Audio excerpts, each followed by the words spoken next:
This is an unabridged audiobook by author Megan Linsky. To maintain content guidelines, certain scenes have been removed from this audiobook. Summaries of these deleted scenes can be found within this audio. To listen to this full audiobook with deleted scenes, please visit meganlinsky.com. The Shifter Empire. Hidden Legends University of Sorcery, Book 5. Written by Megan Linsky. Narrated by Liana Walsh and Max Pinkins. A note from the author. This book contains characters with the following medical conditions. The information included is meant to educate readers on disabilities featured within the University of Sorcery series. Common Variable Immune Deficiency Disorder. CVID is a rare and complex primary immune disorder that is estimated to affect 1 in 25,000 to 1 in 75,000 people worldwide, including the author of this novel, Megan Linsky. It is categorized by low levels of immunoglobulins and antibodies, which makes the body prone to infection and other diseases. Patients are often treated with human plasma, which replaces the missing immunoglobulins people with CVID need to survive. Amputation. Amputation is the removal of a limb by trauma, medical illness, or surgery. Some 1.8 million Americans are living with amputations. Many amputees use prosthetics as a way of increasing quality of life after losing a limb. Autism. Autism is a developmental disorder that impacts the nervous system and affects each individual differently, with a wide variety of symptoms. Challenges with social skills, repetitive behaviors, and speech are common. Autism can affect as many as 1 in 59 children. The University of Sorcery series is part of the Hidden Legends universe, a paranormal fantasy world created by authors Megan Linsky and Alicia Radez. Included in this universe are the following series: the Academy of Magical Creatures series, the College of Witchcraft series, and the Prison for Supernatural Offenders series, with more to come. Each Hidden Legends novel features magical romances with disabled characters fighting for a better world. You can find out more about the Hidden Legends universe by going to www.hiddenlegendsbooks.com. Chapter 1. Ethan. To become king, one had to have a will of iron, dangerous to Fae, poisonous, burning. It required more than a strong stomach. It demanded a sacrifice. The crown insisted a shifter must be willing to give up what was necessary, a monarch putting everything on the line for the good of all. My cousin had tried. He had attempted to mold the country to his desire, and when his plans fell apart, he destroyed whatever was within his reach. The throne had killed him in the end. He had failed. I would not fail. Arcania University was still in shambles from the battle last night. Dawn was coming up over the horizon now, streaming through the open windows and illuminating the debris that was scattered all around the school. Most of the bodies had been cleaned up at this point, though blood soaked the carpet and marble floors. I'd spent some time speaking with Lady Magdalena while my friends waited for me. Now that the conversation was complete, I knew exactly what I had to do. It would not be easy, but it was what had to be accomplished. As I entered the frayed remnants of the grand foyer, several people looked our way. Lady Magdalena walked beside me with a sense of purpose.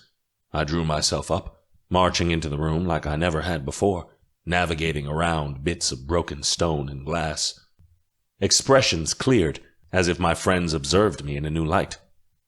Theo, Odette, Alexi, and Kiara watched me like birds of prey, fixated on what I might say or do. Stefan, who was still holding Delmare up against him as she recovered, observed me with an open mouth. Finlay, Amantha, and Arthur appeared awed at my presence, like they were welcoming the arrival of a new man.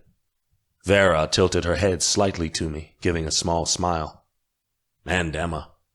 Gods, Emma. What I was about to ask of her was more than immense. It was too much. It was like she knew. Her eyes contracted with horror, as if she realized what Lady Magdalena's plan was and knew she wouldn't be able to talk me out of it. Tigris, her tiny faykin, sat on her shoulder and tilted his little head at me. "Let's get down to business," Lady Magdalena said. She waved her hand, and a massive round table with wooden chairs appeared in the center of the room. Each of us took one, glad to be off our feet after such a tiring battle, although I was far from as exhausted as I'd been moments prior. My conversation with Magdalena had invigorated me, as if I'd received a full night's rest, and I was eager to share it with the group. "All of you have a very big part to play in this war," Magdalena began. "We all must trust each other now. As such, we need to be open." She nodded to Emma, who shifted uncomfortably in her seat. "Most of you know of my quest already, but some do not," Emma said. "You all know that I am the World Weaver, a sorceress destined to save the Fae. Have you heard of the Crystals of Harmony?" "You all spoke about them in the library during the battle," Finlay said. "Yes, they're great sources of magical power. Milonia herself gave me the task of uniting them all, for if I don't, the portal to Edenmire will close for good, and the Fae will lose their connection to it forever, therefore perishing and turning into dust. Our race will die out. All of us will die in one fell swoop." Alarmed notes rose among those that did not know, but Lady Magdalena drew everyone back to attention. "Ladies and gentlemen, please, now is not the time to panic." "There are 6 stones. We have 4. Emma nodded to our friends. In unison, the girls put their weapons on the table. Delmare laid her dagger down, which contained the dragon stone. Odette placed her axe on the table, and the alicorn stone glistened beside Kiara's princess staff, which held the griffin stone. Emma placed her sword, Laudberzan, upon the table. From within shone the glittering woven stone. Amantha and Finlay's eyes dazzled with wonder as they observed them. "We have the woven, dragon, alicorn, and griffin stones. All we need to find now is the Seelie and Unseelie stones, and by Melonia's timeline, we have 2 years left to unite them," Emma said. "It's our greatest priority." "I am also a Draika, a druid fae that can see into the future," Odette piped up. "I have received many visions from the gods about Emma's quest, and I hope to receive more, so we may have a clearer path ahead." "Did you know about this?" Finlay asked Arthur. Arthur nodded. "Yes, I know of Emma's prophecy, one delivered to her by a hag nearly 2 years ago."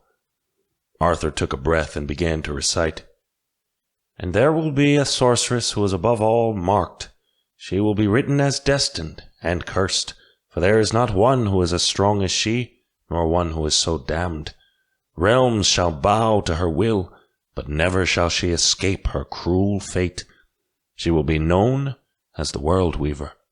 She who holds the power of the Arcania will be their final end, for when the wolf howls, the World Weaver who rules over reality itself will surrender her magic and die.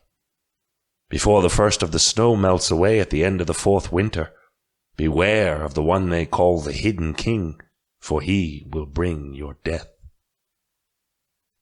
A cold shiver passed over the table.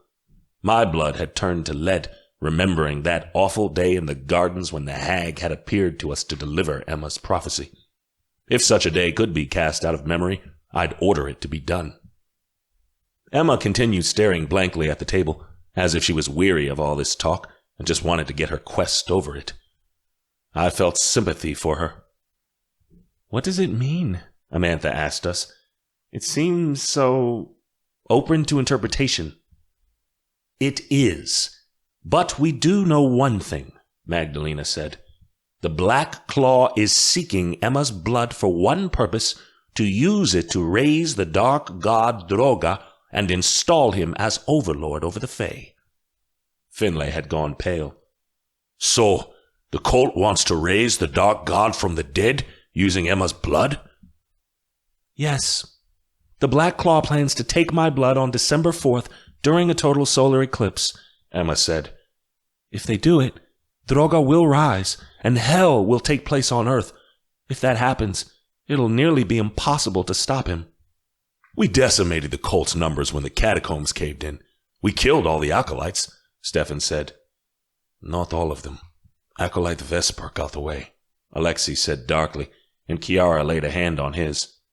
We also believe that Gabby has been keeping her own stock of oppressors from the Black Claw hidden to use as her own personal army, Kiara added. We aren't out of the woods yet. But the Black Claw is weak, I insisted. They'll have a harder time taking Emma now than they ever have before. We still might be able to avoid the ceremony and stop them from using Emma's blood to bring Droga back to life. What about the part on Emma's death? Amantha asked. It says she's going to give her life away for Malovia? Emma's death has been prevented, I growled.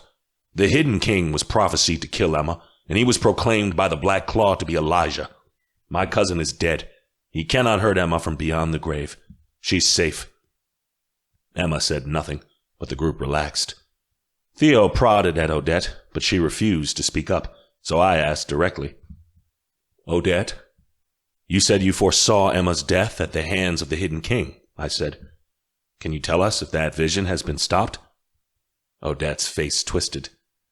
Well, the Hidden King is dead, so I don't see how he could hurt Emma now. We must have changed the future by killing him. Emma should be safe. A couple of sighs resonated from around the room. I felt my body weaken as I slumped against the chair. Emma's death was the main thing I was intent on preventing, and it looked like we had done it. We'd tricked fate and gotten around destiny. My mate would remain alive. Magdalena shook her head and slapped a hand on the table. We can't discuss prophecies when the future is still unclear. We have to decide what we're going to do about Gabriella. She is still a queen and in power. I know where she's heading. She'll go with her armies and her followers to the Yurtsa Daetsa, the Fortress of Towers. It's a citadel 100 miles from Dolinska. It was built many years ago, a refuge for the king in a time of war, I said. She can rule Malovia from there. And how do you propose we stop her? Finlay lazily propped his legs on the table. You'd need a king for that. Finlay Dunbar, so help me, get your feet off the table, Magdalena snapped, rubbing her temples. Finlay sheepishly plopped his boots on the floor. Emma's stare was heavy on me as I said, We have a clear plan ahead. We raise a king, one who has royal blood, and is popular enough with the public who will be accepted by the people. Then that king will declare war on Gabby. The room went very quiet. Then Stefan said, You're not suggesting what I think you are. I remained silent, and Lady Magdalena said, Of course he is. He's raising a challenge to Gabriella. The choice is obvious. Ethan must become king, and Emmeline as his queen. Emma's chair skidded backward, and she leapt out of her seat. No, she seethed. I'm not going through this again. Emmeline, please, Magdalena said. You must hear us out. Emma sank back into her chair, but it was reluctant. I felt guilt, but not so much guilt as to misplace my resolution, as Magdalena said. Finlay, now that Professor Mara is gone, you are the rightful leader of the revolution. We will need your help. For what? Finlay tilted his head. What is it you ask of me? We are asking you to gather supporters, to support Ethan's claim to the throne. We won't be able to do this without the public behind us. Finlay nodded. The Malovian Revolution will back your claim. Ethan and Emma have a right to that crown. The two of you care about the people. I couldn't think of anyone better to give a crown to. Emma snorted loudly. Who's going to vote us in? The Circle has to approve kings, and many Circle members were killed when the catacombs collapsed. The ones that weren't ran off with Gabby. Stefan leaned forward. I make my declaration now that I wish to become part of the Circle, he said. Install me, and I'll vote for Ethan as king. That's only one vote, Emma growled. You still have me, Magdalena said. I haven't lost my place on the council, and therefore that makes two. I have nobles working for me that we can place on the council at once. People who will do as I say. That will be enough to get the required votes." Emma ground her teeth. I rushed to speak before her temper erupted. "We'll gather other nobles," I said. "Power isn't the only thing that runs Dolinska. It's also coin. Money will do the talking for us. If we get the richest nobles to back us up, we have a chance." "How do you expect them to do that when Gabby was padding their pockets and giving them tax breaks?" Emma asked. "Because we're going to give them something to believe in," I said firmly. "A greater Malovia." Emma rolled her eyes. "The nobles don't care about anyone but themselves. You'd be hard-pressed to find ones that actually want to better the country." "There must be good people we can install on the council," I insisted. "Nobles who the people will respect and follow because they want to, not because they have to." "You're assuming we can get the crown back," Emma shouted. "I still don't see how it's possible." "There is a way." Emma's look was daunting. "Ethan, no. Don't tell me we have to go through another contest." My heart hardened. "No. It's worse." Emma huffed. "Of course it is. Why wouldn't it be?" "If a contestant loses the king's contest, but wishes to make their point to become king, they can make an appeal to the public," I continued on. "It never works, because the winners of the contest are always installed, but since Elijah is dead and Gabby has fled Dolinska, it leaves a rare opening for us to make our claim. If we're to become monarchs, we must prove ourselves to the Arcania." "You're forgetting about your trial. Elijah eliminated your position as prince. Your name is Haystack now. You are cursed," Emma replied. "They will accept me. Despite Elijah's ruling, he cannot take away my heritage. I am the only son of King Lycus. I have a royal bloodline, and no piece of paper can say otherwise. The Fae know it. It'll help bolster our claim." "We used unseelie magic during the battle. We broke the law. Everyone saw us," Emma said. "They won't accept us as king and queen now." She was throwing out everything she could to avoid this. It should have annoyed me, but it didn't. I couldn't complain, for I was the one who had sprung this upon her yet again. "These are all minor excuses, ones you can get around," Magdalena snapped. "Emmeline, please stop this childish game. You are better than it." "How can we sit here and say we're the best for Malovia? Shouldn't the people decide? Why do we have the right to demand that Ethan and I should rule?" Emma asked. "Because there aren't any other challengers," Stefan replied. "No one else is brave enough to go up against Gabby besides you two, and she can't be allowed to stay on that throne." "That's not enough. It's time the Fae started making decisions for themselves, instead of allowing the monarchy to make decisions for them," Emma growled. "They will, and you will be the ones they will choose," Magdalena said simply. "You and Ethan are popular. You are heroes many times over to the people of Dolinska, and they all know it. Do not try to convince me that you and Ethan do not care for the Fae, because you do. It is plain for the public to see, and that alone will win them over." Emma's cheeks flushed as red as her hair. She didn't react further, save for her clenched hands on the armrests of the chair. She shook in not shock, but rage. "Emma," I whispered in my head, but she blocked me out and turned her head away. "The country will be divided. Some will want to support Ethan, and others will continue to back Gabriella," Magdalena said. "To win the war, we must eliminate the other option. She has lost her mate, and therefore is more dangerous than ever. Her magic may be weakened, but her resolve will only grow stronger. She will tear this nation apart to seek revenge for Elijah's death. She will not care who she hurts or who she will kill. Now that her king is gone, Gabriella will crush this country to the ground wanting vengeance, and that is something we cannot allow to happen." "Why can't we just storm to the fortress now and take her out?" Theo asked. "Wouldn't it be simpler?" "Breaking into the fortress won't be easy. You need an army, a strong one, to get through those walls, and unless we have crowns and titles, no one will follow us to what they'll consider a death mission," I said. "I doubt even as the Phantom I could sneak in and assassinate her. It's an impenetrable garrison. If we want to take Gabby down, we'll need soldiers behind us." Stefan drummed his fingers on the table. So, we have a clear plan ahead. Gather the people, summon the nobles that are still in Dolinska, and install them as circle members. Then ask them to vote Ethan and Emma in as the rightful rulers of Malovia. They will, once we pass our trial, I said quietly. Emma's face went paler than before. Magdalena abruptly stood. We must go to work at once. Finlay, Amantha, I expect you to start gathering supporters from what's left of the revolution straight away. Arthur, you must begin investigating the location of those other stones. Vera, we need an article on Ethan and Emma's proclamation, and quickly. It needs to be published tonight to let everyone in Malovia know of their intention to earn the crown. The four nodded, then stood, leaving the room to complete their tasks. You six! Magdalena barked at Stefan, Delmare, Odette, Theo, Chiara, and Alexei. They reared backward at the booming sound of her voice. For the gods' sake, find somewhere to store those stones where Gabriella won't be able to find them. It was a foolish thing to use them in this battle. You're lucky you still have possession of them. They must be hidden immediately. The girls scrambled to grab their weapons and hurried out of the grand foyer with the boys in tow. Emma's sword remained on the table.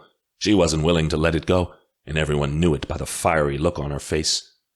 Magdalena patted her hair down, which was slicked with dirt and blood from the battle, and said, I must become presentable and find those nobles we've been speaking of. This is an opportunity we can't afford to waste. She bustled out with all the fury of an incoming storm. Once the door shut behind her, Emma erupted. Her chair fell against the floor as she jumped up and slammed her hands down on the table.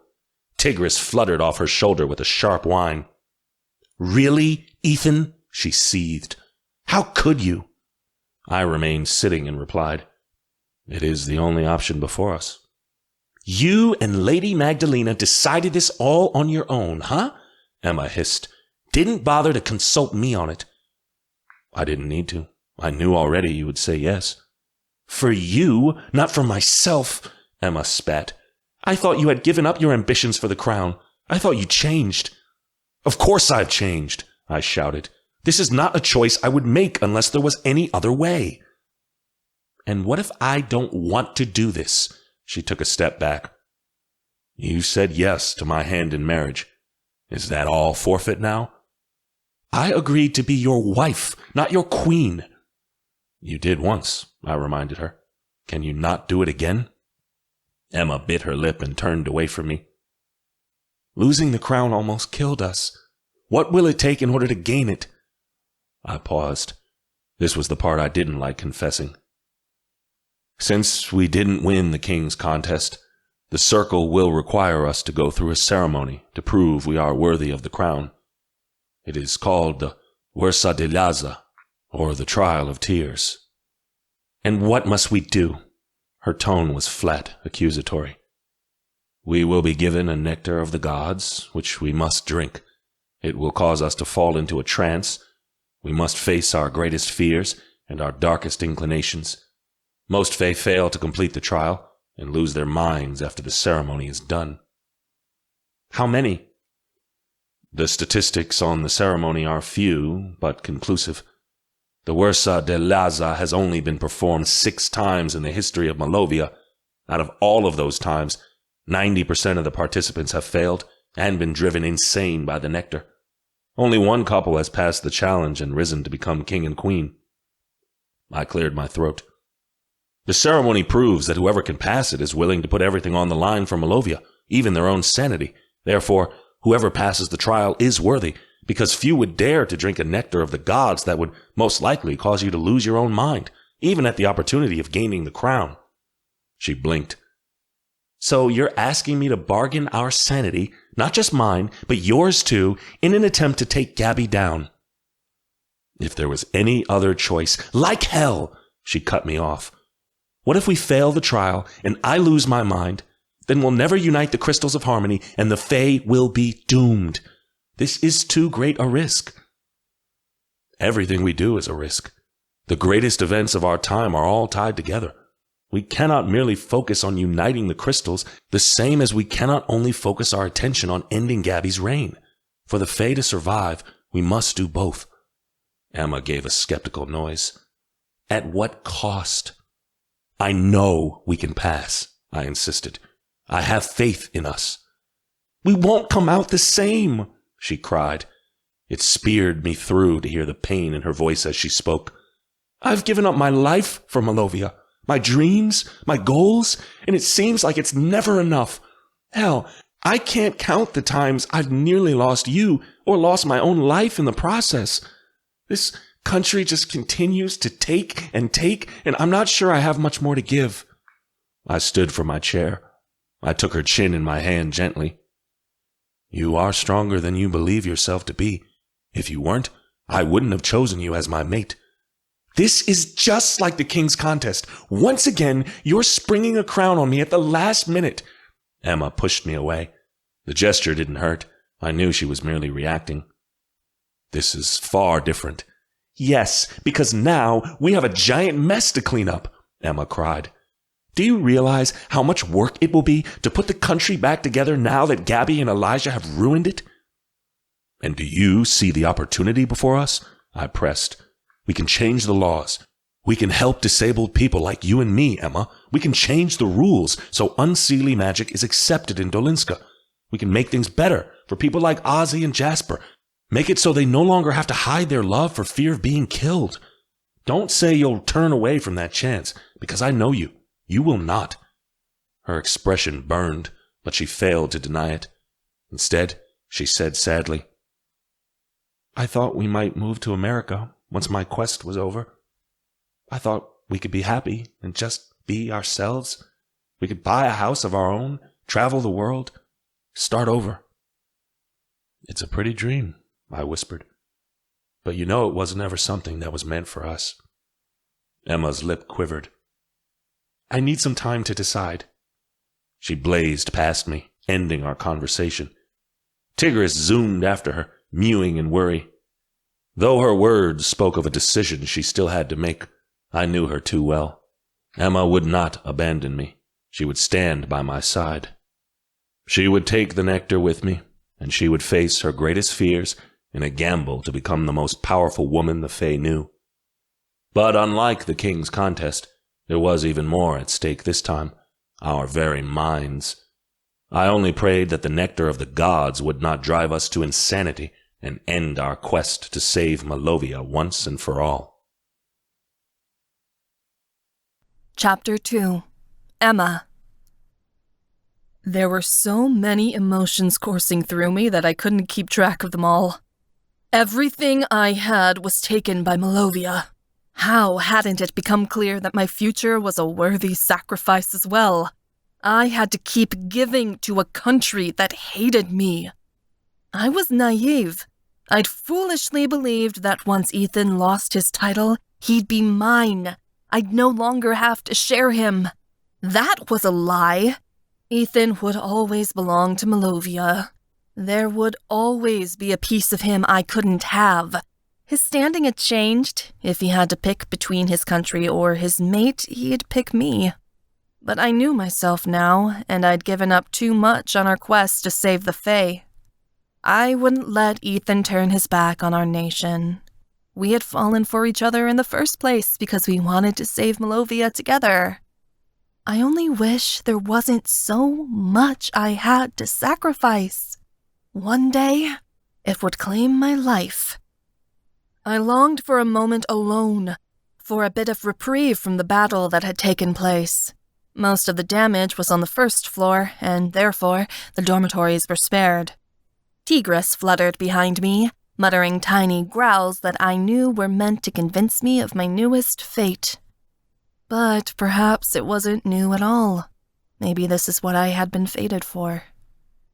Before I even made my way to the staircase, Lady Magdalena was waiting for me.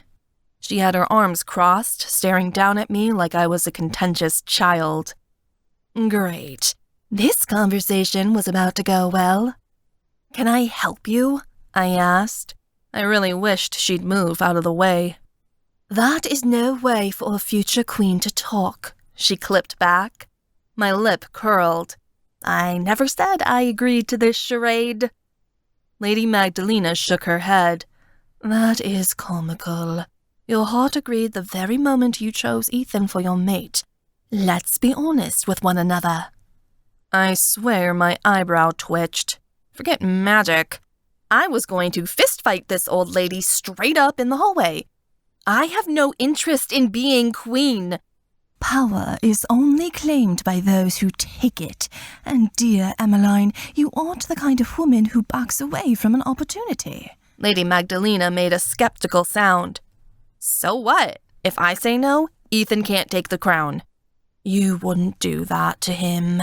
Please don't play games. I took a deep breath to try and calm myself. I'm not sure this is what I want. This is what you want. You're just not willing to admit it, Magdalena insisted. You have no interest in power, but once you are in that role, you will shine, Emmeline. You are merely terrified of what destiny requires of you, but fear aside, you must face it. What about my prophecy? I fumed. We get rid of Gabby, and then Malovia loses yet another queen? Because I'm going to cork off before I'll have a shot to make my mark on the country, and we both know it. My prophecy speaks of my death. You still have 2 more winters before your time comes. Think of the good you could do in that time. So much could change for Malovia under your guidance. The country needs a kind queen, not a cruel one, and you can be her savior, she insisted. My voice wobbled. And then what? Because we both know how this ends. Ethan will keep the crown, even in your absence. There is no better position you could put him in, Magdalena said gently. Think of your friends, your family. This is the best way to prepare them for what's to come. They will be taken care of and protected by the crown. You can't afford to throw away such an opportunity. Her words spoke of sense. I wouldn't be alive to defend my loved ones forever. But the throne would, if I wanted my friends, my family, my mate, to stay alive. They needed to be in positions of power. You already know that you will become a martyr, Magdalena went on. Why not give the people a queen to worship once you are gone? Leave a legacy that Malovia can honor and admire. Change their minds on things that have divided us before. Then, when you are no longer alive, Malovia will continue to follow your example. Your power then, even in death, will be unstoppable. You will have practically become a goddess in martyrdom. Greatness isn't something I aspire to. Poppycock, Magdalena spat. You lost your chance at greatness once before because Gabby took it from you. Do not allow her to do so again. Tears welled up in me so quickly that I was nearly shocked at their appearance. How dare Magdalena bring up what Gabby had done? Her ruining my leg and ending my skating career had by far been the most difficult and painful thing I'd ever gone through. I don't mention this to hurt you, Lady Magdalena said. Only to remind you of what needs to be done, not only for Malovia, but for your heart, Emmeline. You care for the Fae, and you are what this country needs. But what do I need? I pleaded with her. What is it that I want? That is a question you'll have to answer for yourself, Lady Magdalena replied. When you have discovered your answer, you will know where to find me. She waltzed away.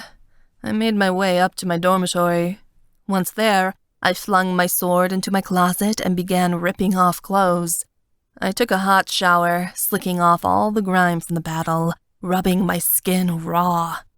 Even after my body was clean, I could still feel the hot stickiness of the blood on me, eating away at my soul. After dressing, I huffed and fell on my bed with a sigh. No matter what lay ahead, I wanted a few hours of sleep before I dealt with it. Ethan didn't check in. He was giving me space. I didn't get up until dinner time that evening. When I woke, I nearly cried out. In my bones was a tiredness neither sleep nor rest could satisfy. Every muscle of my body felt like it had been mashed underneath a dragon's foot. Sitting upright almost caused me to pass out. I was in so much pain. I gritted my teeth and forced myself to bear it. I couldn't lie in bed for the rest of my life, after all. There were things to be done.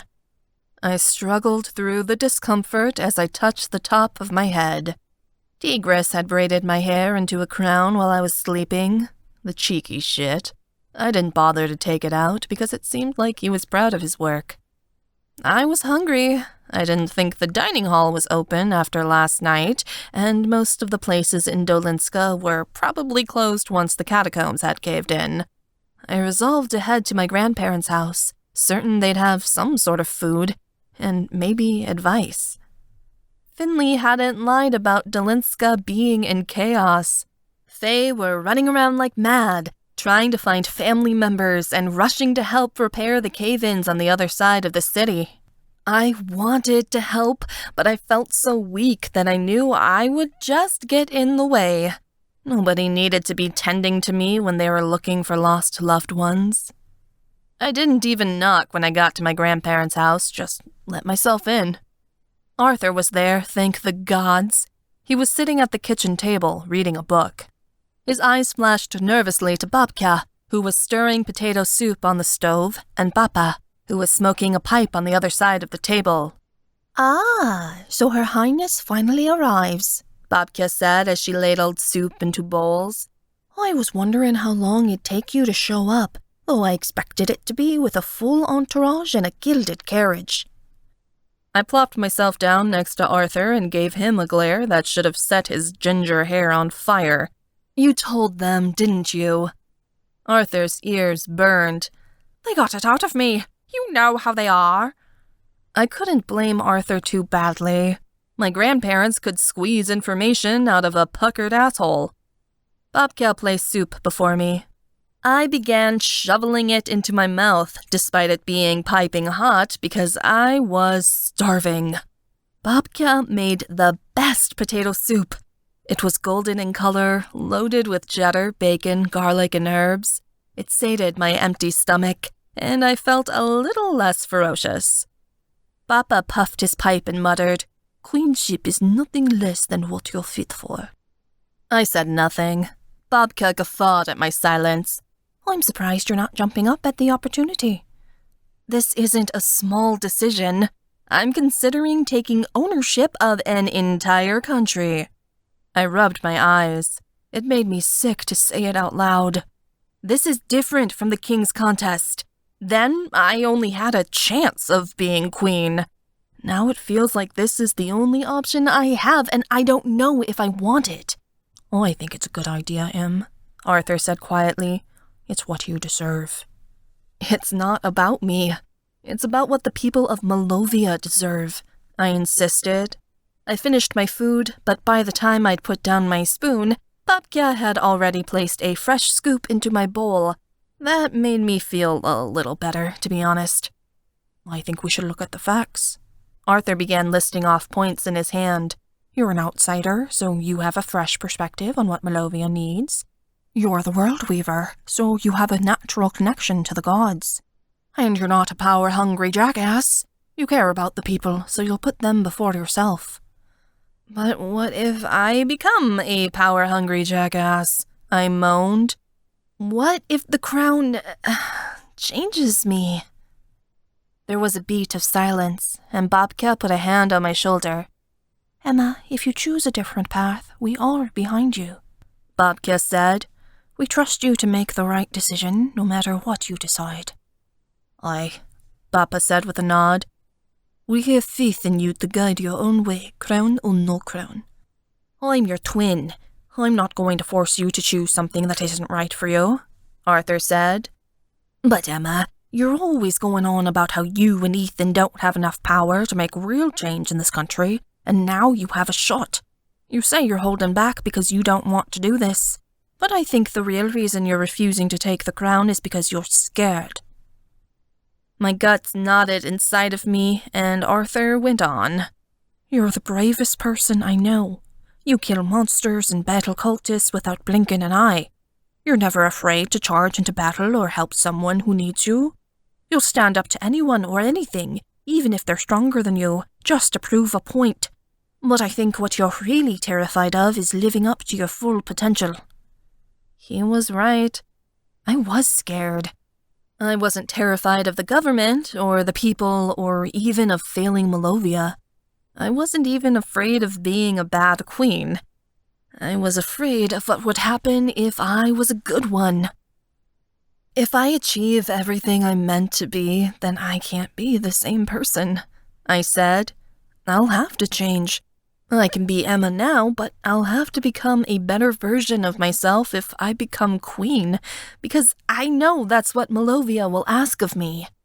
I'm worried I won't be able to live up to everything I'll have to become, and it'll turn me into a monster. What if I crave power? What if being queen molds me into someone I don't want to become, like Gabby or Antonia? Gods, I couldn't imagine turning into Ethan's mother. It'd be a nightmare. "You have a choice not to," Papa said. "You can choose the type of queen you want to be." "But I don't want to lose everything again," I confessed. "We could gain the crown, but the crown will make things different between Ethan and I. It'll change our relationship. It's going to change how I interact with my friends. I'll be responsible for an entire nation. Nothing's going to be the same after that. What if I become queen and it's nothing like I imagined? What if I still remain unsatisfied with my life? What if I attain the success I desire, but it leaves me empty inside?" Because I was afraid of it. Being successful. I was more terrified of accomplishing my dreams than I was of the scariest monster out there. I'd been losing for so long, failed so many times, that I didn't know what it would be like to finally win for once. What would I do with myself once I've finally got everything I wanted? Playing small isn't going to help you achieve your goals. You'll lose yourself by remaining afraid and letting the world pass you by, Vodka said. It's easier to remain as you are, yet you feel it in your heart that it isn't enough. She spoke the truth. Inside of me, there was always this ever-longing of more. I could be happy the way I was, but I wouldn't be content. There'd always be this niggling in the back of my mind that I hadn't given it my all, and it would eat away at me for the rest of my life. But I'll have to be perfect. I don't know if I can live up to that, I said. What if I try to be the best queen I can be, and in the process, it destroys who I am, and I lose myself? Mistakes are going to be made in the realm of power, but you have to allocate for them, Papa said. At least if you take the risk, you won't have to look back and wonder what would have happened if you would have played the game. Ethan frames power as sacrifice. Maybe it is, and maybe it isn't, I said. I don't mind giving up pieces of myself, but I worry this position will make me become the sacrifice, if that makes sense. My grandparents nodded thoughtfully. I didn't know why I was going on about this, because due to my prophecy, I was going to be sacrificed anyway. But dying for a cause I believed in and experiencing a slow death of the soul due to continually failing over and over was different. I felt like I'd failed Malovia so many times already. How would I handle doing it again as queen? Even if I made the best decisions possible, someone would always pay the price. We are in charge of our own path, Babka said. You aren't responsible for the world. Malovia will depend on you, but before you can please the court, you must first have faith in yourself. Some people under your rule will die, and some will live. What matters isn't what power you have, but what you choose to do with the power that has been given you. None of us are helpless, Emma, and it's the illusion of that helplessness that keeps so many stuck where they are. Don't fall into the same trap. Babka's words resonated in me, and I understood why I felt so opposed to becoming queen. I'd felt so hopeless throughout my journey as the World Weaver. I feared that if I became queen, that feeling of being unable to change my destiny would still prevail, even if I was the most powerful woman in the country. I hated feeling like a victim. I wanted to run from it, make it go away. That feeling of victimhood wouldn't end if I became queen and things didn't go my way. It'd only increase. But power and strength, it was all an illusion anyway. A ruse that could easily be broken just like tearing away threads at the edge of a spell. If I wanted it, I could have it. Nothing was stopping me. The only thing getting in my own way was myself. I could trick this whole world into thinking I was the greatest queen alive, even if I wasn't. Maybe if I played the game long enough, I could even fool myself. It didn't matter if I was something. What mattered is if I believed I could become it. I had a long road ahead of me, but at the very least, I wanted to try. Who was I? I still needed time to figure that out. We didn't speak of it after that. I stuffed myself with more potato soup, and Arthur asked, "Do we have any idea where the remaining crystals of harmony might be?" "None whatsoever," Bappa mused, speaking around his pipe. "Is there a magical object we could use to find it?" Arthur wondered. "A powerful Fey artifact that can hide or locate strong magical items?" "Not that I can think of. There is Milana's cauldron, but it wouldn't be very helpful to you," Babkia said. "What's that?" I asked, ears perking up at the name of my goddess. "It is a cauldron of gold that contains infinite treasure, one that was created by Milana. The Miriamic coven calls it the Crock of Death," Babkia said. "We kept it for centuries, but it was stolen from us by the witches during the Great Supernatural War. Whoever the cauldron is now, it's certainly within the confines of Octavia Falls." That wasn't anywhere I wanted to go. I'd been to Octavia Falls once to visit Hattie in order to exorcise the Lashane from Ethan. It'd been a perilous trip, and I had no intentions of going back. "If we could get the cauldron back from the witches, could we use it to find the crystals?" Arthur asked. "Unfortunately not," Bappa said. "The Crock of Death cannot be used by a Fae. We can only guard what's inside of it, not take whatever lies within." "We also cannot hide anything inside of it either. Only other supernaturals can. So I doubt that whoever had the last 2 stones would place them in there," Babkia added. "Well, I'm sure some witch somewhere got their use out of it," Arthur said. "Though it'd be nice if they gave it back." "Doubtful," Bappa replied. "The witches will keep anything they can use against us. That cauldron is long gone." This felt like a lot of dead ends.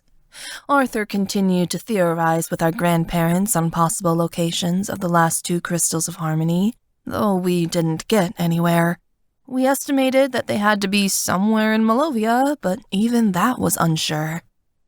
I didn't return to the university until after dark. Arthur went with me through the city streets to protect me. We didn't part until we were nearly at my dorm room door. When I got back to my dormitory, I saw Delmer, Odette, and Kiara standing outside of it. They'd cleaned up from the battle and were holding their weapons that contained the crystals of harmony. Their faces were apprehensive, as if they expected an explosion out of me. But I took a calming breath and didn't mention what I knew had to be on their minds. "What's up?" I asked. "Did you find somewhere the crystals can hide?" "Yes, and we think we've found the right place, but we need your help," Kiara said. "Edinmire is the safest place for them, and in our opinion, there's no better location than your hearthfire. If we store the crystals there, Gabby won't be able to find them. As the World Weaver, you're the only person who's able to take us there physically. No one else can open the portals to our homeland, so therefore, no one will be able to retrieve the crystals if we hide them there." That was a good idea. Delmer winced and put a couple of fingers to her face. I turned to her in concern. "Are you all right?" "I'll be fine," Delmer gasped, but I knew better. The burn that the dragon stone had inflicted upon her during the battle was slowly healing due to Kiara's potions, but I wasn't so sure it wouldn't leave a scar. Using the dragon stone to protect Stefan had almost killed Delmer during the battle. That couldn't happen again. We had to learn how to use the crystals, but first, we needed to hide them. "Let's go," I said, and I opened my dormitory door. I got my sword out of the closet, and the four of us sat on the floor. We closed our eyes and began the meditation to Edenmeyer. The trance didn't take long, since by now we were all practiced. In moments, we'd meditated our spirits into the fairyland along with our weapons. We stood before the cottage that I'd created with my illusion magic. The cottage was as cozy and warm as ever, with the smell of blueberry pancakes wafting over me.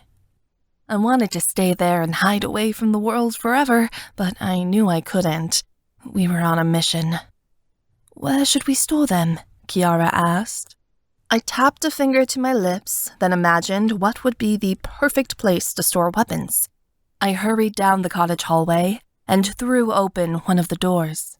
Inside was a stone armory, torches burning on the walls. My hearthfire always created any room you needed whenever you needed it. "We leave them here," I said. "Even if Gabby manages to find my hearthfire, she won't be able to get into this room. It'll vanish once I close the door and become open to us again once we need to practice with the crystals of harmony. I don't think we should touch them again until we figure out how to use them. It's too dangerous." The girls nodded. I placed my sword on its display, and the woven stone glimmered in the firelight as I stepped away. Odette mounted her axe on the wall, while Delmare slipped the dagger into a glass case, and Kiara leaned the priestess staff against a corner. As she did so, Kiara put her hand to her hip and barely suppressed a groan. I frowned. "It's the brand, isn't it?" "Yes," Kiara said.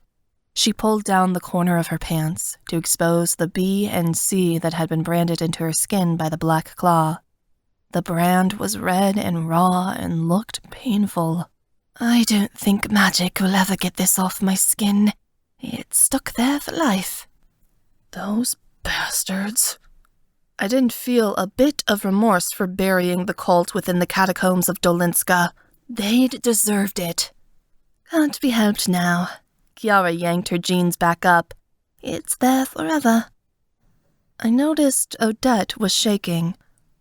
"Odette, what's wrong?" Odette's voice trembled.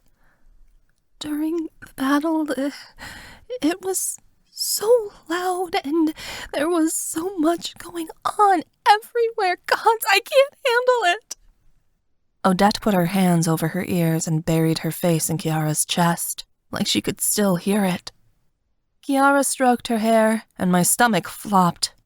Odette had gotten overstimulated during the fight. She'd fought through it to help us, but now she was crumbling. "We should all take a break," Delmare suggested. "We haven't gotten a spare moment to breathe." The four of us walked to the living room. We slumped onto the couches in front of the fireplace, and Odette curled up against Kiara. She blinked a few times before she shuddered and said, "I don't think I can fight again, Emma. It goes against my nature as a Droga. I'm supposed to be impartial in war, and I just can't handle—" "It's okay, Odette," I told her gently. "You don't have to fight again if you don't want to." Odette remained shaking, and I said, "Let's make this a bit more cozy." I conjured hot chocolates on a tray, as well as giant blueberry muffins that were bigger than my head. They were illusions, so they'd provide no real sustenance, but at least they'd give some comfort. Everyone reached out to take a hot chocolate and a muffin as we pulled the knit blankets over ourselves and stared at the fire. I took a bite of my muffin. It was amazing.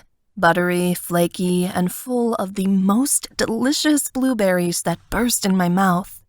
At least with illusion food, I didn't have to worry about setting off my allergies because it wasn't real anyway. Delmare nibbled on her muffin and said quietly, "We should probably talk about the dragon in the room." Everyone looked at me, and I sighed. I ran a hand through my hair. "I don't know what I should do, guys." "You should follow your heart," Kiara offered. wherever that may lead. But what if I don't know what my heart wants? I said. What if I don't know what's the right path? You do, Delmare insisted. You've always known what you've wanted inside. I think you're just too afraid to go after it. I stayed quiet, and Kiara said, I know it would be easier, continuing on in life as you always have. Change is scary, and this choice isn't one you'll be able to walk away from once you make it, but... Emma... Kiara took a deep breath. You can't walk away from everything you've always dreamed of because you're scared. I know you're frightened that you'll lose it like you lost skating. But at the very least, you have to try. I bit my lip. This isn't something I can decide on a whim. It's going to change everything for me and so many other people. I can't turn back from this decision once the choice is made. And you can't keep looking back. You have to go forward, Delmare insisted. There's nothing left for you in your past. This is the opportunity of a lifetime. And even if it turns out all wrong, I know you. You'd never forgive yourself if you didn't go for it. Would you be okay lying on your deathbed at the end of your life and knowing you let this go? Because I know you wouldn't be. No, I wouldn't. It would tear me up inside, knowing I hadn't done everything I could for the good of Malovia. I'd regret. And the only one thing I couldn't live with was regret. It was worse than pain, worse than sacrifice, even worse than making the wrong call.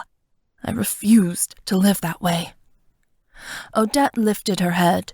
She pushed a blonde strand out of her eyes, then crawled forward on the couch and grabbed my hand. Emma, this is your destiny, Odette said. I've foreseen it in visions, but that vision will never come true if you don't have the courage to believe in yourself. I know you've had a rough road so far. We all have. None of this has been easy. Odette's lip trembled. But you are so close to achieving what the gods desire of you. And if you quit now, all of that pain and sorrow will have been for nothing. The past has been preparing you for this moment. If you decided you didn't want to go through with this, it'd be worse than doing it all for nothing. It'd be a betrayal of yourself. My throat got tight, and Odette let go of my hand. I knew every word she said was true, and yet it still terrified me to think of doing this. Staying in one place would be so much more comfortable. I wanted to be the World Weaver, just the World Weaver. I wanted to fulfill my prophecy, then, if I managed to survive, live the rest of my existence quietly with Ethan, avoiding pain and the rest of the world. But it was a fantasy. I couldn't stay here in this spot I had always been, dreaming of past plans that would never come true. Life would push me onward. The only thing I had to decide now was which direction to go in. We sat around for an hour longer and talked, but not about anything serious. It was more like making conversation to fill the silence. When we meditated back to the university, the girls returned to their mates, and I knew what I had to do. I couldn't do this without relying on my mate. I needed to talk to Ethan. The school was empty. Students and staff had gone back to Dalinska to search for their families and find help. I followed our bond to where he might be and came into the library. Ethan was sitting at a table, poring over a few books with a concerned expression. I heard the voices of my brother and Vara down a few rows, pulling out books for their research. Ethan must have been helping them while awaiting my answer. The library itself was half-standing. The fire had burned 3/4 of the books, leaving the shelves in nothing but ash. The curtains and portraits that lined the walls were burned and scarred, and several windows had been broken out.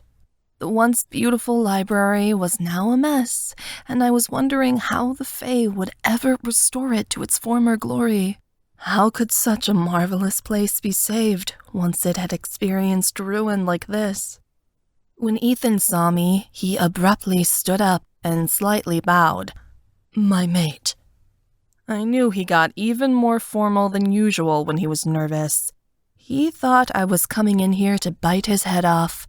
I wanted to yell at him, but that wouldn't get us anywhere, so I gave a sigh and said, "We should go somewhere." He nodded curtly. Ethan followed me up to the balcony overlooking the school, and I locked the door behind us for privacy. My heart tumbled in my chest as I observed the area. So many parts of the school were lying in destruction, scattered to ruin. This was the college I'd loved, and it nearly been destroyed. Nearly. Despite the battle, she kept standing, and I was proud of her for that. Nothing could knock Arcania University down. No matter what the storm, she kept weathering it with grace. "The university looks so different now," I said, placing my hands on the balcony and looking downward. I suppose it would look different besides, even if nothing had happened, because everything has changed for us. Ethan leaned against the banister and gave me a meaningful look. My fingers tightened on the banister, and Ethan dared to lay a hand on mine.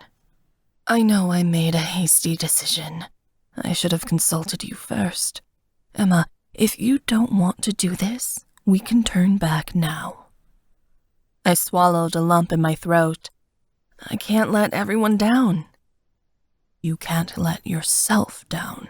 That's what's important to me, Ethan insisted. This isn't about what I want or what Malovia wants. I won't go forward with this unless I know this is what you desire in your heart. There was a clenching sensation in my chest. What about what you want? I couldn't let you lose your dream. You are my dream. You always have been, Ethan said honestly. Things are different now. Before, I wanted to become king for myself because it is what I desired. Now I want to become king because I wish to make Malovia into a better nation. But that wish is foolhardy if you aren't beside me. How could you be willing to give that up for my sake? I faced him, and my eyes connected with his. It's not like before. You have a chance to fulfill your father's legacy. I cannot continue trying to fulfill a dead man's dream, Ethan said softly. I have to look forward to the next generation. Most importantly, I have to consider the life we would lead together as monarchs. What do you mean? My eyes narrowed, and Ethan moved closer. I had some time to think after we argued, and I realized we cannot go forward unless we do so as one, Ethan said. Think of how tragic it would be if I dragged you into this life against your will. We would be together, and yet it would not matter because you would end up hating me. I could never resent you, Ethan. You cannot make such a promise. What if the choice to take the throne ruins our relationship? What if we lose our love, our bond, because you end up despising me? My voice wavered as I said, I know you're afraid I'll turn my back on you, that this isn't what I want. But you need to know that this is part of my destiny too. It might be part of your destiny, but I want to make sure that this is also your wish, Ethan said. Being a queen is no small task, and at the very least, I want to make sure you are certain of your choice. Ethan took my face into his hands. His fingers tangled in my hair, and his thumbs stroked my cheekbones as he said, I do not want to leave you to deal with this world on your own, to endure the crown by yourself. I promised to help you carry your burdens, and I will keep that vow. Ethan, I whispered, and tears rose to my eyes. It would be no worth to me to gain the world and all of its power if I were to lose you. I won't allow such a thing to happen to us, for us to be alive yet divided. I will prove to you that you are my life, Ethan insisted. He brought me into a kiss, and I savored it, tasting his love for me and reveling in the immense passion it brought. As he kissed me, it was like our first kiss all over again, below the university towers as the clock struck midnight. And I realized then that he was my destiny, that Ethan was what I always wanted, and the power he would give me was what I craved. Power was framed as something evil that only cruel people desired, but I knew I wanted it too. Power would help me save the people I love, to save Melovia. Most importantly, it would help me to save myself. There was nothing wrong with desiring to be someone stronger, someone who had the ability to shape their own life, instead of someone who was subject to the whims of fate. For so long, I'd felt like I was a victim to time, a slave to whatever misfortune came my way, and I was tired of it. I wanted to be in control, and this was the last shot I had at owning my existence. Being queen was my destiny, but with power in my grasp, my destiny was mine to craft and claim. Yes, I desired power, and like Lady Magdalena had said, it was time that I reached out and took it for my own. As Ethan ended the kiss, I said, I know what I want. I want that throne, and I want you. Ethan's eyes darkened with surprise. Are you certain you aren't doing this for me? Of course not. I'm doing this for myself. I almost gasped as I realized the truth. I have to accept that I can no longer be the person I once was. I have a chance to change things in Melovia for the good of everyone. This is about the people and everything we can do to make this world a better place. Not just for the Fae, but for you and me as well.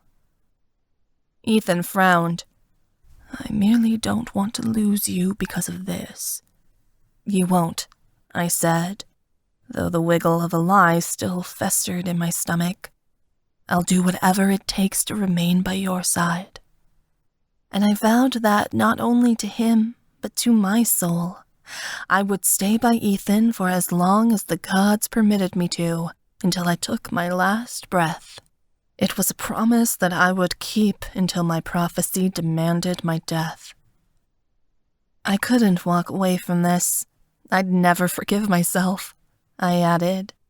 And as scary as this is, I know this is the path Milana has chosen for me. More than that, it's the path I've chosen for myself. If I'm meant to be queen, it's happening now. Ethan nodded. Are you ready? You must show courage. As long as you're beside me, I will be brave. I promised. You're all the courage I need. Ethan kissed my forehead. I thank you, Onawilka. I couldn't do this without you. You're lucky you have a cute ass, I joked, and he gave a wry smile. Ethan and I remained on the roof for a while longer until I told him there was one last thing I had to do.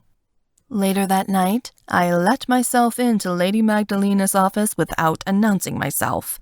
If I was going to allow myself to step into this role of queen, I had to start acting like it. Lady Magdalena was standing over her desk, hunched over a stack of papers that were signed with cursive signatures. They had to be declarations of nobles to become circle members. She glanced upward as I entered, but said nothing. I understand now what you said about power, I told Lady Magdalena. I am ready now. I will take what I desire with ice and malice. Lady Magdalena gave a thin-lipped smile. Good. The trial of tears will begin tomorrow, and it is then you will sip the nectar of the gods. You better get some rest. You will need it. The worst part of the trial of tears was not knowing what to expect. I knew the trial wouldn't be easy, far from it. But unlike most of the terrifying things I'd faced, I typically knew what was coming. Not so now. I wasn't sure what I'd experience once I tasted the nectar of the gods, and that was what frightened me the most. The nectar made you conquer your worst fear or go mad, but I wasn't even sure what my worst fear was. I knew I feared letting everyone down, letting myself down, but I wasn't sure how that would manifest after I entered the trance the nectar put me in. According to a note slipped under my door by Lady Magdalena, the newly appointed circle would be waiting for us at the sacred gathering in the middle of the woods, along with some priestesses. I was shocked Lady Magdalena had managed to install them overnight, but apparently the woman could do anything if she had enough motivation. A news article had run in the annual Arcania that morning on Ethan and I's intention to partake in the Trial of Tears. I told myself not to read the comments of the article online, but I did anyway. The reactions were a mixture of shock, support, and revulsion. Most Fae were merely curious to see how we would perform, though others clearly wished for our demise. Whatever, we'd show them. I roused myself from an uneasy sleep. Tigris had pulled out clothes for me. He levitated a blue cotton dress with flowing sleeves in front of me, along with a pair of soft white slip-on shoes. It was the same dress I'd worn the night we lost the King's contest. Knowing I had to put on a show, I slipped on the dress and curled my hair before applying a bit of makeup. Tigris growled a wish of good luck as I shut the door behind me. Ethan was already waiting for me. He had on a billowing white shirt and a pair of plain trousers. He looked more ready than I did to take on the trial. I wish I shared some of his confidence. We said nothing, merely stood side by side to face whatever was approaching together.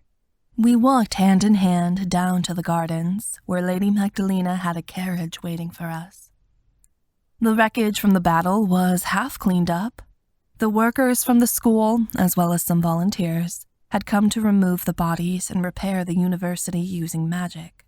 The debris was gone, and I was certain the castle itself would be back to its prestigious self by the end of the week, though the repairs in Dolinska would probably take longer due to having to fill the cave-ins. No funerals had been held for any fallen soldiers or students. Elijah's body had been prepared and was lying in state at Milana's cathedral, but official rites hadn't been performed. I don't see why you want to give Elijah a funeral, I told Ethan. He doesn't deserve one. It is tradition, and he was a king, Ethan replied. We'll see to it after we're crowned. It's the right thing to do. If we're crowned, Ethan acted like we were going out for coffee, not drinking a deadly nectar that might turn us insane. The carriage jostled on our way to the palace. Ethan placed a hand on my knee for comfort. The only words he spoke were, I love you, and I love you. The declaration was more than a promise. It was a vow that we'd conquer this as one. When the carriage stopped in front of the palace, I looked up at its looming monstrosity. It was empty, searching for me to fill it, and thus had never been more intimidating. There were literally thousands of people waiting around the palace when we exited the carriage. A collection of cheers and boos resounded through the air. I couldn't decide if the public loved us or hated us. Ethan kept his head high. I wanted to look down at the ground and hide, but I decided that wasn't very queen-like, so I took his arm and kept my eyes ahead as we fixated on the woods. The crowd parted as we moved forward. I expected someone to jump out at us, try to stop us from partaking in the trial. After all, there were no guards stationed around the area to keep us protected. But the Arcania held back and let us pass as the cobblestone ended and our feet hit grass. We wandered past the wall surrounding the palace and headed into the woods. No one followed us. Only circle members, priestesses, and royals were permitted into the sacred gathering on any day but Heimsknoon upon penalty of death. If the ceremony was to be successful, we had to go alone.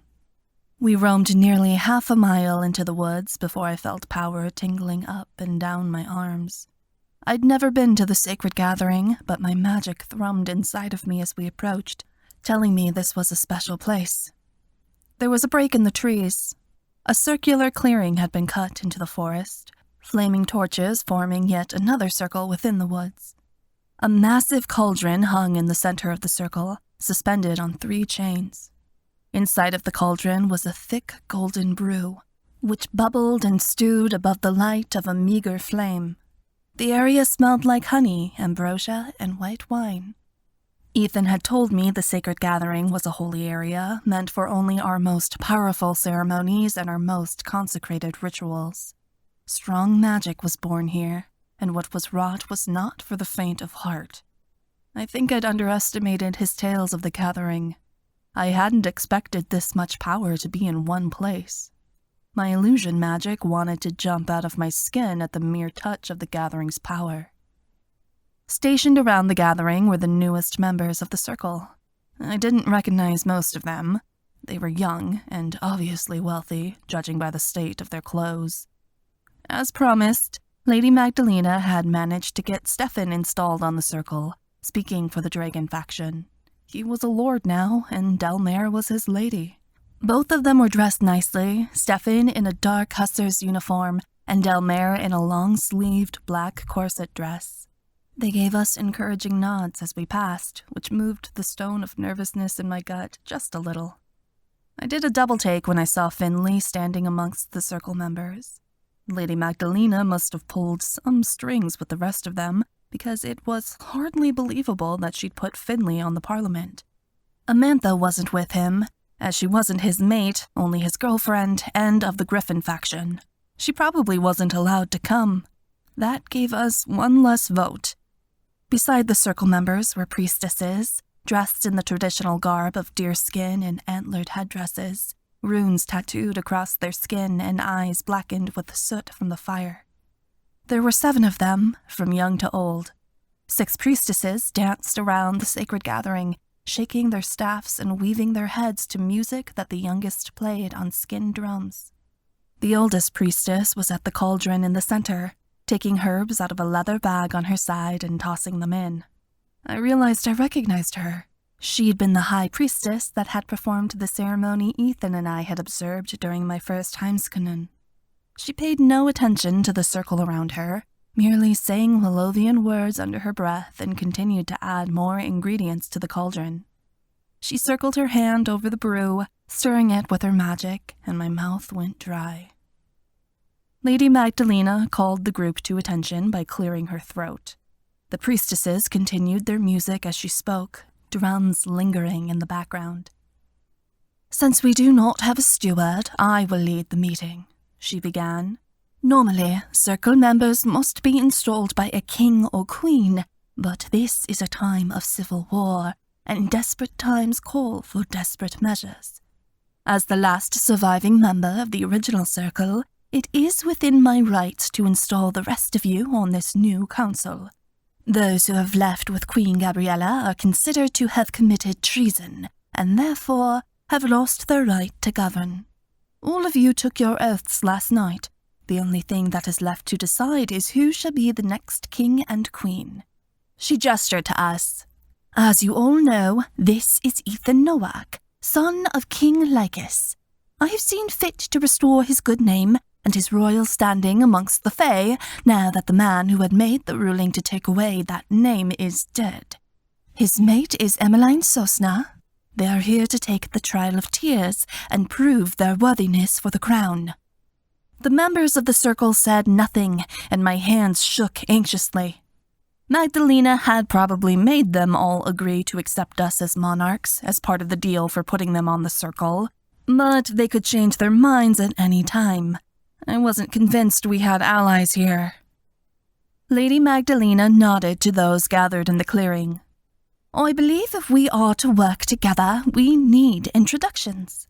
For the dragon faction, we have Lord Slasky and his mate, Lady Irina. Lord Slasky is of royal blood, the grandson of King Benevere, and therefore has good standing to be on this council." Nobody objected to Stefan and Delmare's presence, which lessened the tension in my back. At the very least, I wanted 2 of our friends among us. Continuing on, we have Lord Lockett and his mate, Lady Eloin, also representing the dragon faction. Lady Magdalena said. For the Alicorns, we have Lord Bennet and Lady Raylin, as well as Lord Eric and Lady Ursa. Magdalena gestured to the 4 blondes collected together at our right. With a double take, I realized that the pale face of one of the Alicorn lords was entirely too similar, though the person I recalled with his features was long since dead. Albin Eric had taken his own life after his mate, Christina Manfred, had been killed by Gabby during the king's contest. Lord Eric had to be Albin's brother. Clearly, he was out for revenge against Gabby by joining this council. Lady Magdalena shifted her attention to the left. For the Griffins, we have Lord Deverell and his mate Lady Bella, as well as Lord Grey and Lady Renia. I glanced at the faces of the Griffins she introduced and didn't get anywhere. I expected to be able to read these people, but almost everyone appeared ice cold. I couldn't tell their motives or what they wanted by being on the council. What was more, Lady Magdalena was the oldest person here. There wasn't a person on this circle besides her that was over 35. What was she trying to do? Finally, for the Wolven faction, we have myself and Lord Dunbar, leader of the Malovian Revolution. Magdalena finished. The moment she said Finley's name, Lord Grey immediately erupted. He stomped his way in front of the other Griffins and pointed an accusing finger at Finley. "Why is he here?" Grey sneered. "If you ask me, he should be on trial for treason."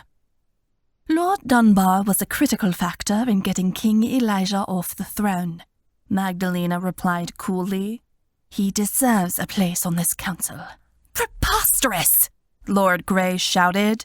"My family lost our estate when he and the other ingrates of the Malovian Revolution burned it to the ground. It is now gone, as well as the homes of countless others." Finley didn't flush, but I felt embarrassed for him.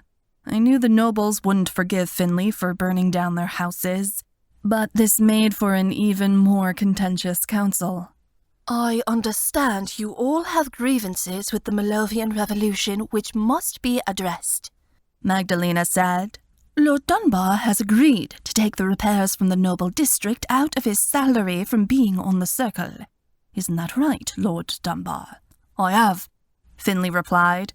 "I won't receive a penny until reparations to the nobles are made and requests for forgiveness for the revolution's actions." This made Lord Grey shut up, but he still seemed pissed. A couple of the other circle members were eyeing Lady Magdalena and Finley with unease. I didn't like how the Wolven faction was missing representatives, but as Magdalena and Finley no longer had mates, it couldn't be helped. "Let's move on. This isn't why we're here," Stefan said. "Ethan Nowak and Emmeline Sosnow wish to partake in the Trial of Tears. I say we let them get on with it." It felt weird to hear him be so stuffy. Usually, Stefan was the one cracking inappropriate jokes, but in the sacred gathering, he was utterly serious. He was meant for this job. The wind rustled the trees until Lady Bella spoke up. "If they pass their trial, we will speak of installing them then," she said. "But until that happens, I say that we shouldn't waste any more time debating about crowning them. They will take the nectar. Then, if they pass, we will decide what to do." The rest of the circle nodded in agreement. Lady Magdalena indicated for us to step forward, and Ethan and I approached the cauldron. The ancient priestess turned to us, wooden bowl in her hands. It was filled with the honey-like nectar, which every pore of my body screamed not to drink. "I hope the two of you understand what this will do," the high priestess said. "Your darkest, innermost fears will be projected to the sacred gathering for all to observe. The circle will watch as you attempt to defeat these fears. Even if you keep your sanity, when you awaken, the circle will judge your actions. It is how you defeat these fears which will determine if you are worthy of the crown. Drink not of this if you do not wish to tempt fate." "We are ready," I insisted. give us the nectar to drink." The priestess appeared somber. "Your mate will drink first." She lifted the bowl to Ethan's lips. She tipped the bowl. Ethan drank the nectar down as the liquid dribbled down his chin. With the first sip, Ethan's eyes rolled backward. He slumped to the ground, collapsing upon the soft grass of the sacred gathering.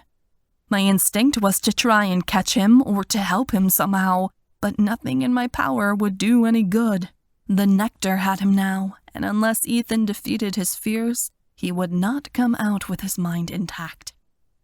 Now that my mate had fallen under the nectar's influence, I just wanted to get this over with. I longed to drink the poison, so that I too may experience visions and prove we had what it took to conquer this trial. The priestess lifted the bowl to my lips, and I drank down the nectar. It was thick going down and coated my throat. It tasted like drinking a warm, comforting tea. The effect was instantaneous. I felt my knees give out, and the moss cradled my head as I laid down upon it. The drums began to swell in my ears, and the singing of the priestesses intensified in my head as I slipped into a trance. I woke up in a blank space. The world was void and empty. The ground beneath me was rocky and plain, stretching on for miles in all directions. There were mountains in the distance, but they were far away, out of my reach. I turned on the spot, looking for someone, anyone, but I didn't recognize a friendly face or even an enemy. I was completely alone in this desolate landscape, and there was nothing I could do to get myself out of it. I began walking in one direction and then the other. It seemed I walked for hours, and yet there was no escaping this barren world. For some reason, my mind had placed me here. I didn't understand. Was this my worst fear? It didn't seem so scary. Being alone, feeling alone, wasn't exactly something that was terrifying to me. After all, I felt like that so often in my childhood that returning to it wasn't exactly frightening. Was this all there was to the trial? Then I saw it, a little wolf pup sitting in front of me. It had red fur and the tiniest paws with the biggest black eyes. It looked like a female. The wolf pup was so small she could fit in my arms. She whimpered and whined as she looked up at me, as if she'd been completely abandoned by the world. "Hey," I said, and I reached down to pick up the wolf pup by instinct. She didn't bite me, merely whined as I took her into my arms. She snuggled up against my chest, and I said, "This is a scary place, huh?" She merely sniffed in response. My hair fell across my shoulders, and I looked from left to right. I wasn't sure what to do with this tiny wolf pup or what the gods were asking of me. It all seemed so confusing. "Let's go find your mother, okay?" I started jogging with a wolf pup in my arms. I didn't know why, but it felt like I had to get this wolf pup to safety as soon as possible.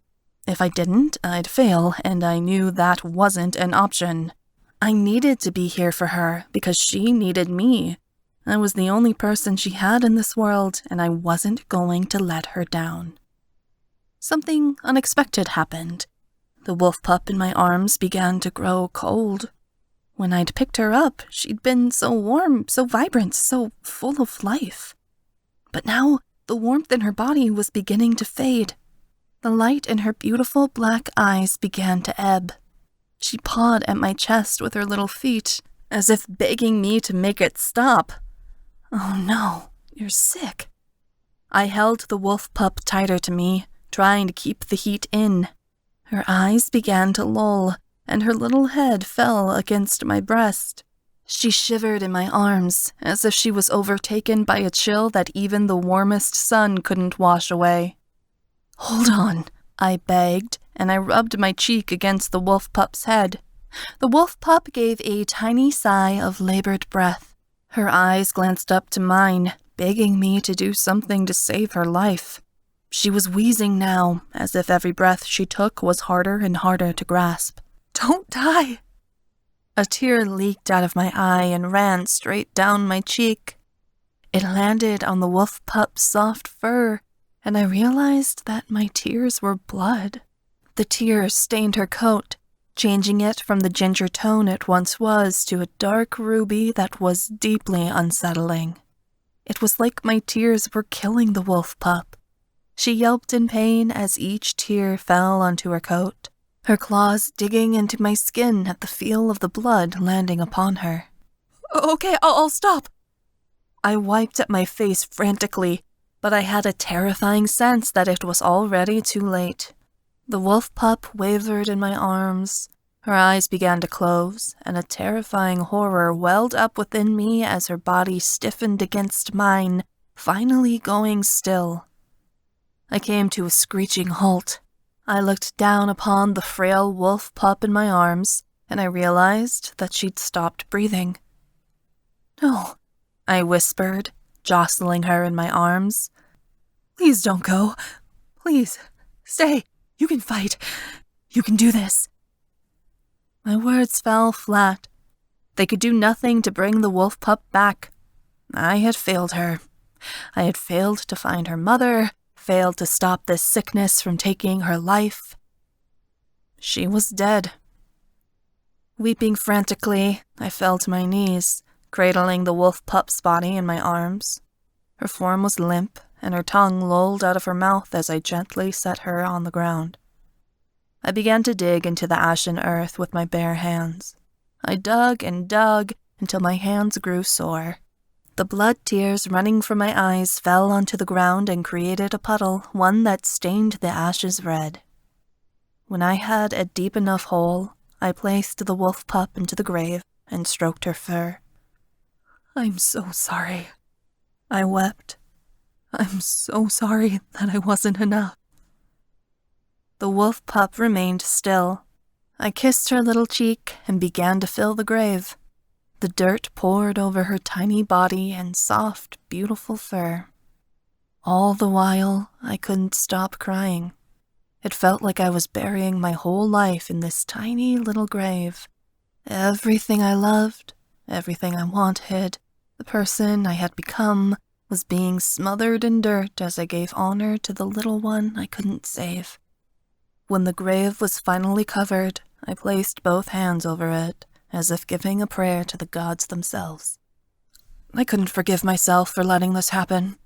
I couldn't forgive myself for allowing this wolf pup to slip away, for my dreams to slip away. If only I had tried harder. If only I had done more. If only I had been more, this wolf pup wouldn't have died, and I wouldn't have let myself down. I had the capability. I just couldn't push myself that far. I failed myself, and failed everyone I loved, because I just couldn't achieve what I'd always set out to do. No matter what I tried or what I did, I would always lose in the end. No matter how hard I worked, or what I sacrificed, or what I decided to give up in my pursuit of my goals, my dreams would never come true, because I was cursed. The gods had damned me to a cruel fate, and there was no overcoming my pain. If I were a stronger person, a better person, hell, even just someone else, I was sure that I could save the world and be everything I needed myself to be. But I wasn't enough, and I would never be enough. I couldn't be a queen because I'd fail my people and I'd fail the country.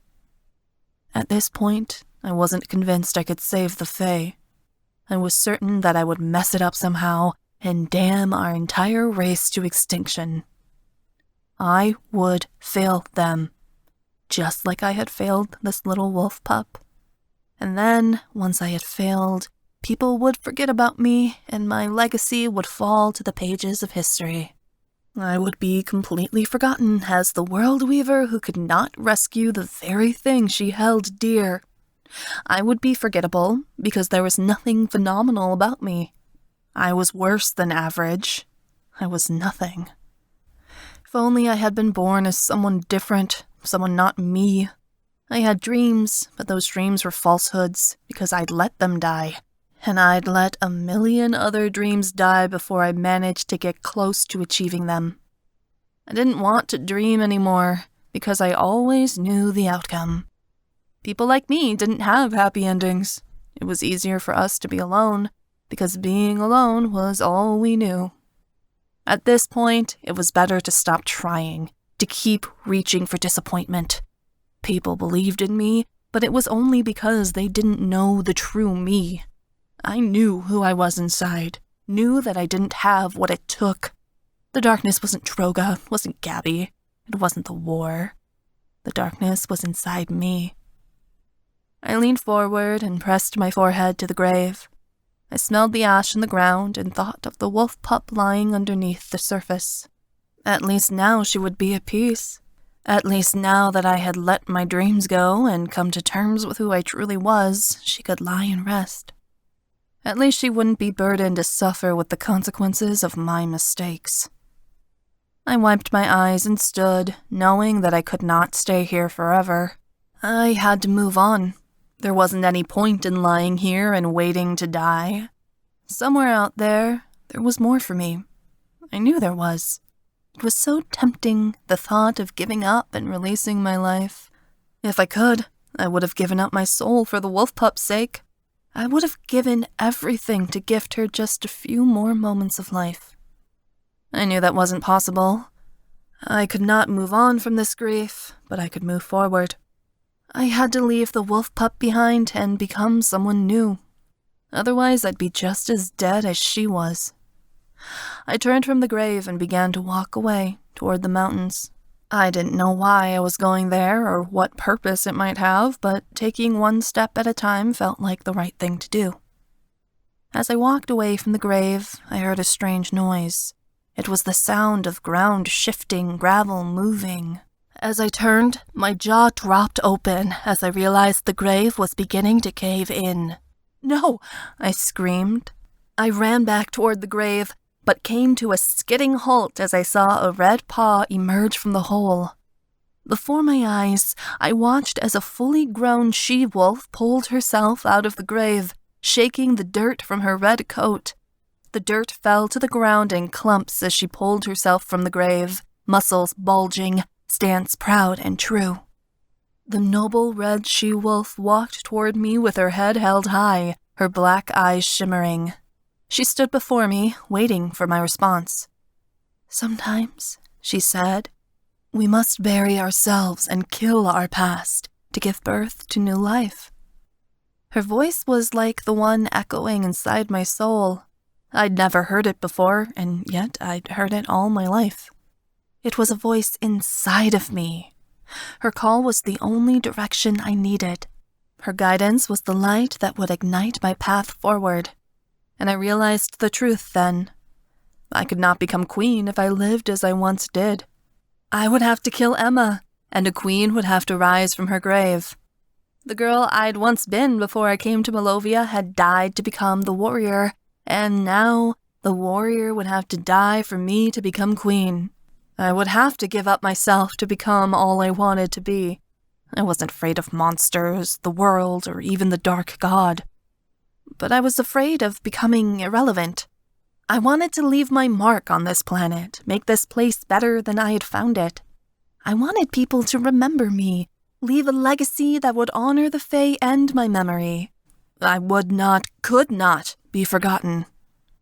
If that was my dream, then the old Emma had to die. There was no other way. I couldn't keep being that girl who avoided the monsters that were in her path and tried to hide away from the worst of the world. I dealt with things, sure, but not until the last minute, and not until they were practically on my doorstep. I could fight, and I was brave, but I was also avoidant, too. I didn't face my problems until I had no other choice. I couldn't do that anymore. I had to take the crown knowing risks were necessary and be willing to fight the worst head-on. I couldn't cower away from evil, because evil would always find me. It would never leave me alone, not until I defeated it once and for all. That could take a lifetime, and that was a terrifying thought, but I couldn't be willing to give up and turn away like I had before. I had to lose myself to find myself. Because the only way forward was to leave behind the person I once was and rise as a champion. To become all that I wanted to be, I had to let myself go. As the red wolf blinked her black eyes at me, I knew that I was ready. I spread my arms wide. "Take me," I said, ready for whatever was to come. "I am ready to be born again." The red wolf crouched. She ran forward, and her jaws opened wide as she leapt into the air. I winced as I felt the pain of her fangs pierce my throat, and allowed her powerful jaws to break my neck. I awoke from the trance with a harsh start. I was still on the ground. The skies above me had lightened, giving way to a beautiful morning. I sat up abruptly, breathing heavily. Everyone in the circle looked at me, gazes telling me nothing. I blinked and tilted my head to Lady Magdalena. "It is done," she said. "Emma has passed her trial." She appeared astoundingly proud, while the rest of the circle was momentarily shocked. Most of them had obviously thought I would not make it through. "Ethan," I began, turning to him. My heart sank as I realized that he was still on his back, trapped deeply within the vision. He still had not passed his trial. The nectar had him, and it would not let go until he had conquered his greatest fear. His eyes twitched behind his closed eyelids, and his form convulsed, as if he was battling a great war deep within his mind. I sure hope he passed, because after everything I'd been through, I couldn't bear to lose him now to insanity. "Hold on, Ethan," I whispered, but I'm not sure if he heard me. He was so far within the trance that I worried he was lost to me forever. The crown was within our reach. All I could do now was pray that Ethan did not lose his mind. Chapter 3. Ethan. "Ethan, wake up. It's time." I opened my eyes and found myself upon a soft bed, one similar to the mattress that had been in my royal quarters in the palace. I sat up. Emma was standing across from me, fully clothed in a long purple gown. Her hair was fashioned well, and jewels hung around her neck, signaling her immense wealth. Looking around the elaborate room, I realized we must be in the palace. We would not be here if we had not earned our place on the throne. Emma looked at me expectantly, as if she was waiting for me to do something, though I had no idea what she was asking me. We must have passed our trial. Why couldn't I remember it? "Follow me down to the throne room," Emma began. "There is something you must see." Emma turned and walked out of the room. I got up and realized that I was fully dressed in my father's hussar uniform, his crown sitting atop my head. I had not remembered putting any of it on. Shaking off the odd feeling, I followed Emma out the door and through the palace hallways. These doors, these walls, these windows, and these statues, they were so familiar, yet something was off about them. I couldn't place what. "Did we pass our trial?" I asked Emma as we drew near to the throne room. "Of course we did," Emma replied. "This is what you've always wanted, isn't it, Ethan?" I thought it was, yet I couldn't shake this odd feeling of instability that was circling around me like a vulture ready to feast. Emma wasn't looking at me the same way. What had passed between us? We entered the throne room. There was no one inside. I realized that we hadn't seen a single soul since exiting our quarters. It was strange not to see a servant, a diplomat, a guard, or anyone else amongst the palace walls. It housed hundreds of people. That we had not seen another person was beyond eerie. I turned to Emma as we stood before the great chairs at the head of the throne room. "What is it you wanted to show me?" "This," Emma said, and she stepped aside. My gut twisted in revulsion as I saw a bloody and naked boy lying on the floor. The child did not move. I gasped at his appearance, not expecting to see such a gruesome sight. "Who has done this?" I asked in a rage, certain I would behead whoever had harmed such an innocent child. But as my attention turned to Emma, a cold feeling crept through my bones as I saw she was clutching her stomach. Her middle had been split open, and her innards were pouring out of the slit. Blood gushed onto the floor where the child lay. You have done this to me, Emma rasped. She held her stomach tighter before falling over, curling up on her side against the child. Her red hair splayed behind her as it soaked into the blood, and before my very eyes, I watched her cheeks begin to slowly pale. Onawilke, I gasped. I toppled to my knees beside her and crawled toward her body. I reached out to pick up the child, to cradle it against my chest. Maybe if I did so, the child would awaken, and this would be nothing but a horrible dream. But the moment I touched the child's pale skin, it vanished completely, leaving me alone with nothing more than Emma's broken form. Emma stared resentfully at me, as if she hated me and everything I was. You have ruined me, Ethan, Emma sneered. You have failed me as my mate? It was a mistake not to break our bond. I wish I had cut myself off from you. Now you have destroyed me, and because of this, you will lose everything. It was never my intention to ruin you, I pleaded. I could not handle this hatred from her, the pure spite that held her gaze. I regretted that she had saved me from the demon. I regretted my very life. For what worth was life if your actions caused the people around you to wish for your demise? I could have been happy, Emma raged. I could have been more. Yet you took and took from me until there was nothing left to give, until I was a husk, a shell, a ghost of myself. Now I am trapped here, sworn to you for the rest of my days. If there's anything I can do to reverse what has been done to your soul, I will do it, I pledged. You are my mate. You are no mate of mine, she seethed. You are a monster. I did all of this because I loved you, and now it has led to my doom. You caused my death. I reached out for her, but it was useless. Once I took her into my arms, Emma's skin dissolved into liquid.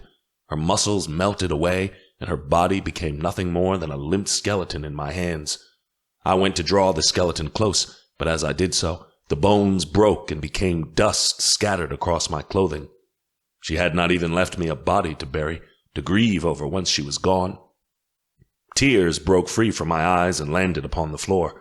I pounded my fists into the marble and wailed for the whole palace to hear, though no one heard my cries. It was then I knew. I was completely alone, left to war against the darkness outside of the palace and within myself. I needed my mate, but she no longer wished to remain at my side. We had saved the country, but I had failed to save her. Emma's prophecy had come true, and she had lost her life. The ground beneath me began to shake. I scrambled backward and realized that the floor was caving in. A hole appeared in the floor of the palace. Flames shot up from the cavern, red hot and singeing my skin even at a distance. As I gazed at the fire, I thought about throwing myself in. I was a king, but the ability to stop death was not a power that I had. I could save my kingdom, but I could not save Emma from this prophecy or our dark fate. The fire grew even hotter than before, until it burned with all the agony of the underworld itself.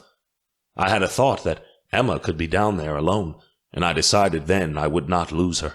I would cut my own throat before I abandoned my mate and allowed her to succumb to the whim of a prophecy that had cursed us from the beginning. It was then I understood. The naked, dead child that I had seen, that was me. It was the part of me that I'd neglected, the child that had died within myself because I'd chosen to turn my back on who I once was in favor of transforming into an illusion of who I wanted to be. That child still needed saving. Perhaps if I made a sacrifice, I could resurrect him. I reached up and felt the crown upon my head. I took it off and held it in my hands. Without a second thought, I tossed it into the fire. Once the crown hit the flames, the entire room ignited, as if I'd tossed a bomb into the fiery pit. The flames swelled out of the hole and consumed the entire room, the tapestries, the sculptures, the great thrones, until everything was devoured in seconds. The palace began to crumble around me, stones falling from the ceiling as if some great beast had smashed into it, turning the building to rubble. I did not move to escape or bother to run. Instead, I allowed the flames to envelop me. I felt their hotness as the flames licked away at my clothes and flesh. I could feel my flesh melting, skin bubbling as the flames ate into my eyes and innards. In moments, I became a pyre, and my body was charred away into nothing but ash, my bones cracking at the heat. I was being burned alive, each part of me seared away by the fire's embrace. I did not scream, however. I remained silent and let the fire do its job.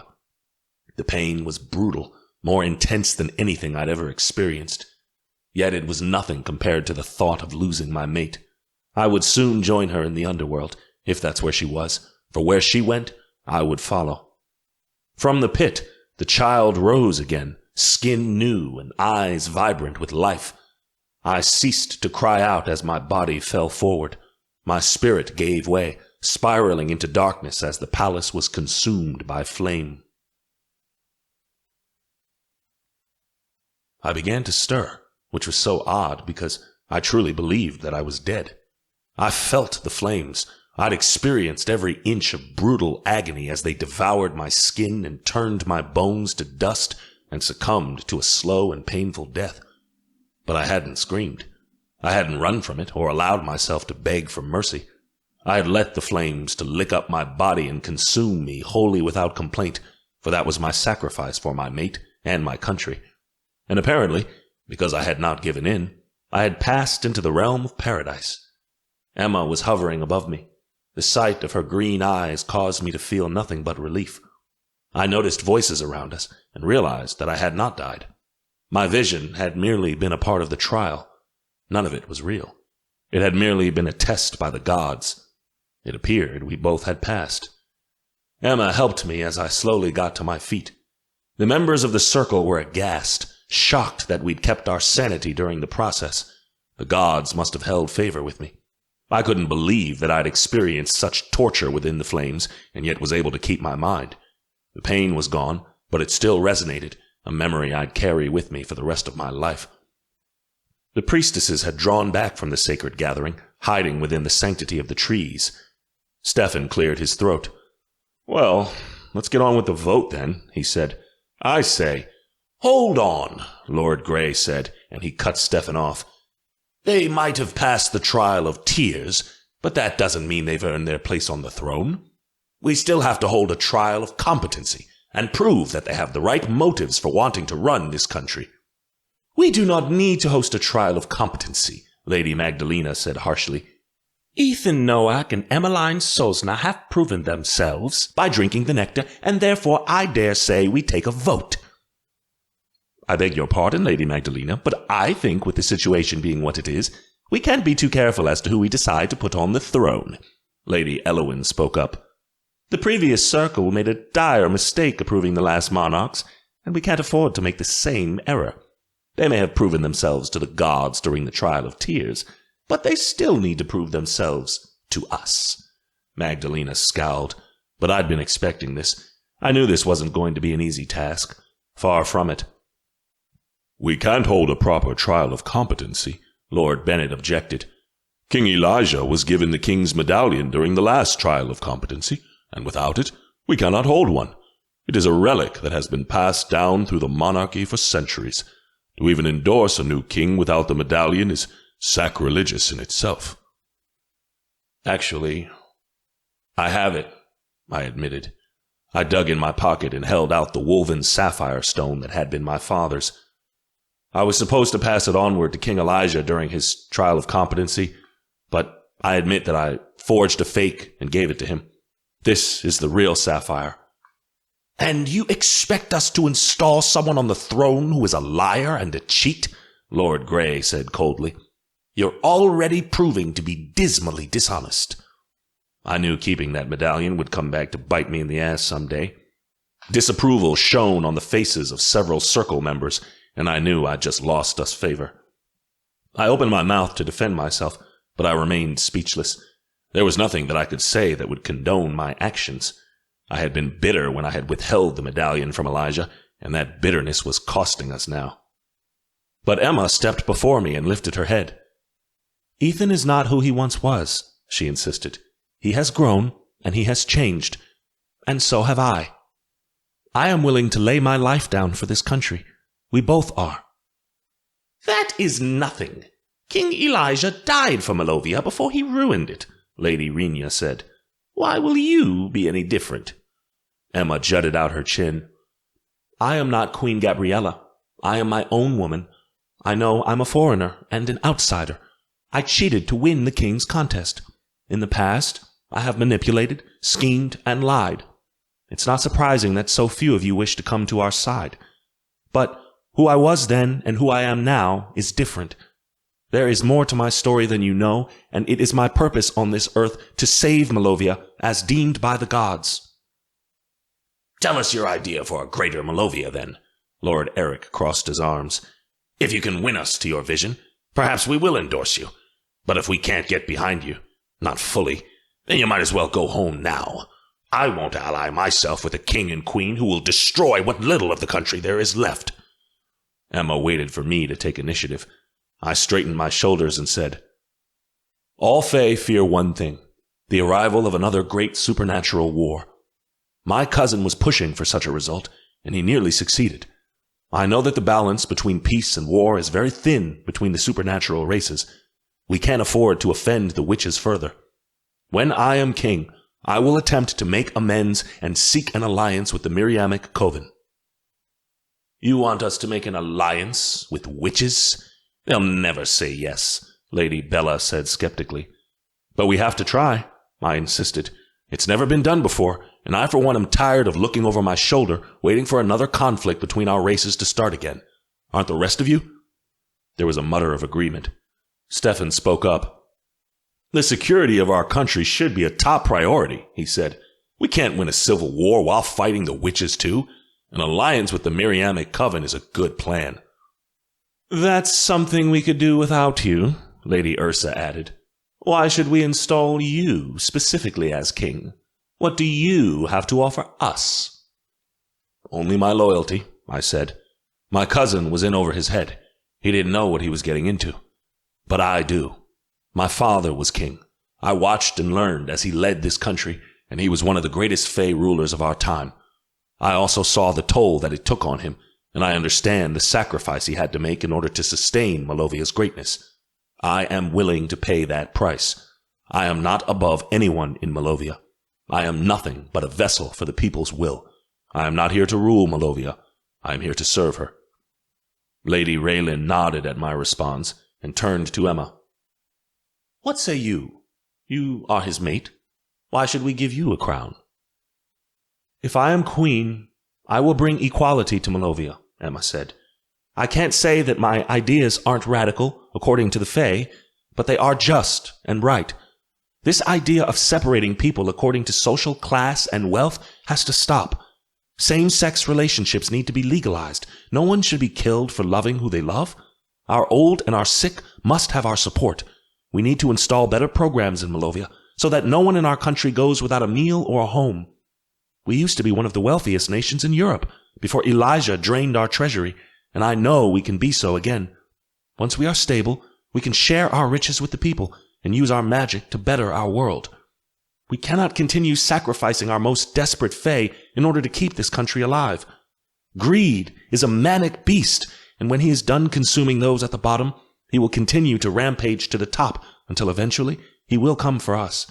Then there will be no one left for greed to ravage, because this nation and everything it stands for will be gone. Her words were chilling, but I felt them in my heart to be true. Continuing to throw away the less fortunate was convenient, but it was a short-term plan for those at the top to maintain power. Eventually, their selfishness would turn on them, and there would no longer be anyone left to sacrifice in the pursuit of power. Forgive me for bringing this up, but all of Dolinska knows of your condition, Lord Grey said. How can we be sure you can adequately perform the duties of being queen? I thought that was a rude question, but Emma steeled her tone and said, I have never allowed my illness to get in the way of my life before. Yes, it will be difficult. There will be times I won't be able to fully commit to the crown. But I will stand in her place, I offered. When she is too ill to perform, I will step in for her. We can't have a sick queen on the throne. It makes us look weak, Lady Raylin argued. I was about to bark back a very cruel response, but Emma spoke before I could. I am a strong sorceress. All of you have heard of what I am capable of doing. My strengths overpower any shortcomings I may have, and I don't consider my disease a weakness, but an asset. The energy I have is reserved for important matters, not trifling concerns. My focus is to help Malovia before myself. Emma cleared her throat and added, and I will also legalize unseelie magic for all dark fae to use within Malovia. Her announcement caused shock to ripple through the circle. Lord Bennett and Lord Lockett both reared back. Lady Renya and Lady Bella's eyes widened, while Lord Eric's face reddened in anger. "Are you insane?" Lord Eric hissed. "Such a progressive ruling would shock the citizens of Dolinska."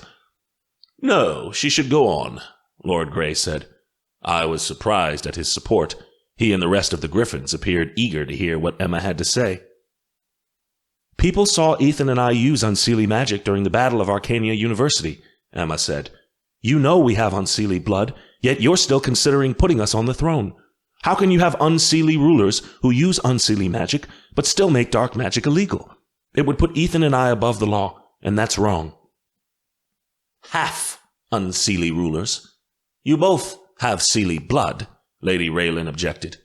"It is one thing to have an unseelie heritage, even to use dark magic to defend yourself in battle. But to legalize it for everyday use? You have no idea the kind of backlash we'd receive." "You know that the Griffins have always agreed that dark magic should not be outlawed," Lord Grey said. "This is something our faction has been pushing for years." "But at what cost?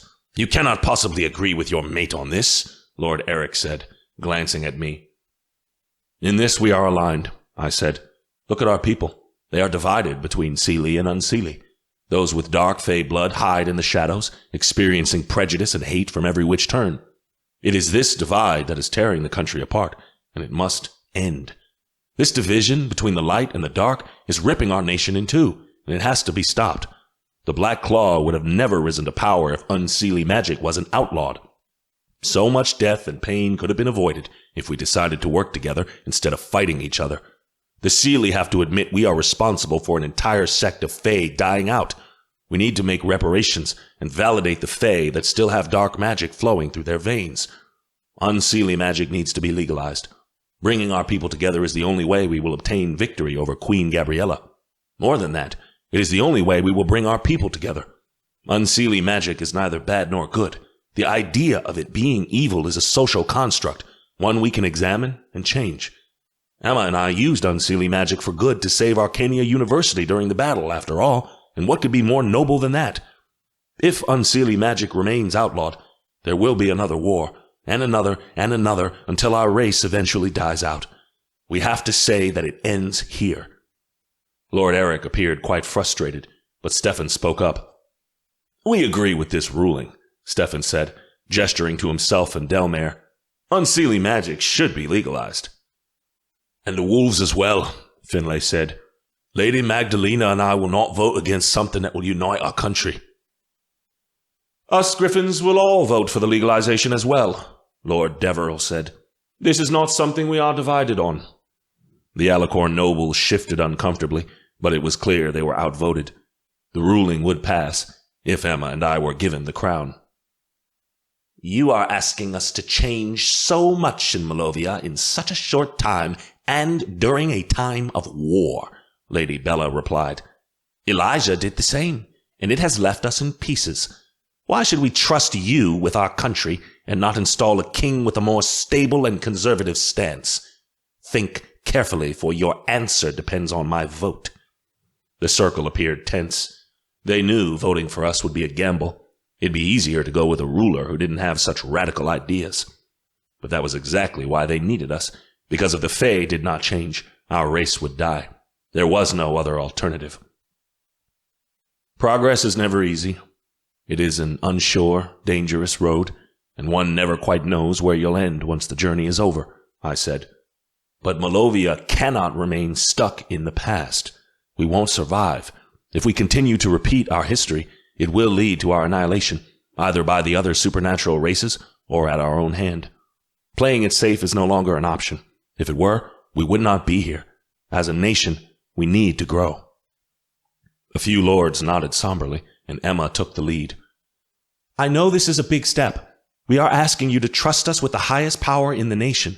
That role was abused and mistreated. Malovia became a mockery in the supernatural world once Elijah and Gabby took the throne. We are asking you to let us repair it. You are right. Dying for Malovia would be no great thing.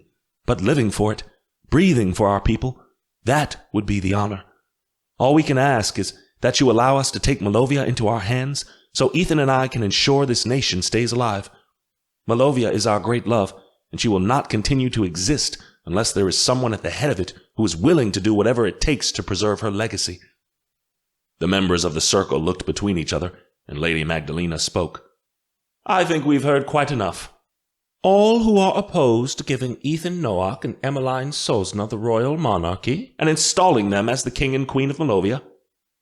Not one person raised a hand, and my heart leapt in hope. Stefan glared around the area, as if daring anyone to vote against us. Emma stiffened next to me, and I saw her go pale. Very well, Lady Magdalena said. All in favor? Everyone raised their hands. There wasn't a single opposition. Each member of the circle had given us a passing vote. With a jolting feeling that electrified my chest, I realized that the circle had agreed in unison to let us take the throne. Emma and I had done it for the second time. We would, finally, be king and queen. The notion should have elated me, but the happiness ultimately faded at the thought of what she and I would have to face. There was much yet to do, and this was only the first step. We had a long road ahead. I only prayed it brought us together, instead of pushing us further apart. The pain of those flames ebbed at the corners of my mind. I hoped I was strong enough to be thrown into them once again. Very well, Lady Magdalena said. The decision has been made. Let them be crowned at once. This is a time of civil war, and we have not a moment to lose.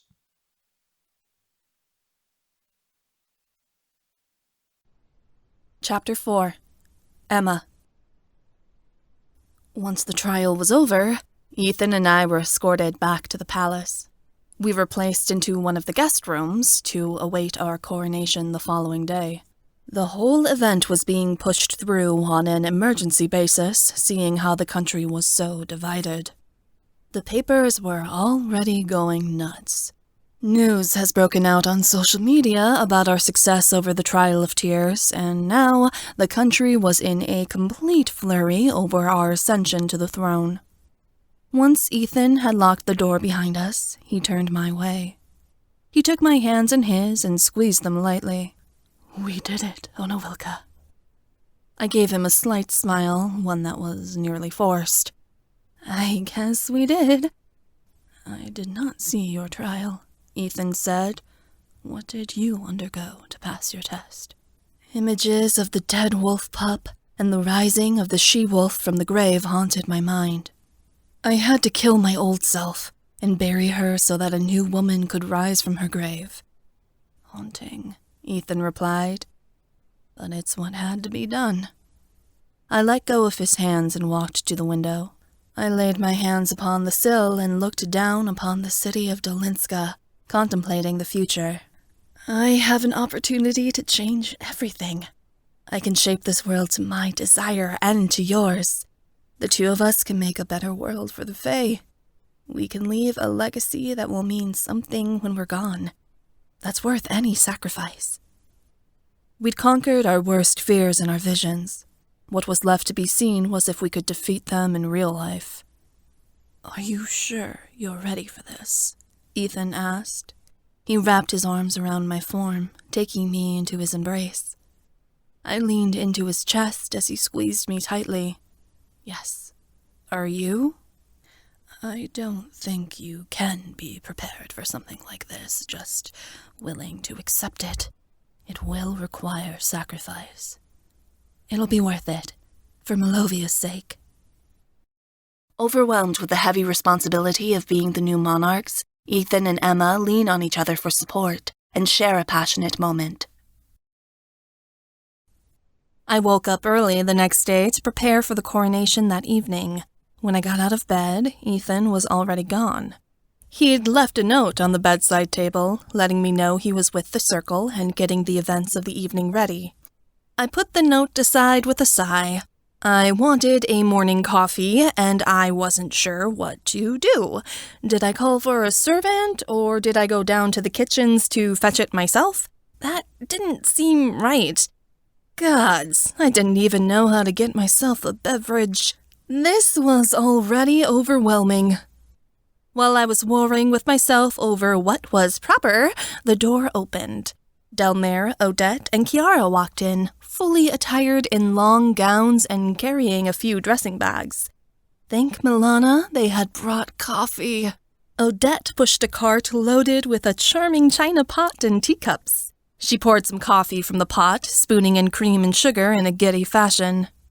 I knew tea was more or less the standard in Malovia, but being American, I guess the staff in the palace was going to have to learn how to brew a good cup of joe. I was all but dead if I didn't have my morning caffeine, despite my doctor insisting it was bad for my disease. Hey, we all had vices. I wasn't giving up Java because of my illness. Congratulations, Delmare said as she handed me a saucer. You're going to be queen. I took a sip of the delicious coffee and sighed. Looks like it. Oh, Emma, aren't you excited? Odette gushed. Soon you'll be the most powerful woman in Malovia. My stomach tumbled at the thought. Yeah, it's pretty exciting, isn't it? Do you have any reservations? Kiara asked. Her eyebrows were knitted together, like she was worried about me. She didn't need to worry. I had this handled. To be honest, not really, I said. I know this is for the best, for myself and Malovia. I just wish I wasn't so nervous. I'm so worried I'm going to screw it up. You're not going to screw it up, Delmare insisted. You're going to be the best queen this country has ever had. I know you have it in you. I gave a grim smile. I wished the rest of the nation believed in me just as much as my friends did. I knew I had to prove myself to the people. All that started today. I was so worried about making a big mistake, even though I knew that no queen's reign was perfect. At some point along the line, I was going to screw up. I just hope I didn't fuck it up so badly that I sent this country spiraling into the ground. We want you to know that all of us are behind you, Kiara said. The girls and I have decided that we're going to finish our education alongside you here at the palace. We're no longer going to attend Arcania University. We wish to be your ladies-in-waiting. My heart twisted and broke at their admission. You girls can't stop going to college, not for my sake. You're going to need us here, Delmare said, not only for the crystals of harmony, but just for companionship. A queen needs to have her ladies by her side, and what better ladies could you have than your friends? The boys have all agreed to become Ethan's advisors, at least for the time being, until the war is over. When Gabby is defeated and the crystals are united, maybe we'll decide on other things, but for right now, this is where we need to be. My eyes watered with tears at the affection of my friends. They really did want to stand beside Ethan and I. We didn't deserve them. Thank you guys so much, I said. I don't know how I would do this without you. You wouldn't, Delmare said frankly, and that's why we're here. We also brought you pretty things, Odette exclaimed. She opened one of the bags and brought out a beautiful purple dress. You can wear it before your ceremony. And we brought this for your coronation, Kiara said. She unzipped the bag and revealed a gorgeous navy ball gown, one that was stitched with diamonds. It was huge, with a full skirt and a bodice that glittered like starlight. The dress had off-the-shoulder sleeves made of organza and applique roses at the bottom. It was the grandest dress I'd ever seen, even grander than the one I'd worn at the king's ball. Wow! I gave a breathless gasp. That sure is going to impress the nobles when I waltz out in that big thing. And that's exactly why we bought it, Delmare said proudly. You're going to make the statement of the century that you belong on that throne. It'll certainly be a statement for the papers. I put my hand on my hips. What do I need to do for tonight? We have orders from Ethan that you are to rest until the big event. It's going to be a long evening, Kiara said. You'll need to keep your energy up. I guess. I didn't want to talk to people anyway. It was nice Ethan was handling most of the logistics. After coffee, a servant delivered us breakfast. I had barely finished eating my poached eggs before I was given a facial, a massage, and a blowout for my hair. A couple of handmaidens did my nails, giving them a French polish. The prep work took most of the afternoon. I don't see why this is necessary, I said as a servant got done waxing my eyebrows. It's a bit over the top. Putting on a beautiful appearance is one of the best strategies you can use against Gabby, Kiara told me wisely. We want the people to fall in love with you. But they already hate me, I protested. Because they have a preconceived notion of you, Kiara replied. Now that you're in power, you can attempt to change their minds. And the first step to doing that is to make sure you look hot. I scowled. Ethan didn't have to do all this crap. He just had to look presentable. The spa day went on into the afternoon. All this pampering was wonderful and all, but I needed some space to breathe. I wanted some alone time to contemplate what I was about to do. And since Ethan and I had passed our trial, I hadn't had any time to myself. I just wanted a few seconds to breathe. I think I need some fresh air, I told the girls. I'm going down to the gardens. We'll come with you, Odette offered. You shouldn't go alone. You already have so much to do, I said. As my ladies-in-waiting, they needed to get ready themselves. Odette was doing a hair mask, Kiara was still in the middle of her facial, and Delmare's nails were drying. I didn't want to inconvenience them. You could take a guard, Odette suggested. My shoulders slumped. That wasn't really what I had in mind. Queens rarely go anywhere alone. It's for their own safety, Kiara informed me. One of us should be with you at all times, if not us, at least a soldier. I won't be long, I insisted. Couldn't I just take a quick walk by myself? Just down to the gardens and back. I was asking for permission when I was due to become the mightiest woman in the nation. It felt so weird. Kiara and Odette glanced at each other, but Delmare waved her hand. It's probably fine. The palace is pretty safe. Just be back in an hour. We need to do your makeup. Got it. The tightness in my chest didn't loosen until I was alone in the hallway. I took a deep breath, then picked up my skirts so I could begin my walk to the gardens. Servants, as well as nobles, tilted their heads to me to acknowledge my presence as I passed. It felt so strange. Usually, people just ignored me, but now everyone was acting like I commanded some sort of respect. I suppose I did. As I passed door after door, I got lost on the way to the gardens. I nearly wished I had brought an escort. This place was massive. I feared getting lost in it. I wanted to ask for help, but was too stubborn to do so. I didn't get what everyone was so worried about. There were guards stationed everywhere. If anything happened, I'd be protected. Eventually, I found my way out to the gardens. They were blooming with the beauty of springtime, the scent of flowers surrounding the area. It was gorgeous out here, the sunlight beaming down on the water running from the fountains. Being outside was already giving me a sense of peace. I began winding my way through the hedges until I was met with an unwelcome sight. Chastity, Ethan's ex-girlfriend, was sitting on a stone bench in the gardens, holding a red rose. She gazed at the rose with a soft smile, admiring its elegance. Ugh, her. Never mind, my walk was ruined. As a noble, she had the right to be on palace grounds, but I still didn't want her anywhere near me. I went to turn the other way, but before I could, I heard Chastity cry out, "My lady!" I scowled. I couldn't avoid her now. I turned toward Chastity, and she gave me a warm grin.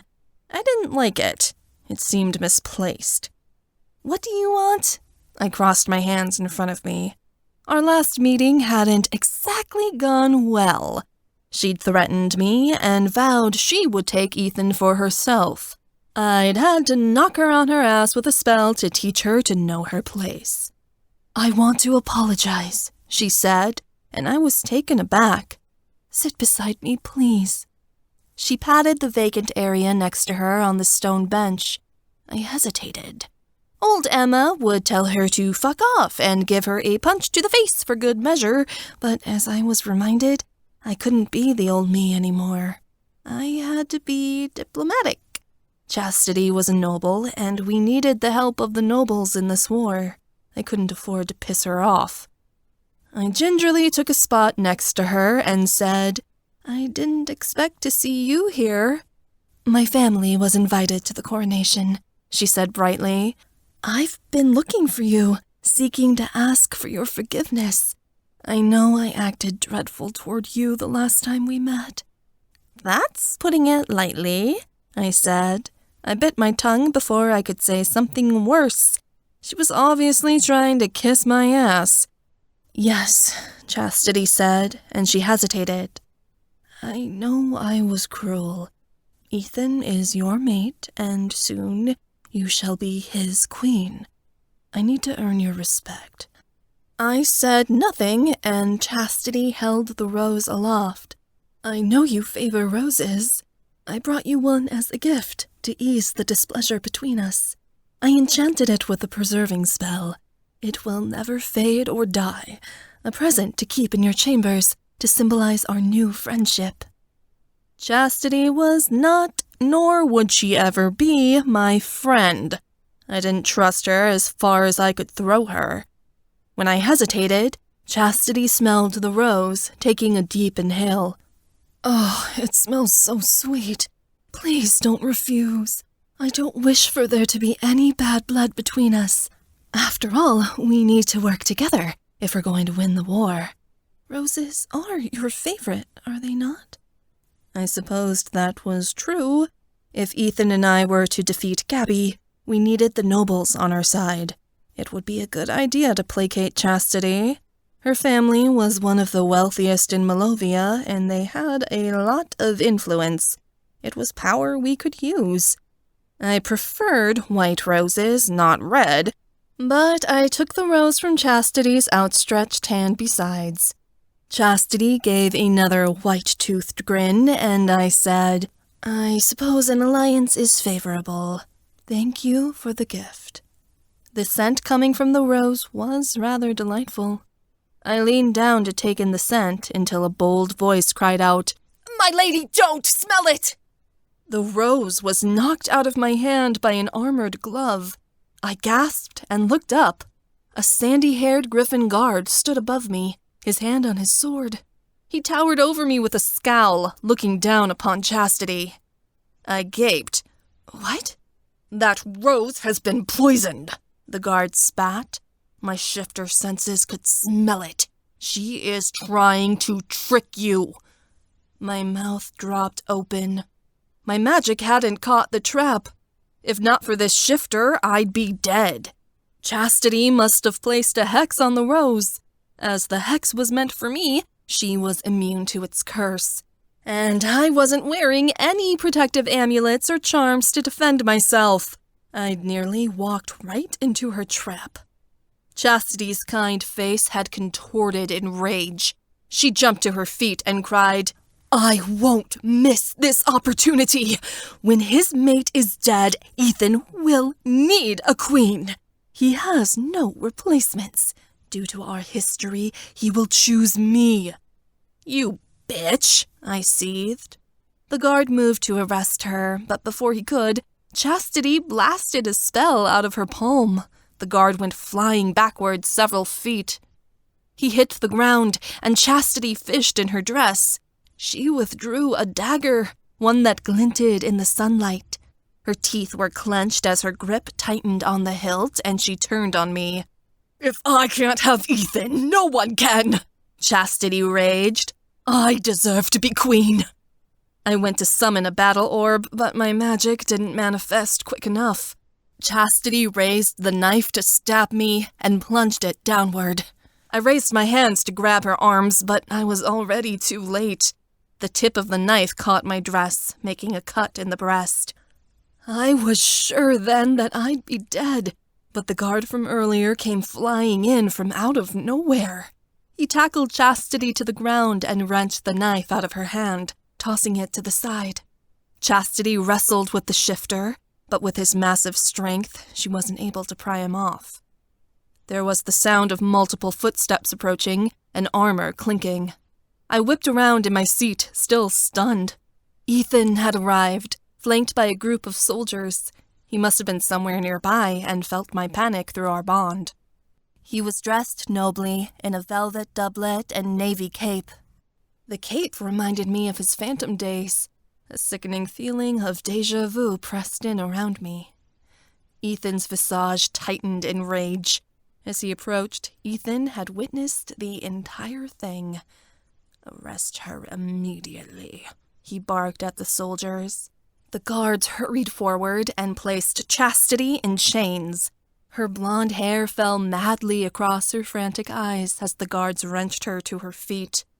My chest heaved. The first attempt to assassinate me had already been carried out, and the crown wasn't even on my head yet. I had been expecting this, yet not so soon. Ethan bent down. He picked the red rose off the ground. His nose wrinkled as he noticed the poison, and with his magic, he ruined the flower, causing it to turn black. He tossed it to the ground and crushed it under his boot before he rounded on Chastity. "This is unacceptable," he shouted. "How dare you try such a bold act in an attempt to gain power? I promised to give you what your family wished for if only you worked with us." "It wasn't enough," Chastity spat. "Do you think I wish to be a lady for the bastard queen? It is I who should be on the throne. You should have taken the no I gave you long ago as my answer," Ethan snapped. "Chastity, you have a choice. For your attempt on the life of my mate, you shall be beheaded or hanged. Which do you prefer?" "You will not kill me," Chastity seethed. "You don't have the nerve. Then I will choose for you. Take her to the cells underneath the palace. Her sentence will be carried out in the morning." Chastity's face paled as she realized Ethan was deadly serious. She screamed and kicked as she was dragged off, but it didn't make a difference. The guards carried her away, and Ethan turned to the man who had saved me. "You, sir, I don't believe we've been introduced. Your name and your station." "I am Timon Toman, your grace," the guard said with a bow. "I am a griffin guard, one that has been tasked with defending the gardens. From now on, you shall be my mate's personal guard and be given a raise," Ethan told him. "Your quick action saved her life today." "Thank you for the honor," Toman said. "I'll consider it my sworn duty to defend the life of the queen." I was still panting. Ethan glanced at me and said, "Toman, would you please escort my mate and I back to the guest quarters of the palace?" "Of course. It is my pleasure." Toman strode forward. His hand was on the sword at his side, as if thinking another assassin was going to spring out behind the next corner. The guards that hadn't arrested Chastity flanked behind us to provide extra security. I kept a tight grip on Ethan's arm, feeling lightheaded. What the hell? I wasn't safe in my own damn palace? Ethan asked the guards to remain outside. When we entered the room, the servants looked up. My friends, who had finished the remainder of their prep work, glanced at Ethan like they already knew something happened. "Everyone out," he barked. "Immediately." The servants hurried out the door. Once they were gone, Odette asked, "What's wrong?" "There was an attempt on Emma's life. Chastity tried to poison her in the gardens," Ethan told them shortly. "She was apprehended, but we were almost a moment too late." The three of them gasped. "Already?" Kiara blinked. "She was hardly gone an hour." "You all act like you expected this," I flustered. "I did too, but not so soon." "Emma, you don't understand. Your life is different now," Ethan said. "This is going to be hard to adjust to, but people will want to kill you." "I've always had people who wanted to kill me," I blurted. "Gabby and Elijah, the Black Claw." "And now there are even more," Ethan finished. "Now you have every greedy shifter and sorceress in the kingdom plotting and strategizing how to either take advantage of you or take your head in order to gain more power for themselves. You must be ever vigilant. There is no one you can trust, not when you wear the crown." "Ethan is right," Kiara said kindly. "The monarchy is dangerous. Everyone around you has something to gain or lose by your position. You might not even be able to trust people who you consider your friends." "If I can't trust my friends, then who can I trust?" I asked hopelessly. "Your own judgment," Ethan said firmly. "Know this, Emma. The monarchy is a game. The people who win are those who are able to manipulate the game the best and for the longest. You made a miscalculation today, one that isn't your fault, but that nearly cost us everything. Consider this your first lesson in being royal. If you wish to stay in power, you need to learn to make moves and be several steps ahead of the rest of them. Everyone, even the people who care about you, have ulterior motives when you're queen.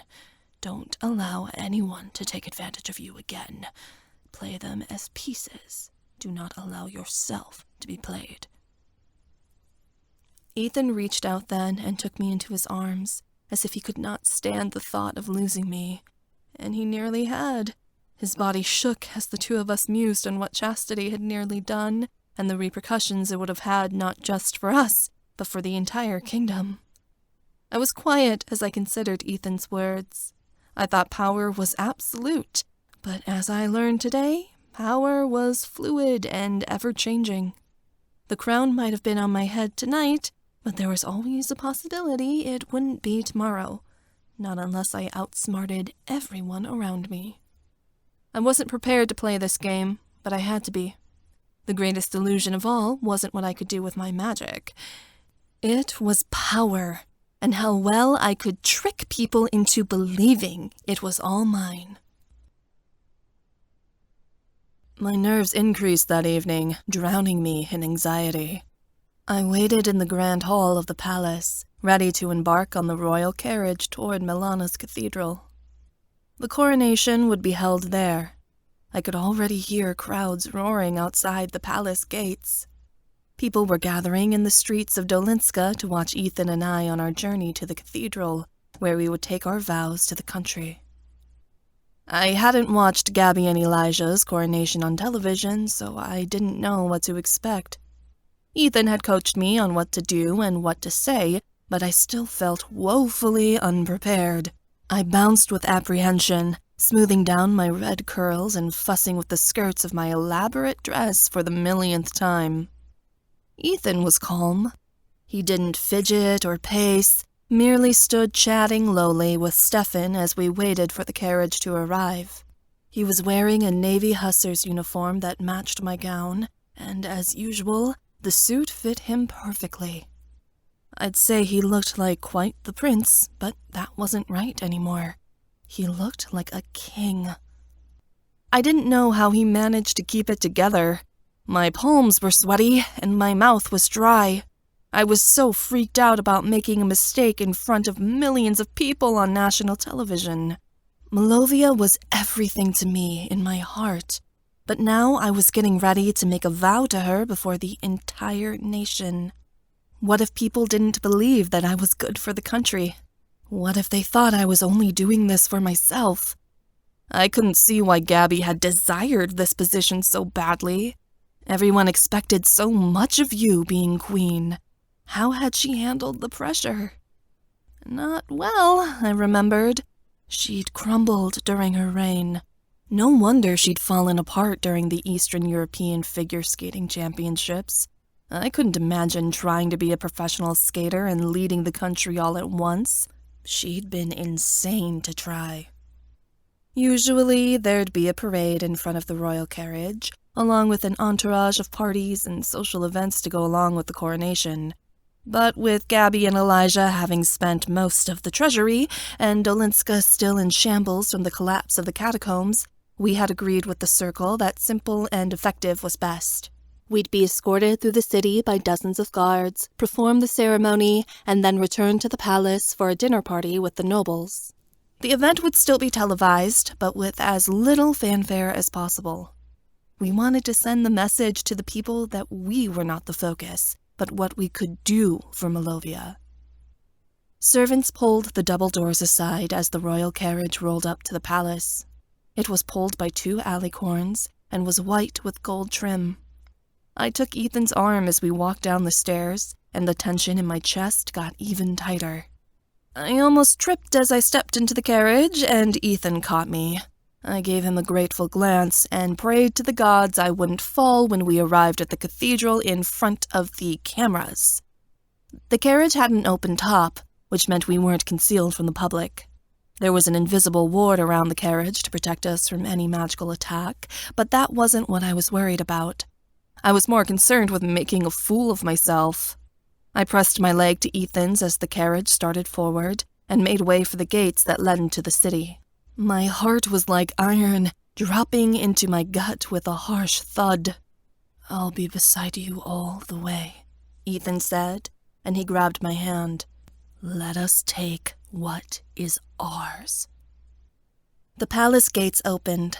Hundreds of faces peered back at me, some judging, some hopeful. There were cheers, screams, and shouts. Applause rang throughout the city streets, and I realized they were cheering for us. "Smile and wave, Emma." Ethan inclined his head to the public, looking all royal and shit as he raised a fair hand. He'd been born to do this. Hell, he was used to it. It was what he'd grown up with, being a prince. Being in the spotlight was his natural inclination. It was different for me. I wasn't used to being the center of attention. That's not true. This is like ice skating, I thought. It's all about putting on a show. I plastered on a smile and lifted my hand to wave to the public.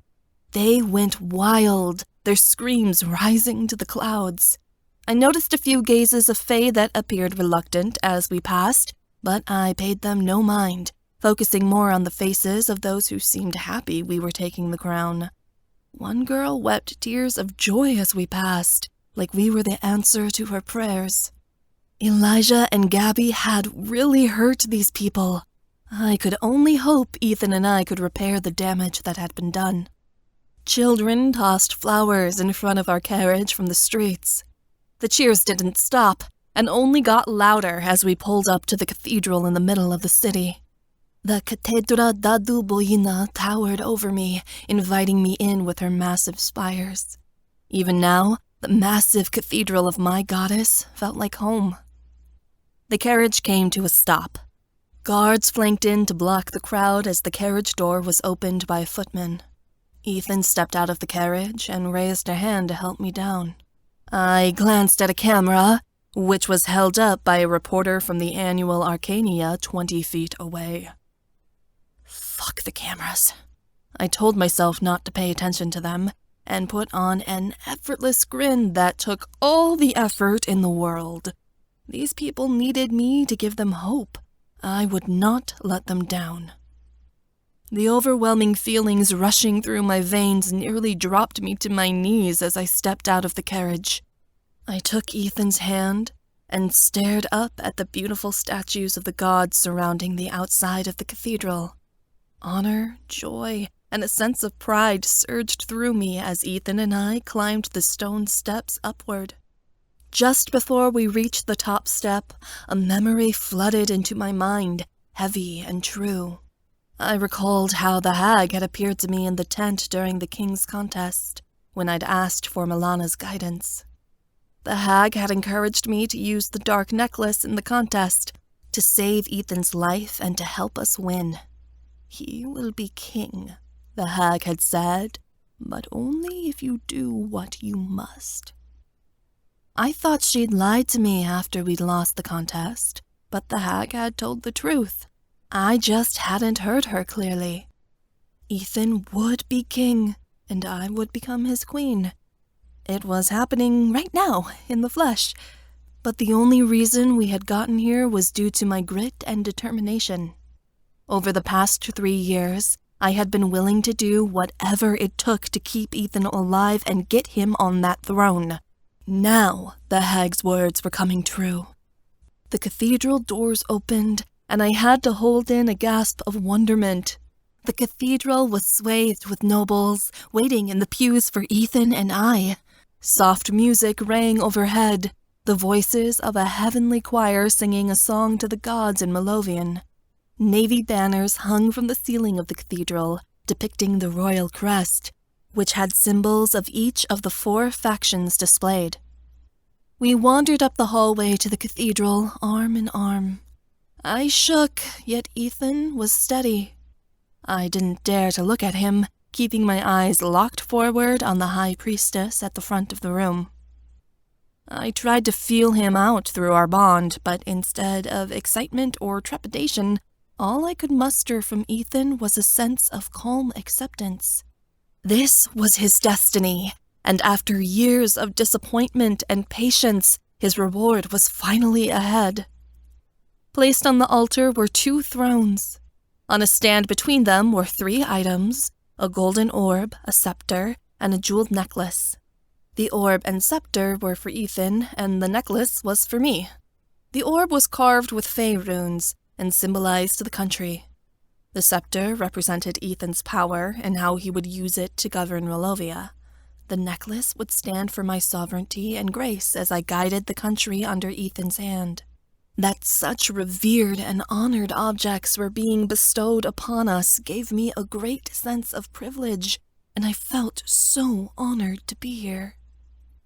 Our friends were standing at the frontmost pew. Ozzy bounced excitedly next to Jasper, who had to put a hand on his shoulder to steady him. I caught the comforting gazes of Delmare, Odette, Kiara, Stefan, Theo, and Alexi, the friends who had become my dearest and closest family. The girls were eager, while the boys were tense with anticipation. They'd been waiting for this day almost as long as we had, since the King's contest had started.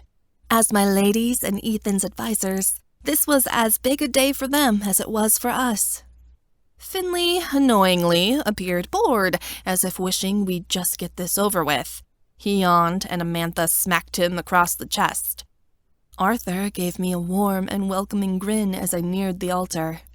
When I looked at my brother, any unease I felt washed away. He believed I could do this, and so did I. Before the last step that led to the altar, I realized my greatest truth. The monarchy wasn't about me. It was about Melovia, her history, and what she would stand for in the dark days to come. I had a duty to preserve her legacy. There was a reason I hadn't been crowned queen years ago. I wasn't ready for it. I still had lessons to learn, things to conquer, before I was ready to take the throne. But I was ready now, and I would show the world that this was my destiny. Ethan and I let go of each other and knelt on velvet pillows before the altar of the High Priestess. She stood before us, and the music in the cathedral fell silent. The high priestess lifted her hands to the pews. People of Melovia, we are here today to bear witness to the coronation of a new king and queen. Ethan Nowak and Emmeline Sosna, are you willing to take the oath of the monarchy? We are willing, Ethan and I responded in unison. The cathedral was so deathly silent that our voices resonated around the room, echoing up to the ceiling. Then let it be so, the high priestess said. Do you both swear to govern the Fae of Melovia, according to the law of the gods and the customs of our people? We vow to do so, Ethan and I responded again. Will you judge and rule Melovia with a fair hand, delivering both mercy and justice, honoring the gods and sustaining our nation with every power that is in you? We will, we responded once again. Our voices were getting bolder now, growing louder in the silence of the sanctified cathedral. And do you vow to uphold the truth of the gods, the righteousness of the nation, and the preservation of the Fae? Do you promise to use your wisdom to bring light by the Seelie and bring darkness from the Unseelie? There were a few mutters at the mention of the Dark Fae, but Ethan and I had insisted it be put into the ceremony. The Unseelie vow had been taken out many years ago once the Dark Fae were vanquished, but Ethan and I wished to be a different king and queen and restore our ancestral customs. It started at our coronation.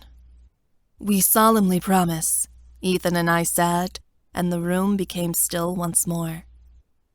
Do you swear to protect Melovia and to defend her at all costs, even upon your life? We shall, Ethan and I answered again, and a shiver passed through me. The high priestess nodded. Let it be known from this day forth, you shall be called King Ethan of the Arcania, first of his name, and Queen Emmeline of the Arcania, first of her name. We now place these crowns upon your noble brow and give you the keys to our kingdom. Use them wisely. The high priestess motioned behind her. 2 younger priestesses strode forward, carrying a golden crown and a silver tiara. I'd seen those same crowns on the head of Gabby and Elijah so many times, and now they were being placed on ours. A tightness constricted my throat, and tears formed in my eyes as the tiara was nestled into my hair. Its weight was heavy, enough to last a lifetime. Ethan was given the orb and scepter, and the jeweled necklace was fastened around my neck. The priestesses looped fur-lined navy capes around our shoulders and fastened them. We stood. In unison, Ethan and I walked toward the matching thrones and took our place upon them. As we did so, the high priestess cried, I announce the crowning of the king and queen of the Arcania. Long may they reign! Long live the king! Long live the queen! The Fae in the pews responded in booming voices, their voices echoing over the cathedral and rising to the rafters. A chill settled into my bones, and I laid my hands upon the arms of the throne. It had been done. The pomp and circumstance was over. Ethan and I were king and queen. Now was the time to play chess.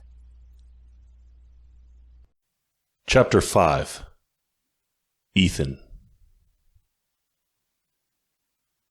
Now that I was king and Emma was queen, there were many duties to be done. The life of a monarch was quick-paced, always demanding decisions. Within days, we fell into a routine. Emma and I began our day with an offering to the gods in the royal cathedral. We then headed into a council meeting at the palace, where we converged with our advisors and various members of the circle. The sacred gathering was only to be used for the most important of meetings, so this was where we received counsel. Our circle meetings took up most of the morning and led straight into lunch. After we ate, we headed to the throne room to hear demands and pleas from the people.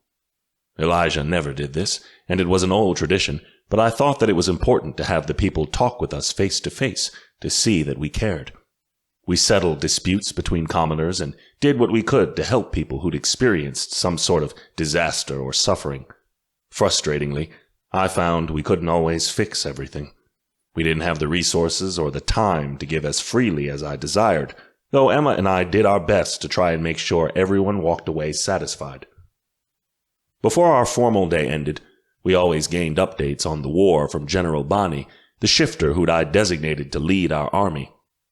The answer as of yet hadn't varied. Gabby was locked up tight in her fortress with her followers, and she hadn't yet made a move. We'd have to squeeze her out somehow.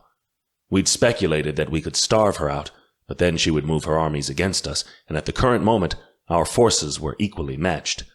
Weeks had passed since our coronation, and we appeared to be at a stalemate. Neither side wanted to give in, but neither wanted to make the first move. I wasn't sure what Gabby was waiting for. It wasn't like her to be so cautious. Something was up.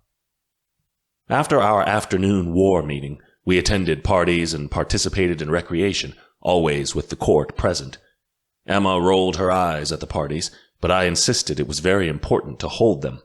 Fraternizing with the court, especially the nobles, was not only a way to keep them happy, it was also a way to gain information, keep people close, and weed out any betrayers. We knew Gabby had planted people inside our palace to keep an eye on us, and we had yet to find out who they were, so hosting events where gossip freely flowed was one of our best chances of gaining information. Every day was more or less the same, but at the same time different because of the choices we made. There was always something new to decide. There was a constant entourage of people around us, if not for the government, but for entertainment. I'd had the same experience growing up as a prince in the palace, but had grown used to another life during my time at the university, and thus had to get readjusted. Emma was in completely new territory. She'd had other queenly duties that I did not, and in the fall she'd be adding private instruction to make up for no longer attending Arcania University. I kept a close eye on her, preparing to intercede if I felt like it was going to be too much. Our current morning council meeting was already tense. We'd recently made our decree for unseelie magic to be legalized. The news media had gone ballistic, and frankly, so had some of the people. There'd been a few protests in front of the palace since the law was passed, and I hoped we could calm some of the tension. The meetings were held in a circular council room in one of the stone towers of the palace. Banners hung on the walls. Our circle, as well as Emma and I, sat around a large wooden table placed in the center of the room. Emma was tired, sipping at her morning coffee like it was her lifeline. There were bags under her eyes, and she had been tossing and turning beside me one too many nights. I worried this was all too much for her, but there was no turning back now. My eyes centered on an empty chair on the opposite side of the table. Lady Magdalena was missing, curiously. I wasn't sure where she went, and even as king, I dared not to ask. She did as she pleased, and I knew wherever she was, it was for our effort. Always, Lady Magdalena would put our cause first. She'd taken Finlay with her, wherever she went. Secretly, I was pleased. Finlay was always stirring up trouble on the council. He had the right idea, but the man was a poor diplomat. He and Lord Grey's arguments took up copious amounts of precious time that we needed to get things done. "Looks like the blowback from the unseelie decree isn't as dastardly as we expected," Lord Eric said. "The Griffin faction is in support, and although the other factions have voiced their disagreement, none have moved to do anything in opposition. It appears there were more mixed-blood Fae hiding within the city than we thought." "Of course there were," Emma said, rubbing her eyes. Her frankness hadn't changed. "We do have a few vocal opposers," Lord Eric continued. "We would do well to placate them now before they gather followers. We don't need another uprising." "I think we can keep the people happy if everyone remains fed and well," Lady Bella suggested. "No one will listen to these opposers if nothing dramatically alters the people's day-to-day lives. We can integrate unseelie magic without too much fuss, if everyone continues to have the resources they need. The only question is how." As we all knew, Malovia was broke. I'd taken a look at the royal treasury funds before we'd started that morning, and nearly cringed at how they'd been drained. Gabby and Elijah had spent all the treasury's coin on growing their massive army, which Gabby had taken with her once she'd fled Dolinska. What was left was hardly enough to pay our own soldiers and prop up the healthcare system we'd recently got running again. Taxes were low this year, due to so many being unemployed under Elijah's reign, or otherwise killed off by the riots or his policies. We needed a way to fund our forces and keep the country running. What do you expect us to do? Our mightiest landholders have fled. Lord and Lady Graymer have turned their backs on us, Lord Bennet announced. I stopped by their estate this morning to find them gone. As one of their abandoned servants told me, they took the family fortune and went to support Gabby. It is no wonder, Lord Grey blustered. We can't make allies when we are killing the daughters of nobles. It had to be done, I said gruffly, and Lord Grey fell silent. Chastity had been executed the morning following the coronation, as I'd promised. I watched her head roll in the execution yard of the palace and felt nothing. I disliked that my rule had to begin in such a way, but unfortunately, I had to set an example. No attack on the Queen's life would be tolerated, and hopefully, Chastity's death would dissuade others from making an effort to end Emma's existence. Lord and Lady Graymer had pleaded for their daughter's life, but I failed to allow them to sway my decision. As such, we'd made two more powerful and rich enemies, ones who now supported Gabby's claim to the throne. We need to find another way to bolster the treasury, Emma announced, without depending on the funds of nobles. I'm sorry, my queen, but the system hasn't been set up that way, Lady Renia replied. For centuries in Malomia, nobles have contributed to the monarchy by providing gold for the treasury through the money their lands, crops, and businesses generate. Without these millionaires supporting us, and with many of them dead or with Gabriella, how do you propose we remain in the black? We can't keep relying on the generosity of others, Emma stated. Yes, these nobles contribute to the treasury, but at what cost? They have too much power to influence the monarchy and the laws of the country because they hold the purse strings. They give us money because they know they have power over the council and the throne. The Queen has a point, Delmare stated. The monarchy needs to be concerned with generating its own money. The kingdom is on the verge of collapse. We can't wait for the wealthy to decide if they want to support Gabriella or us. And how do you propose we do that, Lady Irina? Lord Lockett asked, crossing his arms. Make gold fall from the sky? Nah, we'll just pull it out your ass, Lockett, Stefan drawled. Lord Slasky, Lady Raylin snapped. This is a civil court, please. Stefan was a lord now, and he was good at it, but he had a tendency to let things slip that he shouldn't. I shot him a glare to tell him to shut up, and he shrugged carelessly. I took control of the council by leaning forward. Originally, when the Fae came to Earth, we did not make our riches by land. We made them by trade, I stated. Elijah shut our borders during his reign, but it's time to open them again. Fae objects are rare in most supernatural communities and expensive to obtain. We can take advantage of that.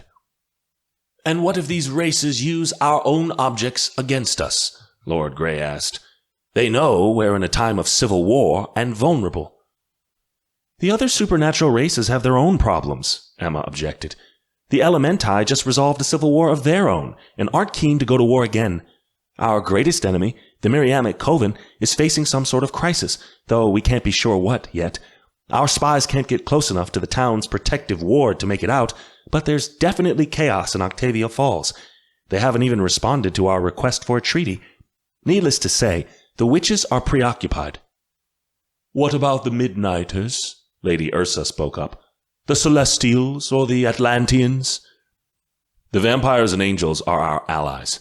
The merpeople don't wish to seek war. They never have, and I don't see why they would start now, I said flatly. And don't humor me with ideas of the astromancers attacking either. They're such a secluded society, it's laughable they'd come out of their city long enough to see what we're doing. Elijah insisted there would be another great supernatural war. We know things between the races have been tense since the last supernatural world war ended 80 years ago, Lord Bennett said. How do we know another won't happen again? I shuddered to think of it. My cousin had admitted that he'd been to the pool of memory, and there the gods had revealed to him another calamity like the one the supernatural world had experienced decades ago. The question wasn't if another world war was coming, but when. There could be another great supernatural war, I admitted. We don't know. But I figure that it's pointless to debate on some upcoming battle on the horizon and what we're going to do about it when there's already a conflict right in front of us we need to deal with. There were nods around the table. I sat back in my chair. I think it's decided. We open up the trade routes and sell as many Fey objects as we can to the other races. Then we use the money to prop up the economy and fund the battle against Gabriella. Agreed? There was a vote, which passed. The council disbanded then. Stefan lounged across the table once the four of us were alone, much like his lazy self. It's so annoying trying to get all these prats to listen. Whatever their internal biases, we need them, I said. All the lords and ladies of the Circle have been instrumental in ensuring that we keep the support of the nobles we still have. And what about the general public? Delmare placed her chin in her hand. It seems like the city is being mostly supportive, Emma noted. There are going to be dissenters regardless, but at this point, I think most of the commoners are just looking to see what Ethan and I will do before they have any real judgments about us. Emma stood, but she wavered. I eyed her before I said, Tell the servants we will take our lunch in our quarters today, and don't let anyone into the throne room until after 2:00. We need a reprieve. Stefan nodded, and he and Delmare left the council room. I rose and took Emma's hand in mine. Her knees buckled when we reached our quarters in the uppermost part of the castle, and I held her up. You're not well. She seemed so frail through our bond. I'm just having a flare-up. I'm fine, Emma said tiredly. She laid on the camise lounge and cast a hand over her eyes. Tigris puttered in from the other room. Tigris had his own little greenhouse attached to the Queen's office, and he was very pleased with it. The Feykin landed on Emma's shoulders and began kneading his paws against them, giving her a massage. The servants rolled in a golden cart which carried our meal. They curtsied and left us alone. I locked the door. I didn't wish for anyone to bother us until later. I placed a plate in front of Emma on the coffee table, but she merely picked at her crab and watercress salad. Her skin was a slight tinge of green. You were throwing up all last night, I noted. I'd heard Emma retching into the early hours of morning. I'd found her on her knees in the bathroom attached to our suite. I'd gotten up to help her, but there wasn't much I could do besides call for water. It's probably just stress. My stomach bottomed out. Is there anything I can do to help? I need some time to adjust, she replied. We were thrown into this. I'll get used to it eventually. I wouldn't take that as an answer. I abandoned my meal and got a hairbrush from her quarters. She tilted her head and asked, What are you doing? Giving you a nice afternoon. I brushed back her long red hair. I knew this felt good to her. You could call for a servant to do it for you. A king serves his queen. I never tired of running my fingers through Emma's vibrant locks. Her hair was soft and striking. It drew me in, and I was reminded of the desire I felt for her. It didn't fade, only grew stronger with time. I'm worried I can't do this job, Emma whispered. I want to, but every day I wonder if my body is strong enough. You are strong enough. I put the hairbrush down and sat beside her. I took her hands in mine. The gods didn't choose you for this position. You chose it for yourself. You like to push yourself past your limits, but, Emma, I've never seen you not achieve your goals. You found a way to overcome what's in your way every single time. But my disease holds me back, she confessed. I didn't have any idea how tough this would be. I knew it wouldn't be easy, yet my limitations are staring me in the face. I can't keep up with everyone else, Ethan. I can't even keep up with everything I want to do. I brushed a red lock of her hair behind her ear. I think you set impossible standards for yourself, I said. You're doing fine. Fine isn't enough, though. Not for me or Malovia, she said. I want to be the best at what I do, and that includes being queen. You can only do the best you can day by day, I said. We already know that your disease makes it so what's possible for you changes, sometimes even by the hour. You aren't the kind of person to give up on a Wilke. You make adjustments and find a path forward. The day is coming when I'm not going to be able to get out of bed, Ethan. In the past, I've been stuck inside for a week or more trying to recover from an illness, Emma said. This isn't like skipping class. We're running an empire, one that's dependent on me. You know what I'm dependent on? You being happy and healthy, I said. I'm a king. I can shoulder your burdens. I can run this country if you need time to be absent. I can take on your duties and fill in for you when needed. But I can't do any of this without you. And if you're not healthy and taking care of yourself, I'll crumble. Remember what we said about holding each other up? We agreed to be that for each other. I have people to help me run this nation, but I have only one mate, and I will not lose you. I need your love more than I need your help. The corners of her mouth lifted, and I cupped her face in my hand. There are many queens that have existed, but there is only one you. You're my rarest treasure. I'd give up all the jewels in the monarchy if it meant continuing to hold you in my arms every night.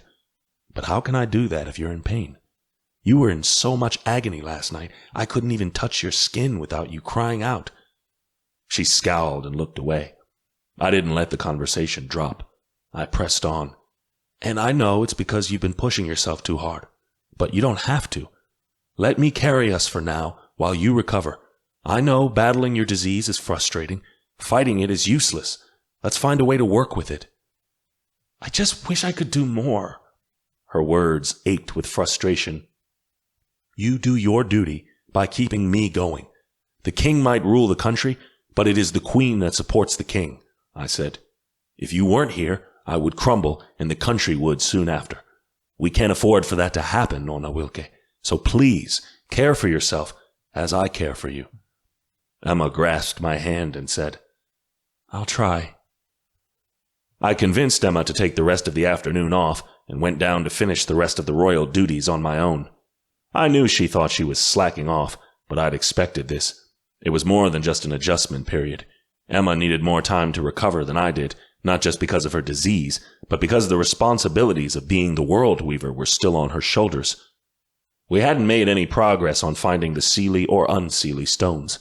Arthur was looking, but so far he had failed to come up with anything substantial. I knew that weighed heavily on her mind.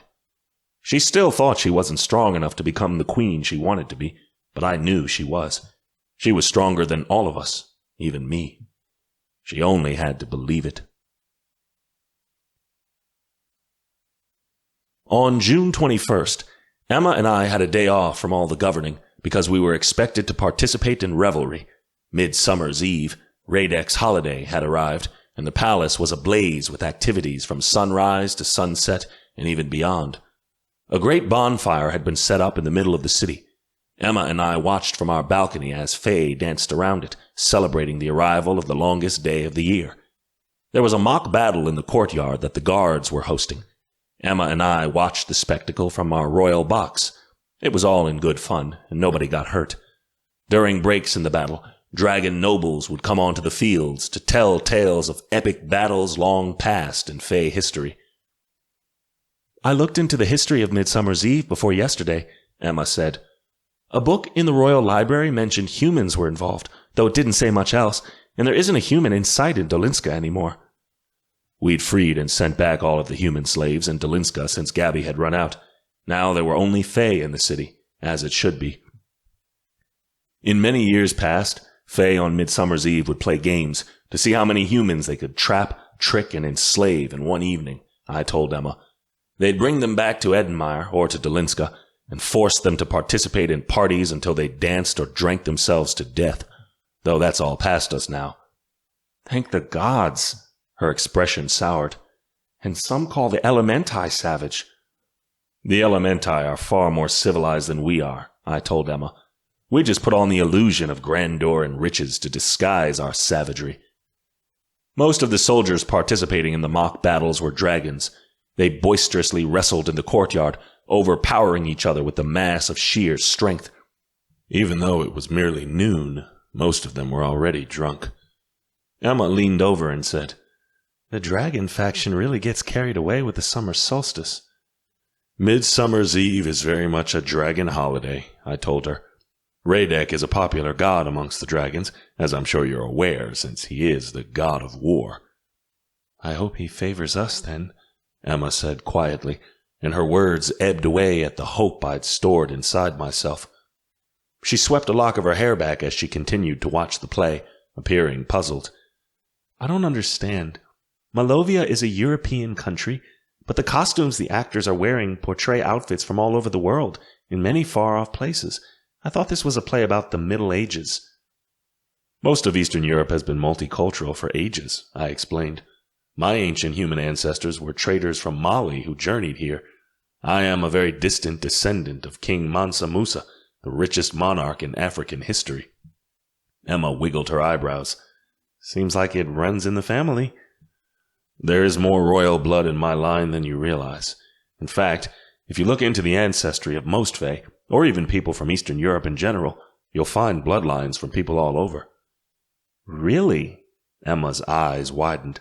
"I didn't know Malovia, or Eastern Europe in particular, had such a rich and immersive history." "It's because Malovia is stationed in an area that's a direct line to the rest of the world. Any merchants from England, France, or otherwise would have to travel through here to get to Russia, China, or anywhere else," I explained. "We had many traders from Africa and the Middle East who came here often to sell spices and goods. Many of them remained, and the Fae took mates among the wealthiest of the travelers. It is part of what made the Fae rich here in the human realm." "I didn't know the world was so connected, even back then," Emma marveled. "People believed that there was no such thing as vacations or travel in the Middle Ages, but it just wasn't so, especially where we come from. Slavic peoples, such as ourselves, are more culturally diverse than people realize. It's only in the modern age that folks believe people from our area should look a certain way, but being European, especially Eastern European, doesn't directly relate to having blonde hair and blue eyes. Most people of all creeds mixed with Malovians, Poles, Ukrainians, and the like. Humans, as well as Fae of different races, have been intermingling for centuries where we live, and we do well to remember that." Emma pondered this. "I wonder how we fell so far away from history and lost the truth along the way." "Because there were certain people in power who twisted the narrative," I said. "History is written by the winners, Emma, and those who have the coin and status to twist things to their will. It's much easier to control the public when you divide them. It's up to us to look beyond the veil and see the truth for what it is." After the mock battle, a stage was conjured by a sorceress, and a play began. It was one of my favorite stories, a tale of Vesna, the goddess of time, falling in love and mating with a woven shifter. Emma's face grew confused as she watched the players dance on stage, portraying the intricate romance with streamers and bright costumes. "I don't understand this play," Emma said. "The actress is playing Vesna, the goddess of time, but in the play Vesna is a mortal fae, not a goddess. That doesn't make any sense." "Gods and goddesses have been known to come to Earth to live among us," I explained. "They incarnate as mortal fae and take mates among our race. Some goddesses incarnate again and again. Vesna has incarnated several instances to mate with shifters and take them back to Edenmire to make them a part of her harem. Other gods only incarnate once or twice. Radek, the god of war, has only incarnated as a mortal a few times to lead the Fae in times of war. It's a very rare occurrence." "Is there any proof that these people are actually incarnations of gods and not just powerful Fae?" she asked. "There are written historical records from the Middle Ages, though they're hard to interpret," I said. "I choose to believe them. The records say that these Fae are stronger than most, able to do incredible magic most members of our race cannot. Some of the amazing deeds that are described are enough to convince me. Tales of being able to reverse or speed up time or create armies from nothing. No normal Fae could pull off that type of magic without godly power." "Do the gods who incarnate know what they are?" "I don't believe so." I shook my head. "They gain knowledge of their godhood along the way as they live their lives and grow in wisdom. When their minds are wiped clean of the knowledge of their godhood, it is easier for them to learn lessons and partake in the mortal experience, which they need in order to better guide us." "Do they ever find out?" I think, from what I've read, gods who incarnate only realize what they are if another god who hasn't incarnated tells them, or once they reach an advanced age, elders mostly. Memories from their past godhood lives can be triggered as well, but I'm not quite sure how accurate all this is. So much of it is rumor and fairy tale, lost through the ages. Emma's face brightened in hope. Do you think one of the 7 gods has incarnated in our time and could lend us a hand against Gabby? If they have, we could launch a search for them. I gave a skeptical noise. I wish. It'd be easier to win this war. An incarnation of one of the 7 gods living among the Fae has not happened in many years. If there was a god or goddess in our midst, I'm certain they'd offer their help, as we have taken on a quest given to us by Melonia. All of the other gods are enemies of Droga's. Why wouldn't they want to stop him from gaining the crystals and aid us? I am sure that if we had friends amongst the gods that we would have met them already, but none of them have come forward, so the 7 gods must remain in the afterlife. Emma bit her lip. Do you think it's possible that I could be a goddess and not know it?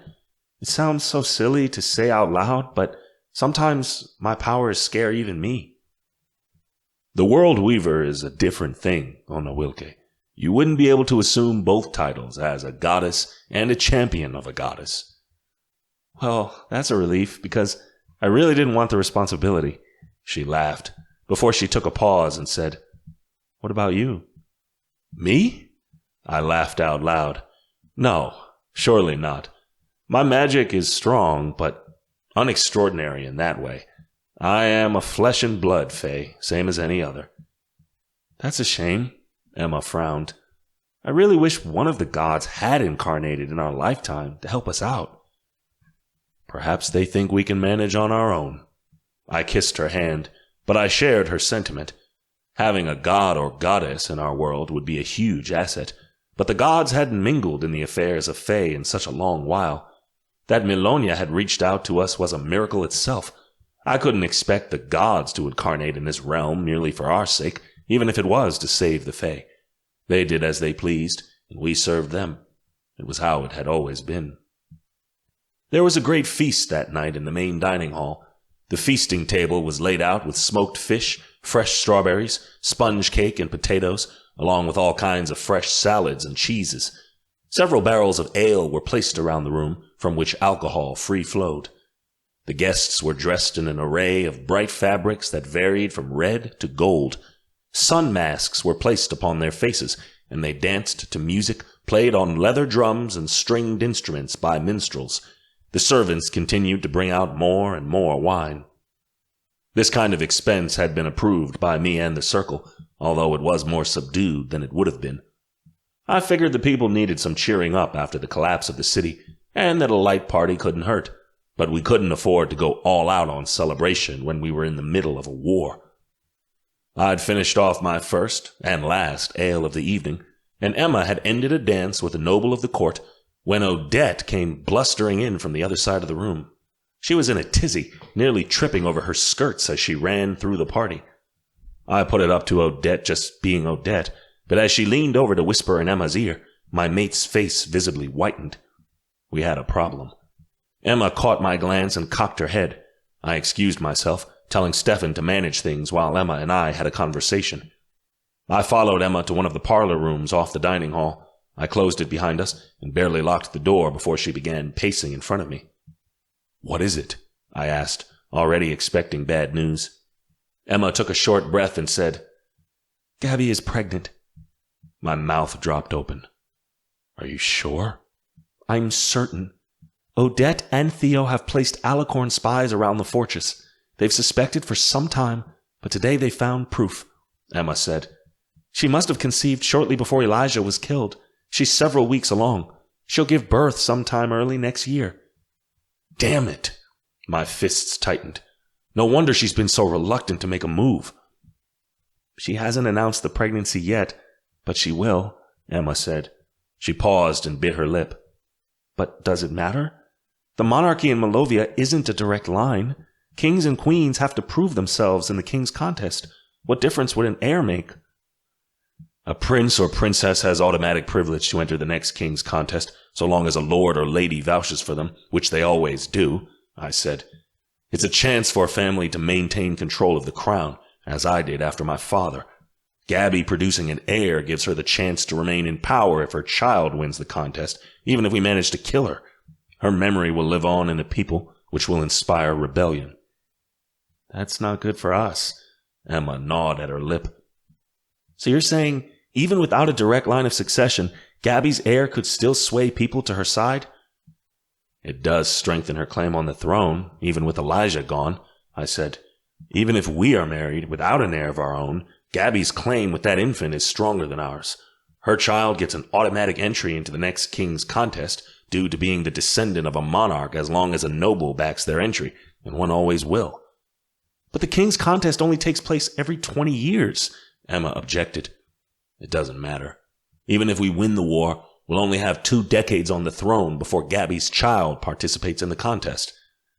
If they win, they'll undo everything we've worked for, Emma added flatly. It's worse than that. The Fae are obsessed with bloodlines, and we still have a significant group of people who believe Gabby is the rightful ruler. Now, they'll believe her child is the proper heir. Support for her will grow stronger now, because people will insist she's furthering the royal bloodline, and they'll insist that bloodline should grow up in the palace. And that's something I can't do. If we don't have an heir of our own, there's nothing to challenge Gabby's offspring, and it makes us look weak. Emma gave a heavy sigh. So this child does pose a threat. What's our next move? We might have to make a terrible decision. Even as I said the words, they haunted me.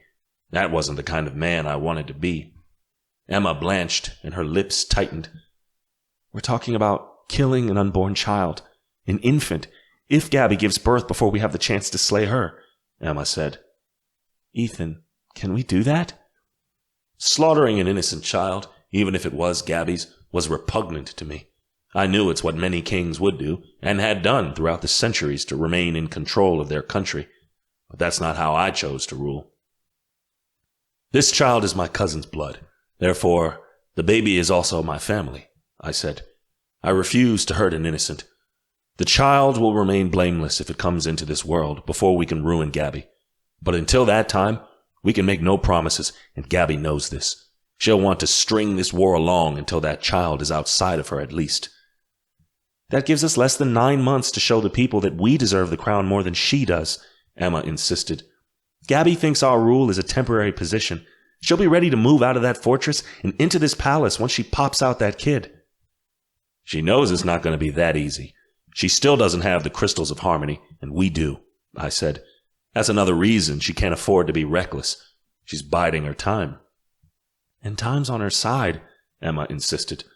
Melonia said the Fae are doomed to extinction within the next 2 years if we can't unite the crystals, and Gabby's going to take advantage of that. I shrugged. We're doing all we can. We could get married faster, Emma suggested. I know the tradition is to be married in winter, but maybe this can't wait. Our wedding was due to take place on the 1st of December. It was horribly close to the day prophesied that Emma's blood would be used to raise Droga, December 4th. However, since the Black Claw had been defeated, I was all but certain that the prophecy wouldn't come to pass. December 1st was the earliest we could wed without making us look weak. Kings and queens were to be married in December, before Christmas and the winter hunt. It was how it was always done. We can't move the wedding up. It makes us look weak, I said. Elijah and Gabby tried to do the same thing, and it showed us they were unstable. We can't give any signs to Gabby or the people that we aren't secure in our rule and that we're willing to violate tradition. Ceremony is important to the Fae, and we're already making a lot of big changes in Melovia. The wedding stays where it is. Emma's eyes watered. I'm sorry, Ethan. If I could safely have a child... I knew you couldn't when I asked you to be my mate. I reached out and took her into my arms. I could not stand to see her cry. She placed her head against my chest, and a few tears leaked from behind her lids. It changes nothing for me. Emma's voice was thick with a barely suppressed sob.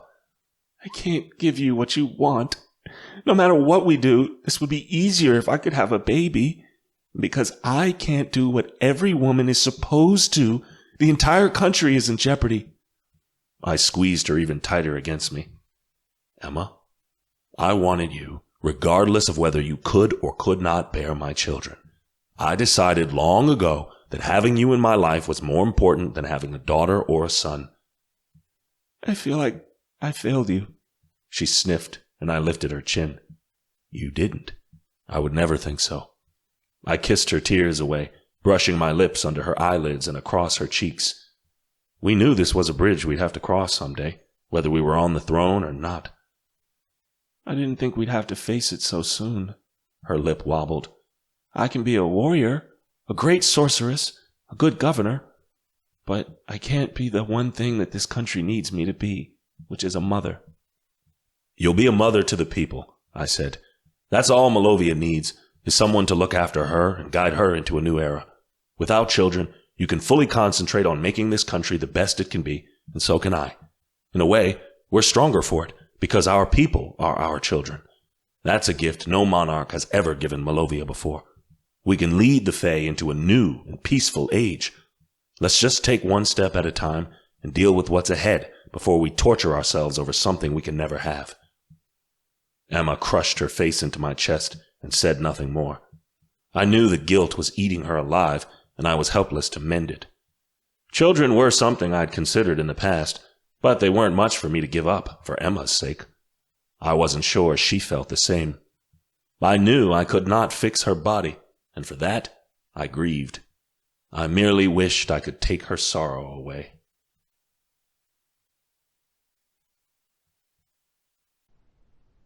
Chapter 6. Emma. One July morning, I didn't awaken until it was past 10. Ethan was gone. He always got up earlier than I did. I knew he believed he could take some of my duties from me so I wouldn't be so exhausted, but as for me, I felt inadequate. The worst part about being a queen was the schedule. All day long, I was told what to do, where to be, and what to wear. I had so many responsibilities at the palace that by the end of each day, I was collapsing into bed. I thought being queen meant having all the power, but I felt less in control of my life than I did when I was a peasant. There was a knock on my door, and in entered Vara. My eyes widened as I took in her simple dress, hair pulled back with a braid. "Vara, what are you doing?" I asked, rubbing my eyes sleepily. "I'm your new handmaiden," Vara said. "I'm here to help you get ready." "That's below your station," I said, sitting up. As Arthur was my brother and Vara his mate, both of them had high standings in Malovia now. Arthur had been hired by Ethan as the royal scribe, but it was more or less a ruse to get Arthur permanent access to the royal library, so he could continue searching for the Seelie and Unseelie stones. Vara was lowering herself by accepting a position as my maid. "Arthur and I agree. It's better if you have a friend for your handmaiden, rather than a servant you don't know you can trust," Vara said firmly. "I know you have your friends to serve as your ladies, but you need someone on your side to help dress you, to feed you, and to do all the small things you don't have the time or the energy for. It makes us both nervous thinking about a stranger serving you, one who might be potentially an assassin or spy. Let me help." I couldn't argue with Vara's logic. My maids were gentle enough and kind, but it crossed my mind many times that one of them might be working for Gabby and ferrying information back to her. "I guess you're right, though I have to thank you for doing this." "It's no trouble," Vara insisted. She opened up the wardrobe and began rummaging through it. "Now, let's get you something nice to wear. You have a tea party this afternoon." I held back a groan. I liked tea parties, but the ones held at the palace were full of ladies who were looking to raise their station. As queen, it was my duty to hold them to appease the court, but sometimes it felt like I was fending off a group of hungry crocodiles rather than entertaining women. I spent my morning at my writing desk in my office. I sipped at my coffee and ran my quill along the parchment. Ethan had been encouraging me to find a hobby, not so much to replace skating, but to fill the hole it left behind. I'd been experimenting with poetry.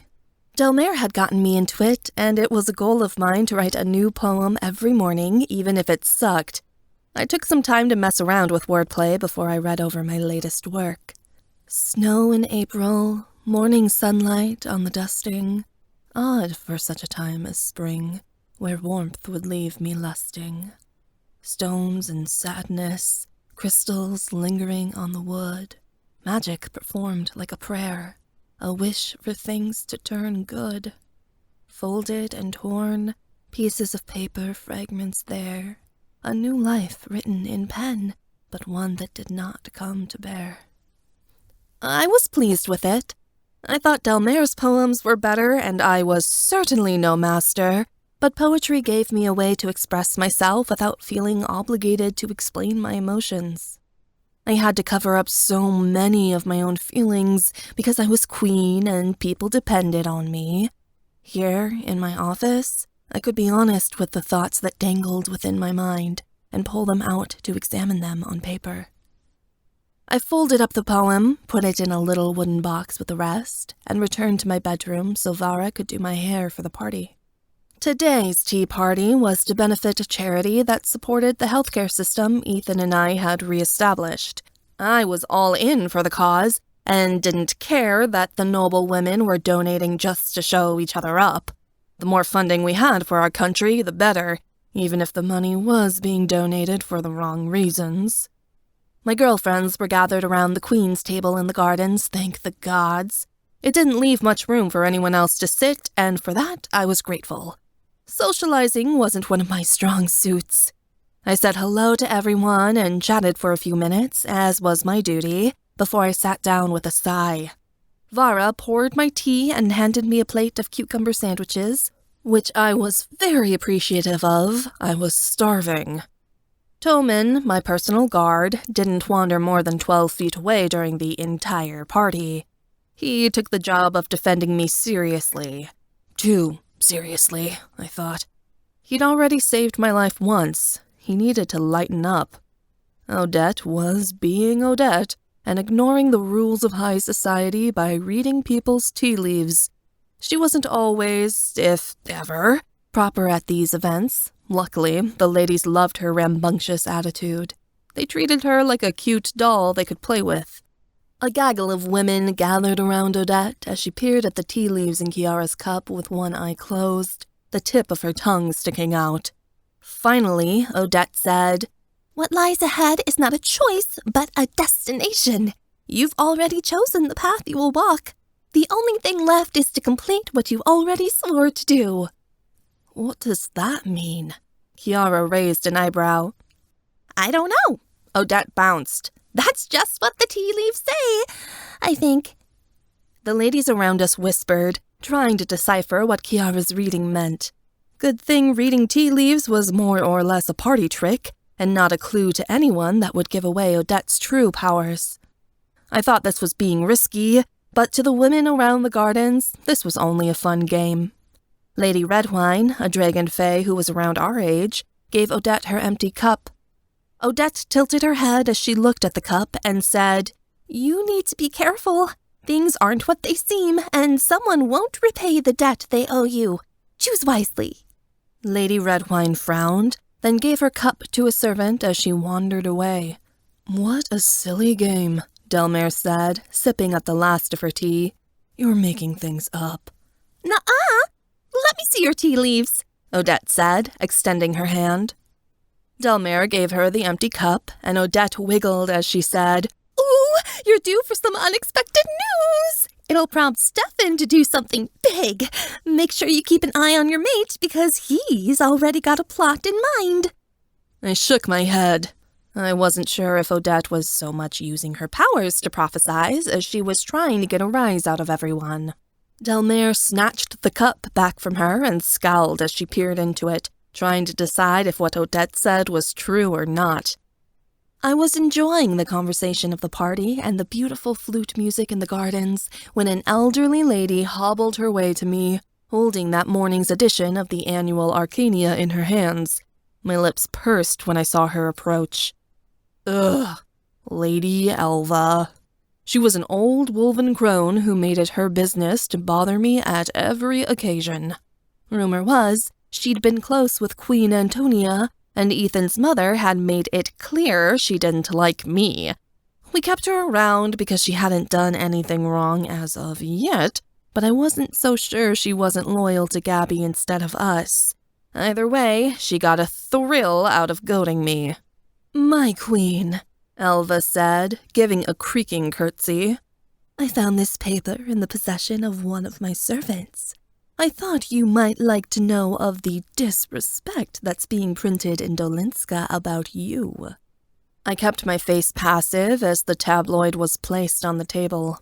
On the front page was a photo of me with the headline, "A daring dress! Queen Emmeline forgets to slant her legs during royal party and shames the crown." "I thought this was just so wrong," Lady Alva said.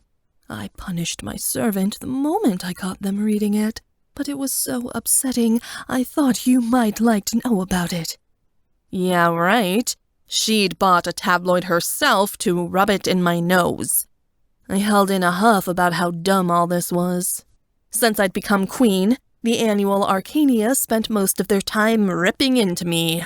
Gabby hadn't been a favorite of theirs, but she'd been born in Malovia and raised here, something I couldn't say for myself. The controversy over having an American queen on the throne sent the Fae for a loop. I wasn't sure if the tabloids actually hated me, or if they just printed bullshit about me because they knew it sold more papers. I'd been a scandalous figure ever since I'd entered the King's Contest, and as I was aware, my name in the headlines always gave the newspapers a big profit. Unfortunately, I worried that the press was making it so the people hated me. That wasn't something we could afford during a war. We needed the public to want to follow us. Otherwise, they'd support Gabby. Ethan had suggested we make a royal decree to stop the papers from writing anything bad about us, mostly me, but I refused to allow him to do it. If we wanted a free press in Malovia, and we did, we had to deal with the consequences. We wouldn't control the media like Gabby and Elijah had done, because that was wrong. Even if there were personal consequences. I sneered as I looked at the article. The press had been attending that particular party, and I'd done an experiment to see if I wasn't exaggerating about their distaste for my rule. I'd chosen an off-the-shoulder dress, same make, designer, and color that Gabby had worn at an event 7 months ago. As I mentally compared the two articles, I realized the annual Arcania had praised Gabby's look while scathing mine, even though the dress we wore was the same. They'd called her a fashion icon, me disregarding tradition. In the picture, my legs were crossed at my ankles instead of slanted to the side, a huge mark of ill breeding in high society, I was sure. The hypocrisy was so glaring it made my blood boil. I didn't know what they'd print next week. Probably that my red hair was the mark of evil, or something similarly stupid. The noble women sitting across from me peered forward, but I pushed the tabloid aside with my pinky and said, if I bothered myself with anything the papers wrote, I'd never stop reading them. The wolf doesn't concern herself with the thoughts of its prey, don't you know? And I am a true wolven through and through. Lady Alva appeared irked. She'd been expecting me to lose my temper and hadn't been able to goad me into doing so. Another victory for me. In the palace, tea parties could be just as brutal as the battlefield. Alva's nostrils flared as she lifted her skirts and floated away to talk to a griffin noble at the edge of the gardens. Good. Screw her. "We can use this for toilet paper," Delmare said, grabbing the tabloid and crumpling it in her fist. "That's all it's good for." A couple of ladies overheard her and wrinkled their noses, but I shot them a glare, and they hastily looked away. Delmare's mouth was nearly as hard to control as my own, but I approved of her boisterous opinions. It fended off some of the more aggressive ladies, who worried Delmare might humiliate them if they got too bold with their backhanded compliments to me. As the tea party ended and the women flooded out of the garden, my brother wove through the hedges. He was carrying a note and bowed to me when he came to my side. My queen? I rolled my eyes. Arthur, really? He was my brother. He didn't need to put on a show. Oh, I'm only being proper for the public's sake. You don't need another reason for the press to tear you to pieces, he stated. He handed out the note, and I took it. I went to our grandparents' house today and came by this letter. Arthur said, "It's inscribed to you."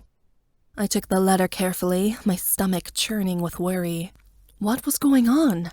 I unfurled the letter. My heart sank as I took in each word. Dear Emma, we are sorry we could not say goodbye in person, but this could not wait. Something has come up in Ireland and needs our attention urgently. We know you want us as your side as queen, but we believe you are smart enough to rule by your own judgment. Our guidance, though I'm sure is longed for by you, is no longer needed. We will wait for you when what shall come has passed. Papa and Babka. I let the letter fall to my side. My grandparents were gone, far away in some other country when I needed them most. How could they abandon me at a time like this? Arthur took the letter from me and read it. His eyes narrowed behind his glasses before he looked up. It's code, Arthur said. Papa and Babka are in Ireland to do some work on your prophecy. My mind went blank. How do you figure that? Look at the last line. We will wait for you when what will come has since passed. They're going ahead of you to prepare the way, Arthur said. They must be expecting you in Ireland at some point. But why would they think that? They're not Droga. They have no ability to assess the future, I said. Well, I don't know. Arthur gave a shrug. But they wouldn't leave you unless they had to. Whatever they're doing in Ireland, it's important. Where do you think they went? I asked. There's an estate in Ireland that's been passed down through Babka's family. Droga, Rosanna. That's where I grew up, before I came to Arcania University and our grandparents relocated to Dolinska, Arthur said. They're staying at the estate for sure, until they figure out what else they need to do. I suppressed a noise of frustration. It would have been nice if they'd stopped by before they left, though I suppose nothing is truly in my control. Kiara put a hand on mine. Being queen isn't everything you hoped for. I just want a break, I admitted to my friends quietly. Being queen is great and all, but I haven't had a spare moment in 2 months to relax. You need to have some fun, Odette popped up. This is all too dull. Let's go visit the Hall of Wonders. What's that? I blinked. The palace was so large, and there were so many rooms inside that I hadn't visited even a fourth of them. Ethan had told me even he hadn't seen them all, and he'd grown up here. It's a secret illusion room in the palace. Theo and I found it the other day when we were messing around, Odette gushed. It's amazing. I'll take you to it. It sounded like fun, something I hadn't had in a very long time. I had a couple of hours of free time before I had to go back to entertaining that evening. Okay, let's go. Odette skipped back into the palace, leading us through a twisting set of winding hallways. She hurried to a spiraling staircase that went downward until we came to a simple, plain wooden door at the base of the stairs. Odette opened the door and hurried inside. Guard the door, Toman, I told the guard as I slipped behind it.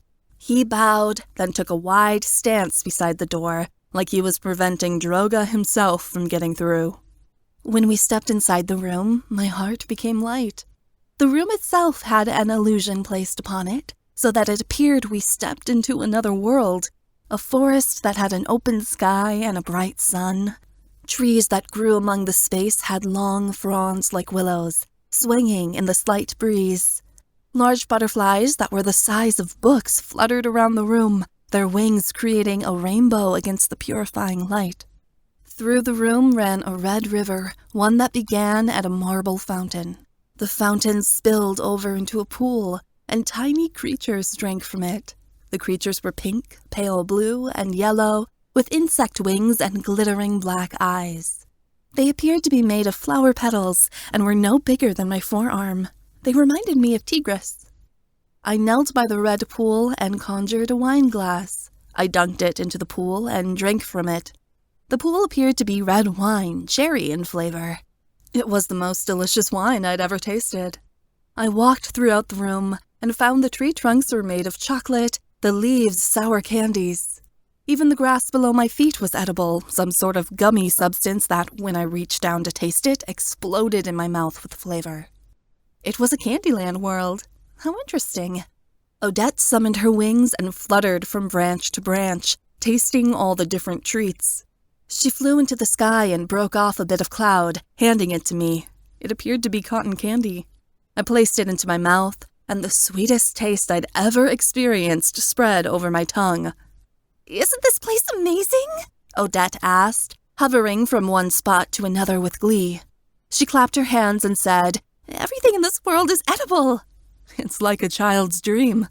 I held out a finger, and a purple butterfly the size of my hand landed on it, moving its little antennae. I heard screams far in the background and the whooshing of a roller coaster in the beyond. I lifted an eyebrow and said, "Do I hear a theme park?" "This is my illusion," Odette explained. "The Hall of Wonders creates a dreamland of what you want most. Go ahead and try." "How?" Kiara asked. "Just come to the center of the room and think about what you'd like to create," Odette explained. "The room will read your personality and build a place you'd enjoy exploring." Kiara tried first.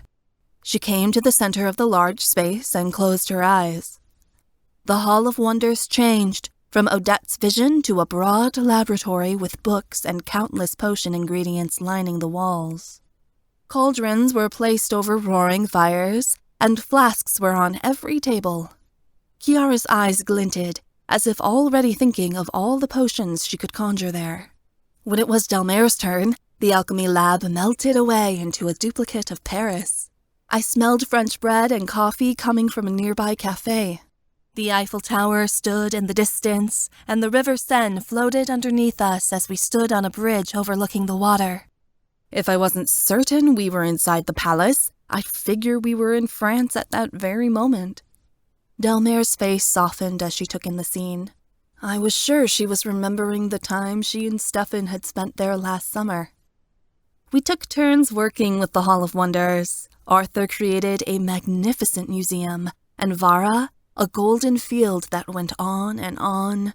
It reminded me so much of Edenmeyer that I nearly felt homesick. Vara's expression was wistful as she gazed upon it, like she was missing something she couldn't have. "Come on, Emma, you try," Odette squealed. Everyone was eager to see what my dreams would create. I didn't know what I wished for myself or what my dreamland would be, but I came to the center of the room anyway and closed my eyes. When I opened them, my friends had gone completely silent. My heart fell into my stomach.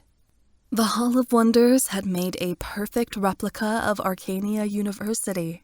I was standing before the great double doors of the university in the gardens, the sound of students rising around me as professors called for class to start.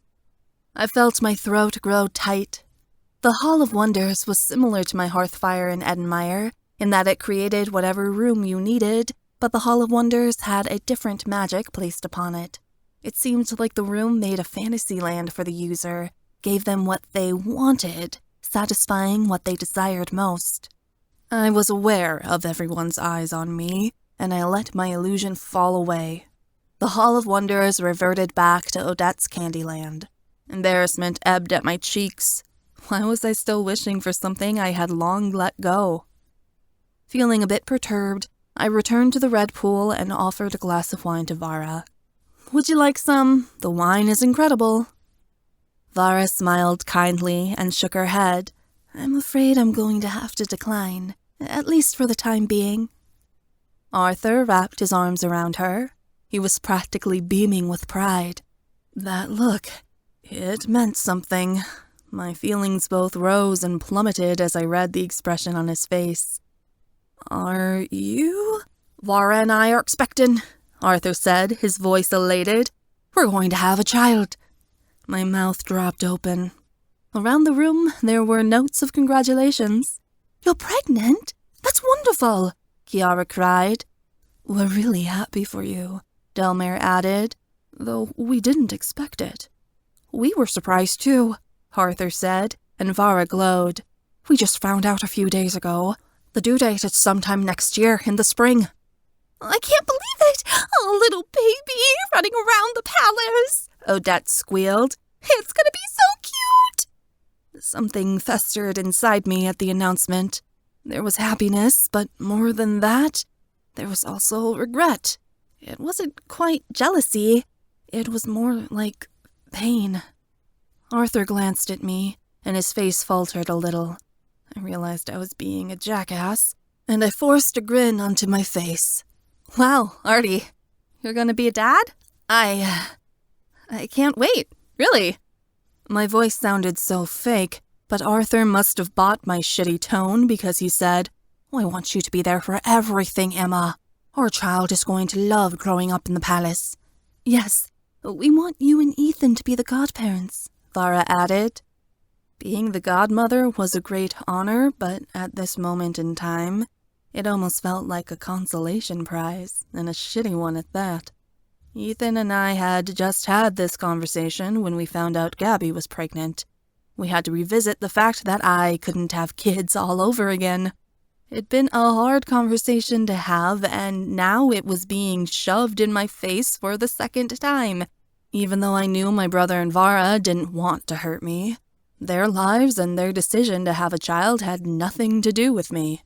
I was really excited to be an aunt. My brother and Vara looked so happy. They were thrilled they were going to be parents, and I was over the moon for them. So why did I feel like crying? Arthur hurried to add, I've been researching CVID in our family line, Emma. I haven't found anything yet, but we're getting genetic testing done as soon as he or she is born. We're taking as many precautions as possible to make sure the baby is healthy. I was glad my brother had chalked up my not-so-great reaction to the worry of passing on a family disease, and not what was really bothering me. For lack of anything else to do, I gave him and Vara a hug. You two are going to be the best parents. I already know it. It's all happening so fast, Arthur admitted. But I know I have the support of my family, and that's all I need. I kept on smiling, even though it hurt to do so. I wouldn't let the tears fall. This was my brother's moment, and Vara's, and to ruin that with my own pain would be wrong. I was as happy about this baby as I was sad about it. I already loved him or her because they were my brother's child. Still, I feared resenting that little baby who had done nothing wrong. I was worried I would despise this child merely for existing, for reminding me of what I could never have. And I hated myself for that. I shouldn't have mixed feelings about my brother becoming a father, and yet I couldn't seem to stop them from washing over me like an uncontrollable torrent of agony. I felt like a complete monster. Are you sure you still want to be my handmaiden? I told Vara. Being pregnant and serving me at the same time is a lot to ask. Yes, this is my decision, Vara said firmly. I need something to keep myself busy until the baby arrives. I figure the closer I am to you, the safer my baby is. That much was true. I had protection as queen, and Vara could take advantage of that. I had a duty to defend this child, and for my brother's sake, I would make sure this baby was safe. The door to the Hall of Wonders creaked open. I scowled. I'd told Talman not to let anyone in here, and I was having a vulnerable moment. I didn't want to be bothered.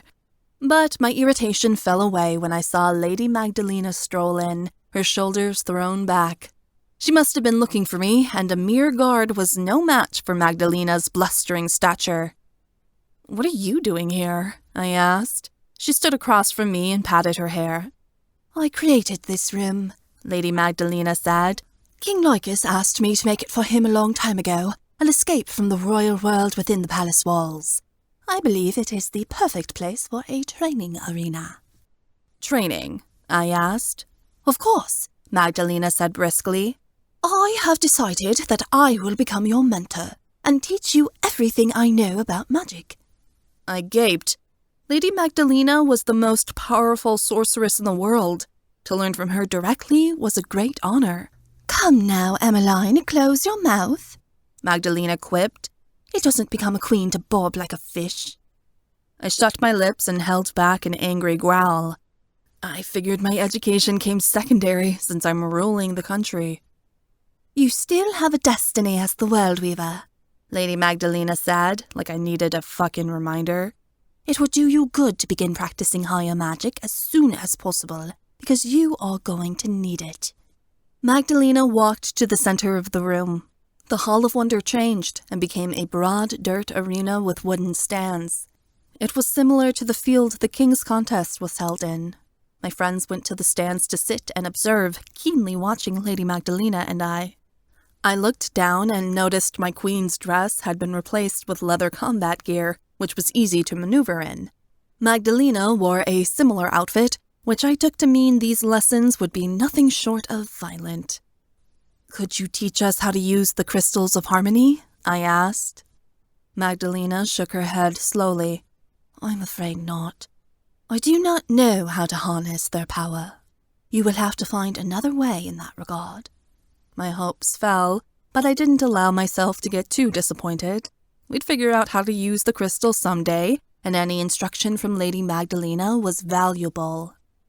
So, what's the first lesson? I asked, brushing my hands on my pants. I was ready to kick ass. It'd be good to get out some pent-up aggression. I will bring a monster into this room, and you will learn to control it, Lady Magdalena said simply, like it was the easiest thing in the world. I tried not to gape again, but it was hard. Ethan had told me he'd learned in class that monsters could be controlled by Fae, but it was exceptionally difficult. The only person I knew who could control monsters was Gabby, and she had gained that power through Droga. I'd mastered the art of killing monsters, but controlling them was a different story, especially without the help of a god channeling through me. I wasn't sure I could do it. I assume you've studied pukas in your class, Lady Magdalena said. We'll start there. I nearly gulped. Pukas were a dark horse fae that were related to kelpies. They were one of the more dangerous monsters in the fae world, and what was worse, they liked to transform into goat-headed men that ate people alive. I thought that was a bit extreme for our first lesson. But Lady Magdalena wasn't kidding around, and as she spun her hands, a portal began blossoming in the middle of the room. From out of the portal stepped a majestic horse, with fur blacker than night and eyes that shone even darker. It had a scraggly long mane that fell to its large hoofs, and a tail that hovered lightly upon the air in a ghostly fashion. The portal shut behind the puka, and it snorted, blowing out steam from its nostrils and grinding its teeth. The way the puka stared at me caused ice to ripple through my veins. It looked so deadly and haunting. Surely this was a creature that came from the underworld itself. What do you expect me to do with this thing? I asked shakily, because right now, all I wanted was to run a sword through it to prevent it from eating me. Connecting to a monster's mind is similar to woven telepathy magic, Lady Magdalena instructed. Reach out your mind and feel the monster's vibrancy, its life. It will resist allowing you into its mind, but force your way through. Once you're inside, take charge by giving it a command. Your magic will overpower it, and it will be forced to obey. The puka faced me, pounding its hoof against the floor. I imagined a tendril of thought crossing from me to the monster, but once I felt the presence of its mind, a wall went up. It was difficult to break through. My magic fought against the monster's strength as it warred to keep me out. You are a world weaver, Emmeline. This should be simple enough for you, Magdalena said. Don't allow it to keep you out. Teach it that you hold the power. I pushed harder against the creature's mind, but the puka let out a whinny, rising up on its back hoofs and lashing out. I gasped and fell backward. The monster took off at a gallop, racing across the arena. I wasn't sure where it was going until I observed the creature as it transformed. The monster changed from a black horse into a naked man, belly protruding and yellow skin sagging off its bony form, its fingers ending in sharp claws. Like the legend said, the man had the face and horns of a goat, its jaws open to reveal sharp and pointed teeth. The puka lashed out with its claws, and the wooden stands my friends were sitting on were slashed to ribbons at its touch. My friends screamed, and leapt off the stands for safety. They began running for cover while the puka gave chase, salivating at the mouth. The puka was just as fast as a vampire. It moved with super speed, darting from this way to that in the blink of an eye, its form becoming a blur. In moments, it had pinned my friends against a wall. Odette threw up a shield to protect them, but the puka was making quick work of it, cutting the magical barrier to pieces with its teeth and claws.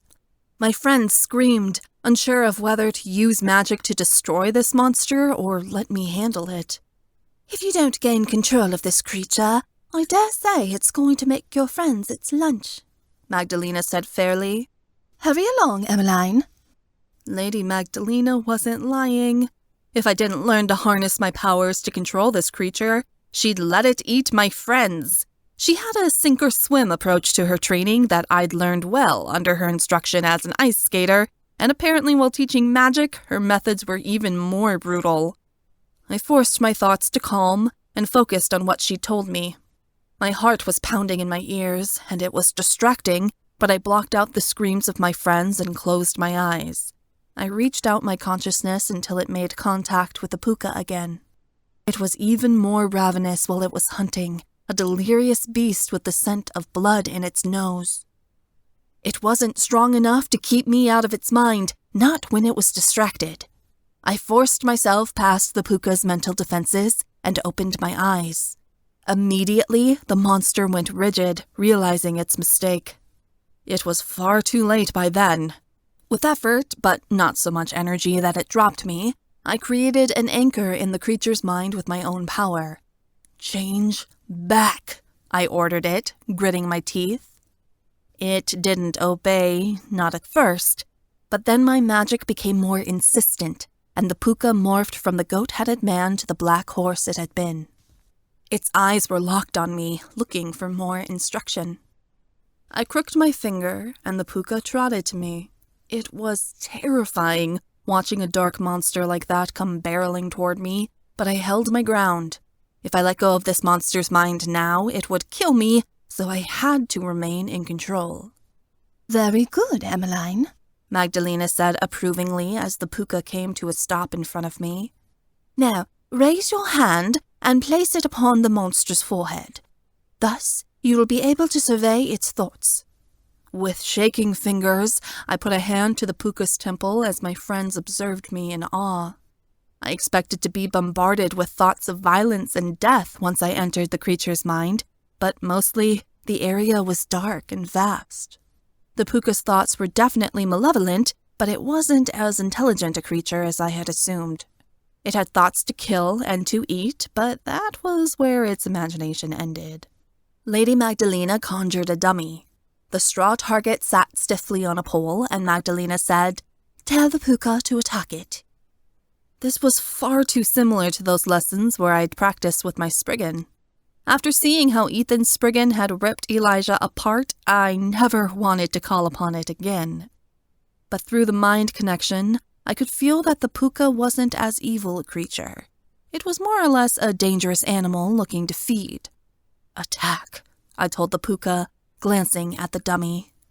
The puka wasted no time in following my orders. It charged toward the straw dummy with a violent scream, ripping the dummy to pieces with its teeth and stomping the straw underfoot with its hoofs. Its reward was a raw steak inside the dummy Magdalena had created. The horse feasted on the flesh like it would on grass, blood dripping down its velvet nose while it made a satisfied sound. When it was done feasting, the puka looked at me. I whistled to it, and it came over at a slow walk. I dared to stroke its coat, and the monster let out a soft neigh.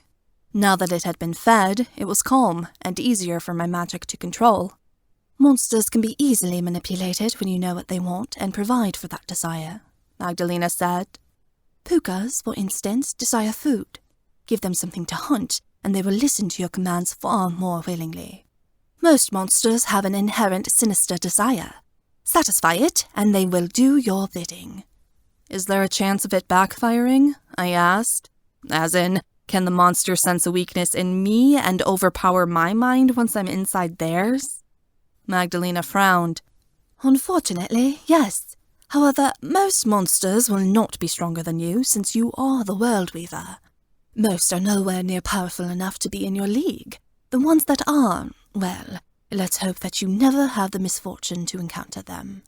Will I be able to control multiple monsters at once like Gabby can? I asked. She'd controlled dozens of monsters all at the same time on the night of the slaughter of the innocents, when she'd set them loose on the city. In time, Magdalena replied. We will keep practicing until you will be able to manage the mind of many monsters at a time. I relaxed. I finally felt like I was getting on Gabby's level. We needed to be equal if I was going to fight her. Could this power also be used to overpower the minds of the Fae and other supernaturals? Arthur questioned. The war would end quickly if Emma could control Gabby's mind. Mind control has never been done by a Fae, save for overpowering the minds of monsters, Magdalena replied. Supernaturals are not animals, and their thoughts are that much more complex. People aren't as easily manipulated. Vampires are able to compel others, but their brainwashing powers are considered to be exceptionally rare in the magical world. A fairy has never been able to control the mind of another mocked or companion. It's never been done. But is there a way? Delmare pressed. Emma isn't your average sorceress. Magdalena's look was pondering. If Emmeline could do it, the energy to attempt the spell would most likely kill her. Best to stick with that of what we know she can do without severe consequences. I nodded, feeling more capable than ever. I wasn't a master at overpowering the will of monsters quite yet, but with enough practice, maybe I'd be able to wield an army of them against Gabby one day. With Lady Magdalena's instruction, I could become the most powerful sorceress in Malovia. I only hoped it would be enough to win this war. Chapter 7. Ethan. Your report, Lord Bennet? Lord Bennet stood from his chair and placed his hands upon the surface of the council table. The eyes of the circle were upon him as he cleared his throat. Sire, I'm happy to say that our border wall is stronger than ever. Our marked have fixed the holes in the barrier, and as we speak, companions are being dispatched to kill or return the monsters that escaped the perimeter of the country. We should have all monsters back within our borders, and a sturdy ward around the country before the end of the month. Excellent news. Since being installed as king, I'd been working on repairing the border wall around Malovia with our top sorceresses. The Black Claw and my cousin had done their damage, weakening the protective ward around Malovia so monsters could freely roam through it in an attempt to intimidate supernaturals and humans alike.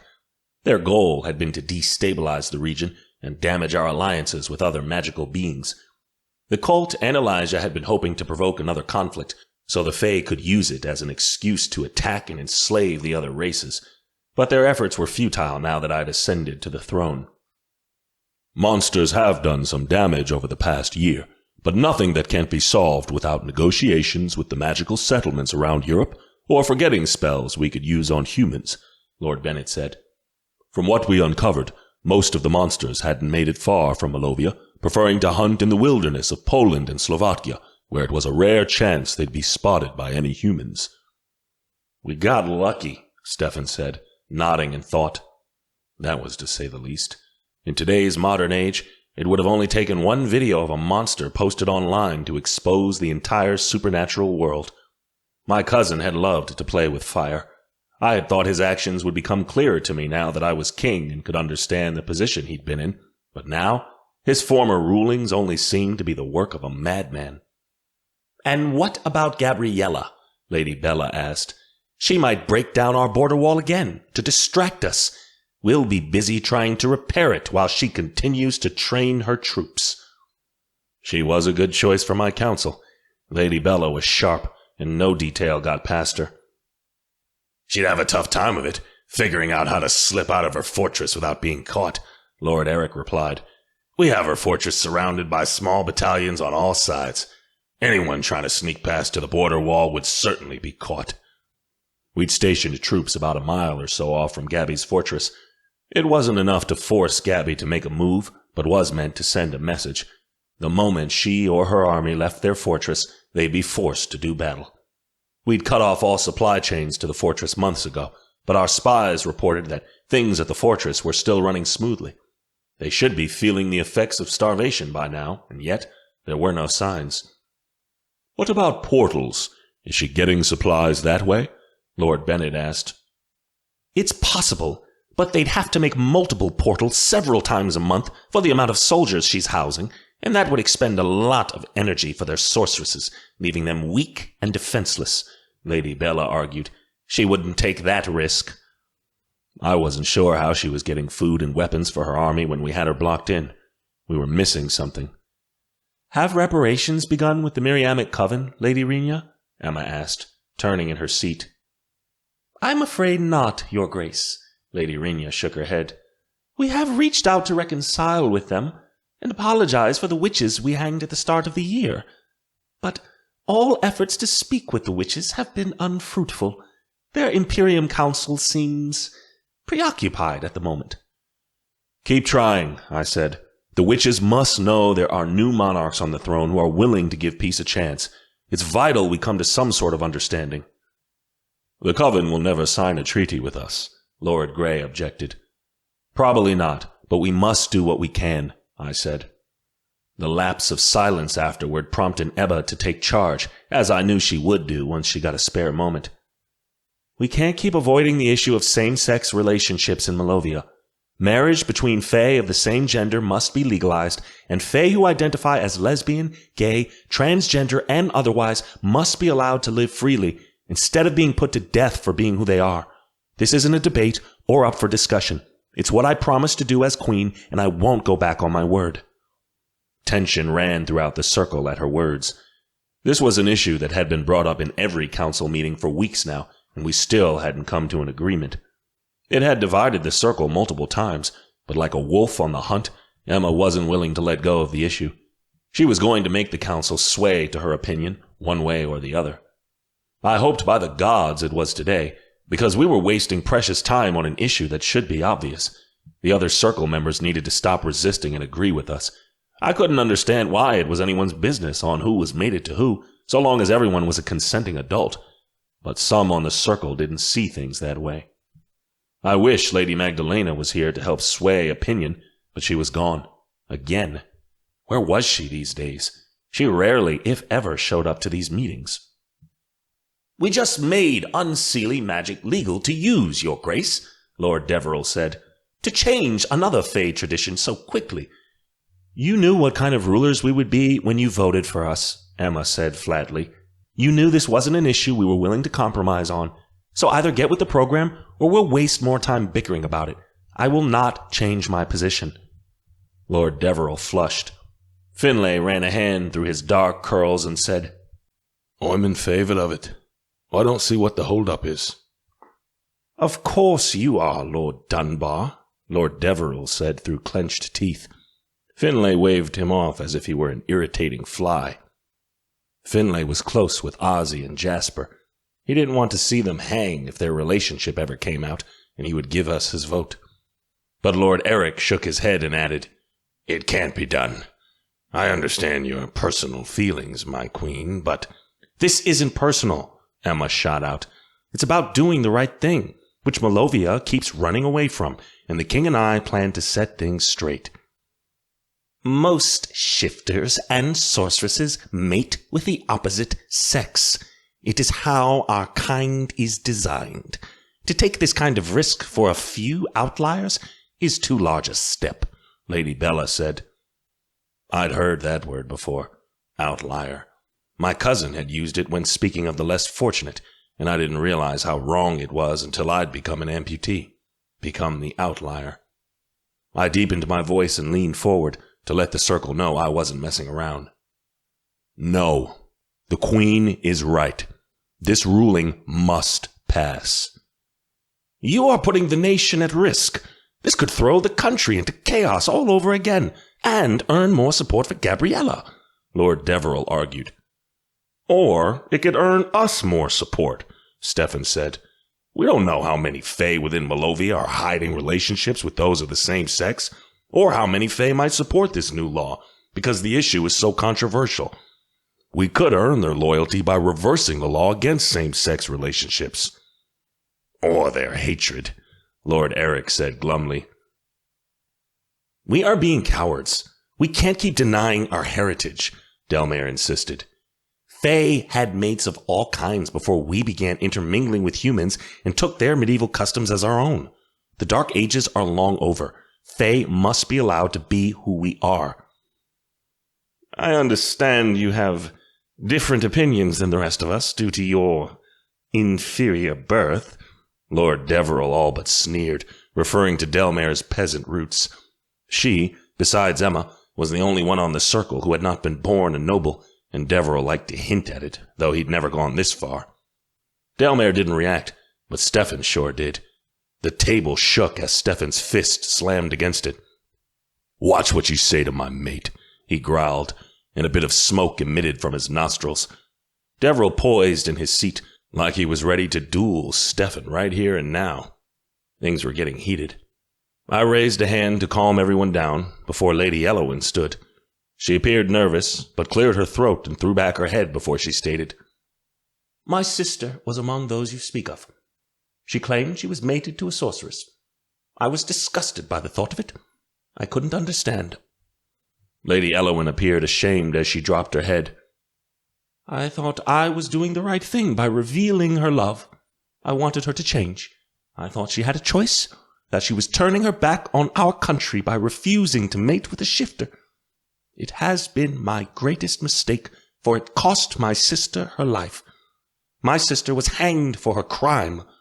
But how could it be a crime to be in love with someone who was meant for you?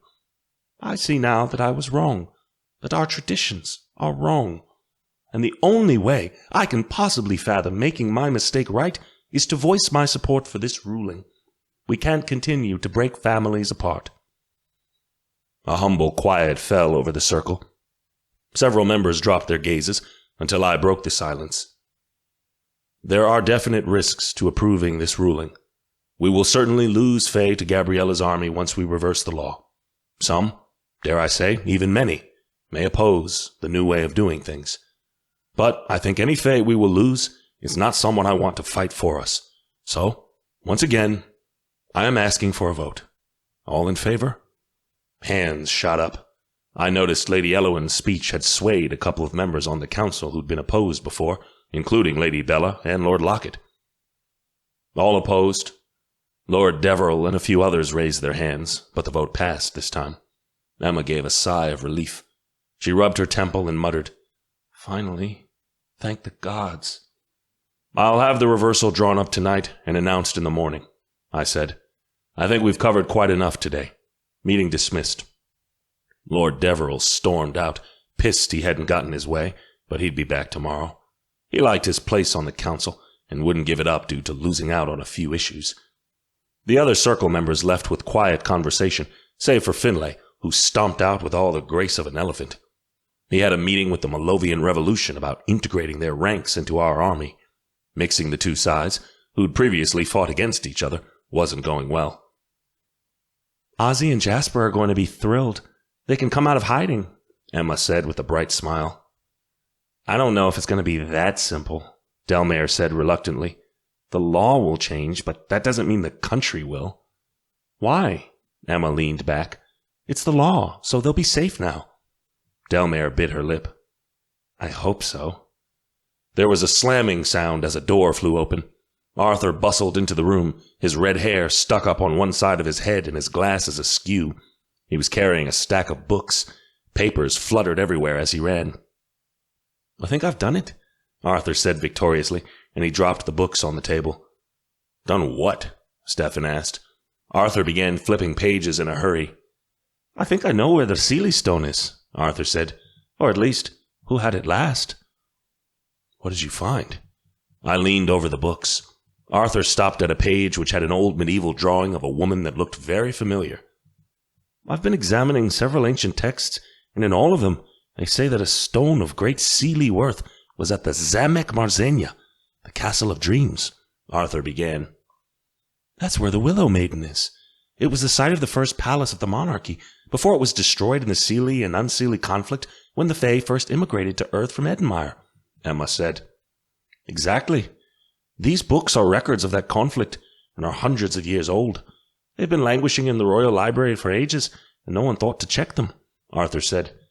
The ancient texts say that the Stone of the Seelie remained guarded at the Castle of Dreams during the war, and that it was protected by Jadwiga Valdemar. Jadwiga Valdemar is the Willow Maiden. She swore to keep unseelie magic bound within the valley after the unseelie fae cursed Malovia, but when a shifter attempted to steal her away from the valley, she died and became the Willow, to keep the curse bound to the area so it didn't ruin the fae, I said. The Willow Maiden must have some sort of connection to the Seelie Stone, Emma marveled. We portaled through that tree on our first trip to Edinmire when we obtained the Dragonstone. It's more than a powerful plant. It has a connection to the crystals. Do you think the stone could be inside the tree? Stefan asked, glancing at Arthur. Arthur adjusted his glasses. I thought we could summon Jadwiga's spirit from within the Willow Maiden and ask her ourselves. Can we do that? Delmare asked. Arthur ruffled through the books again. There is a way, and I think with Emma's magic we can do it. We should go there tonight. I agree, I said. Once everyone is asleep, we'll make our exit. No need for everyone in the kingdom to know what we're doing. How are we supposed to sneak out? We're the king and queen. Everyone will notice us leaving, Emma said. I gave a smirk. You're about to find out. When midnight fell, I locked the door to our royal suite. We'd changed our attire and dressed in normal street clothes, so if anyone saw us from afar, they wouldn't recognize us straight away. Remaining concealed was of the utmost priority, and I didn't trust anyone but my friends to help us with the crystals of harmony. Emma crossed her arms and said, All right, impress me. How do you expect to get out of this room without alerting the guards? Most rooms in the palace have a secret entrance, I told her. I moved towards the bookcase in the parlor room, then pulled a book on the shelf. The book wasn't quite a book at all, but a hidden lever. As I did so, the bookcase swiveled in place, revealing a secret passage. Emma's mouth dropped, and I said, You'll want to cast a light. It's dark in there. She ignited a blue orb in her palm, and I led her into the passage. Once we stepped through, the bookcase spun closed behind us, and I walked onward. Emma's light showed the way as we roamed down a twisting hallway of plain stone walls. I used these tunnels often to leave the palace when I was working as the Phantom, I told Emma. They're a secret, built to keep the royal family safe if the palace is ever attacked and we need to evacuate. Not even the servants know about them. Do these tunnels go everywhere? Emma asked. All around the palace. You can get anywhere in the building by using them. It's in our benefit to keep these secret passageways secret. I led Emma down a winding stairwell within the secret passage, then came to a door at the bottom of the palace. It opened up to the gardens. Emma went to step forward, but I put an arm out and held her back as a guard walked by. His steps faded away into the night, and we took off running toward the palace wall. I reached into my sweatshirt pocket and pulled out my trusty old grappling hook. I fired it off, and it hooked onto the wall. Once it had attached, I grabbed Emma by the waist and pressed the button so the hook could pull us up. I jumped down from the wall to the other side and caught Emma as she leapt off. Didn't get rid of all your phantom gear, did you? Emma asked slyly as I set her down. I've still got a few old tricks. I grabbed her hand and pulled her along into the trees. We met up with Delmare, Stefan, and Arthur near a thicket a half a mile from the palace gates. The rest of our friends had heard of our plan, but remained at the palace to keep lookout and make excuses for us if anyone figured out we'd gone missing. Let's go, Arthur whispered, and he led the way. We walked a winding dirt path through the trees in the direction of the Willow Maiden. When we were about halfway there, an ear-splitting scream tore through the wind. It caused all of us to freeze in place. The scream died out, accompanied by a long list of curses that scattered upon the air. That sounds like a woman, Delmare said, pausing to listen. The harsh screeching continued, growing louder in the brush. Stefan gave a sniff, then stilled. Smells like blood. I could smell it too. Had someone been unfortunate enough to run into a monster out here in the woods? Emma was already investigating. She diverged from the path and headed toward the sound of the voice. The rest of us followed, keeping our wits about us. There was firelight glowing within the trees. Low chanting, hummed by male voices, drowned out the other sounds of night. We kept low to the ground and peered out of the bushes to see a clearing had been made in the trees. Men in black robes with skeletal masks were dancing around a fire where a cauldron had been placed. The cauldron was hot with boiling water, steam rising to the sky. The area around the cauldron wasn't a pretty scene. Bones littered the area, and pools of blood stained the grass red. I grimaced as I witnessed the bodies of several Fae mounted on wooden stakes around the clearing, creating a circle. More sacrifices for the dark god by cultists. At the head of the clearing, 2 figures were chained up to separate trees. The first was an older man, with peppered gray hair and broken glasses, a sloppy tie around his neck. Several feet away, a woman with long red hair and a torn velvet dress panted, as if she felt more rage than fear. A cultist danced in front of them, weaving a knife menacingly. The cultist drew the knife across the old man's scraggly face, and he swallowed. "Gentlemen, this has been a very informative cultural experience," the old man said shakily. "But if you don't mind, I'd like to be on my way now." "There's no reasoning with them, Elliot," the woman sneered, and she wrenched at her bonds. "Just get me out of these chains, and I'll kill these bastards myself." "Black Claw oppressors," Emma whispered, and I nodded. These were the soldiers of the cult that we'd been warned about, the ones Gabby had kept for her army.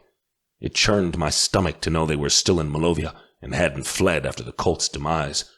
I'd hoped we'd eliminated the Black Claw entirely when the catacombs collapsed, but we'd been warned that oppressors were still crawling around. Looks like we ran into some, and so close to the palace, too. It was worrying. "We know the Black Claw believes sacrifices to Droga makes their magic stronger," I whispered. "Looks like we just found their next victims." Stefan hushed back.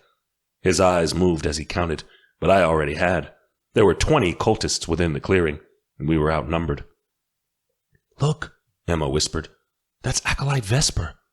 My head turned, and my mouth soured as I saw a hated elderly figure step into the firelight from the trees. He had nearly sacrificed all of us to Droga before we'd claimed the Griffin Stone. I had hoped he'd died in the collapse of the catacombs, but apparently he was alive and well. Acolyte Vesper raised his arms. "Droga, dark god of malice, hear my prayer. Accept this sacrifice and increase our power so we may serve you all the better." The cultist moved in. I watched the man tremble as the knife was placed up against his neck. The woman yanked at her chains even harder.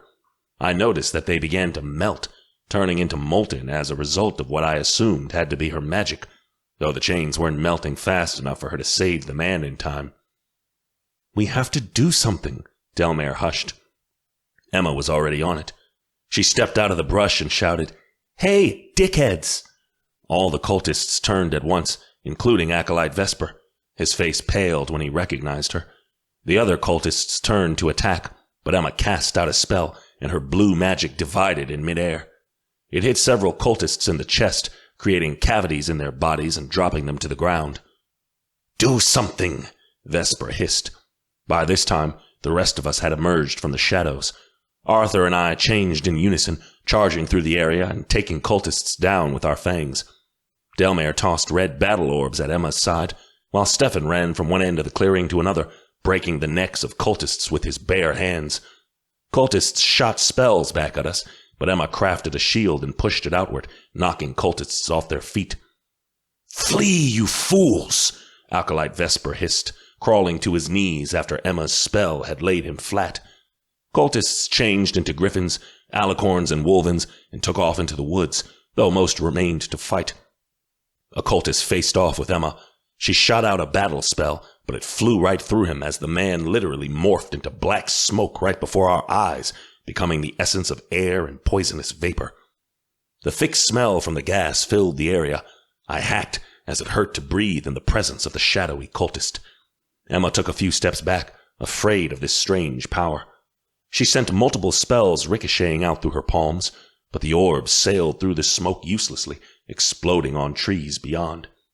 The smoke accumulated into a cloud and became solid again, taking the shape of a man.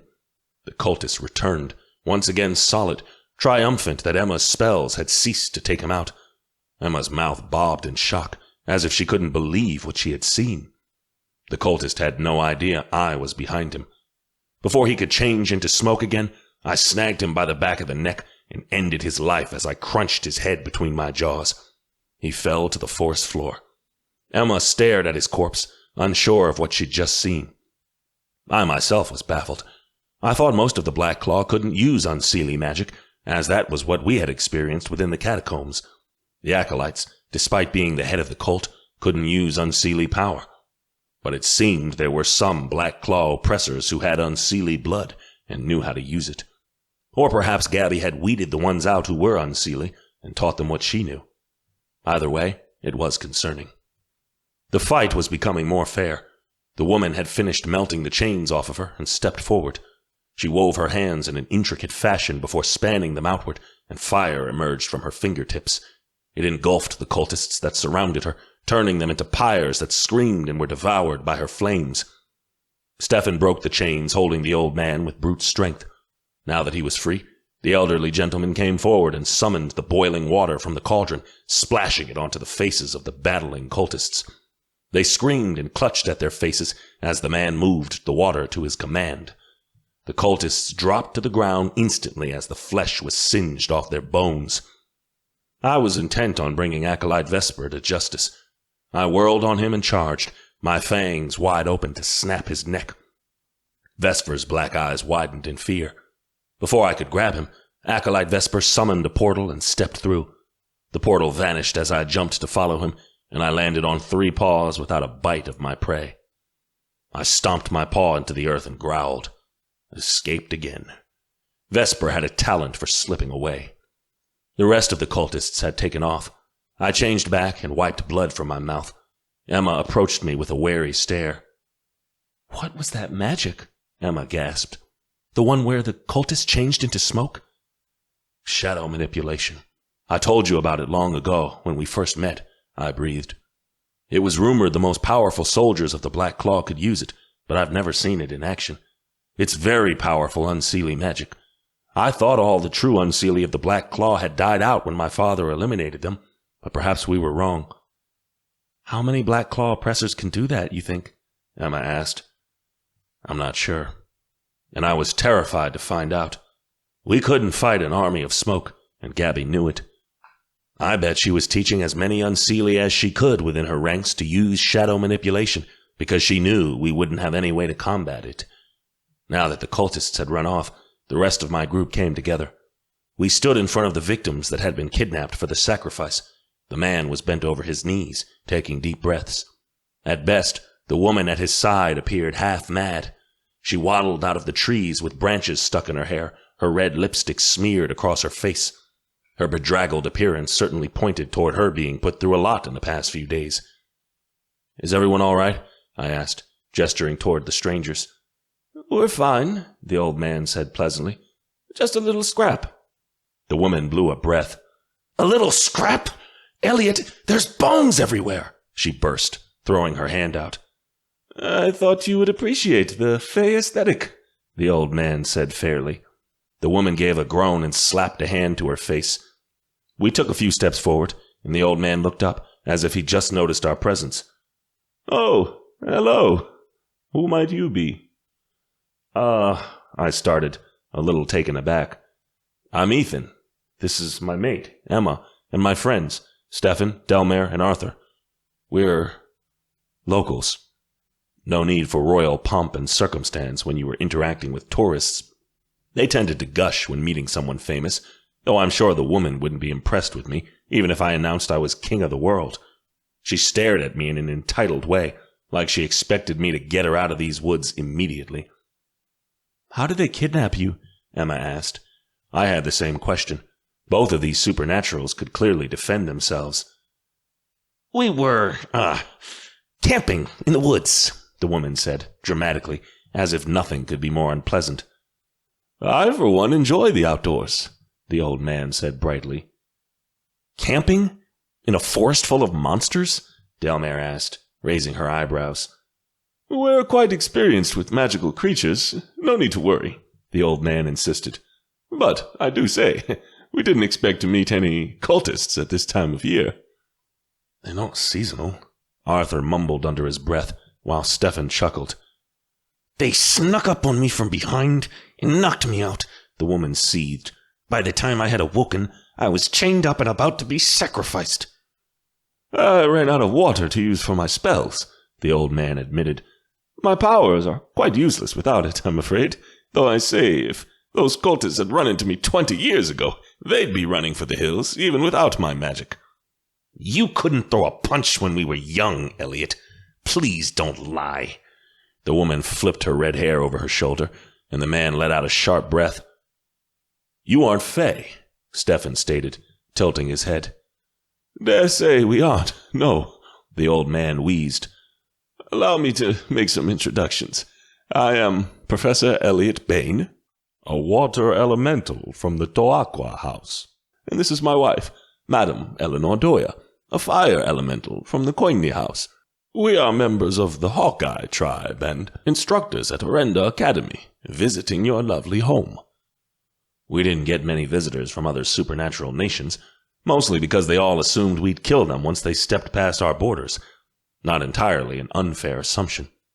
Elementals could control weather magic, such as fire, water, earth, and air, though I'd never met one before, so I didn't know much about them. Delmare made a confused face. Doesn't your kind forbid relationships between tribal members of different houses?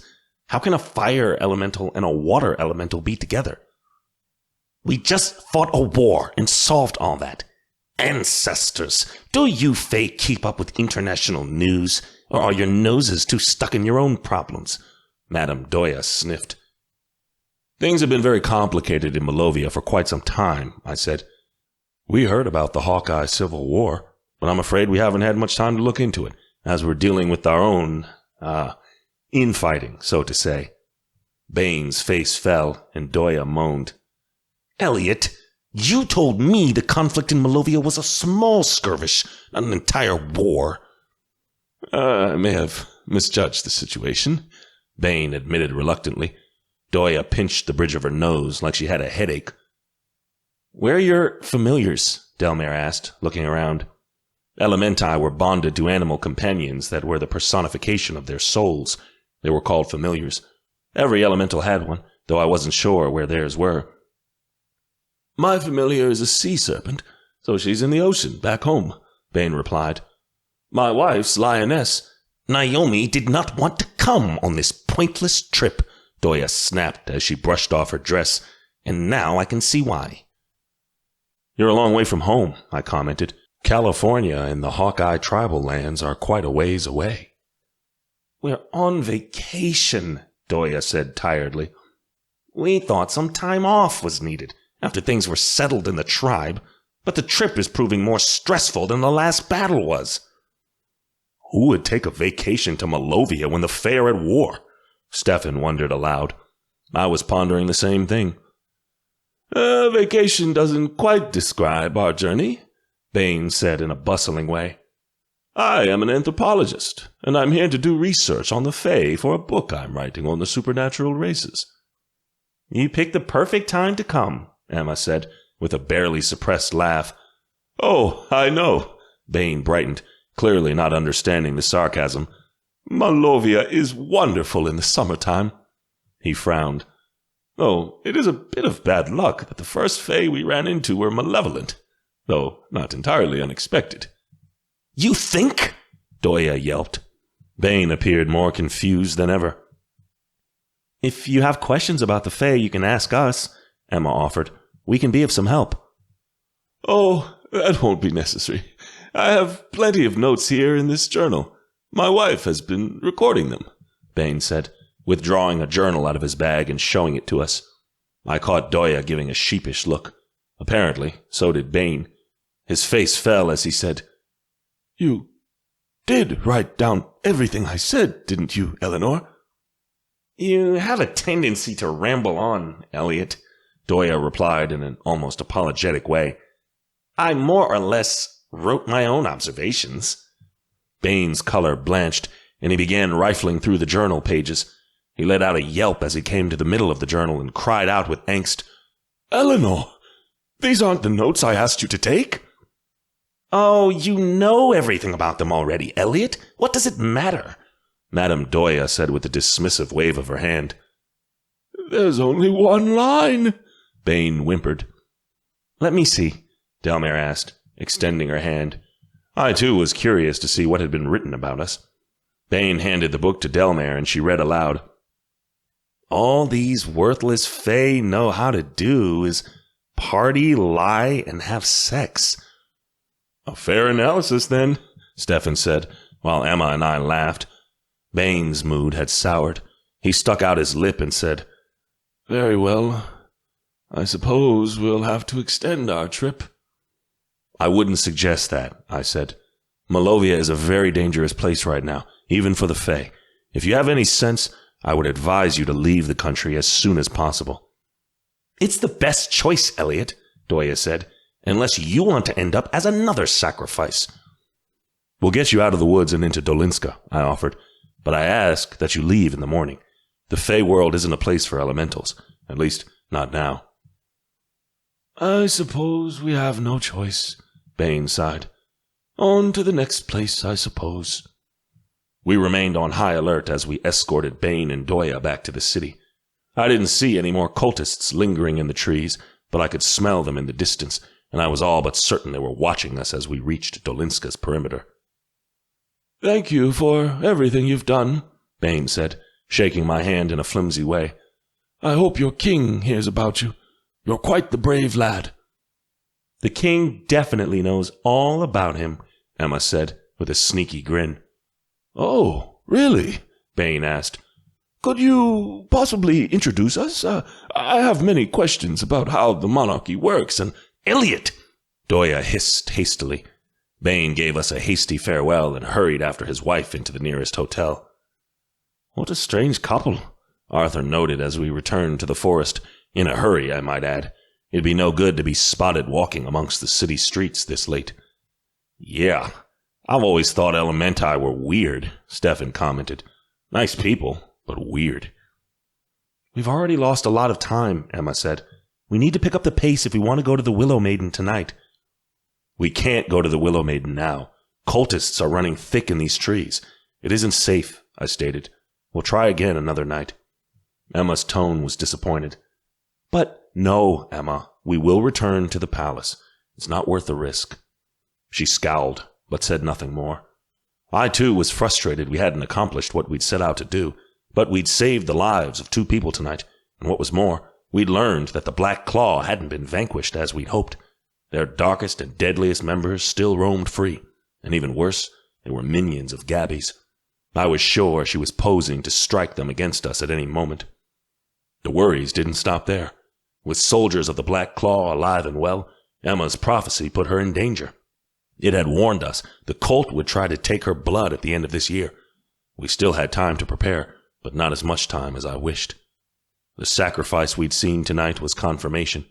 With every day that passed, the Black Claw was planning to take my mate's life. But if they wanted Emma, one thing was certain. They'd have to get through me first.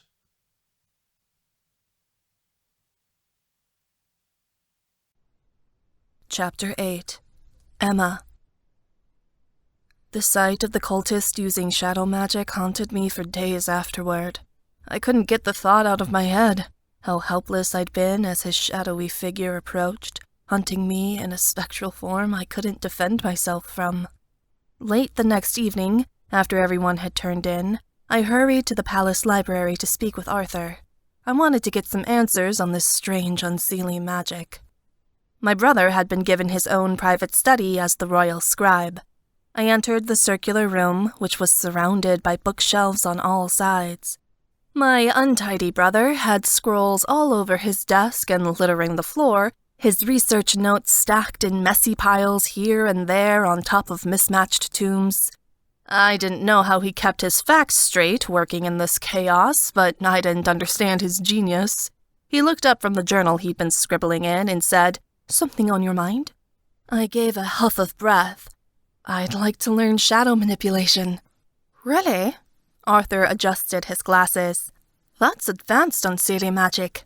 We have unseelie blood. Yes, but I'm not sure we can learn it without Babka and Bappa. he said.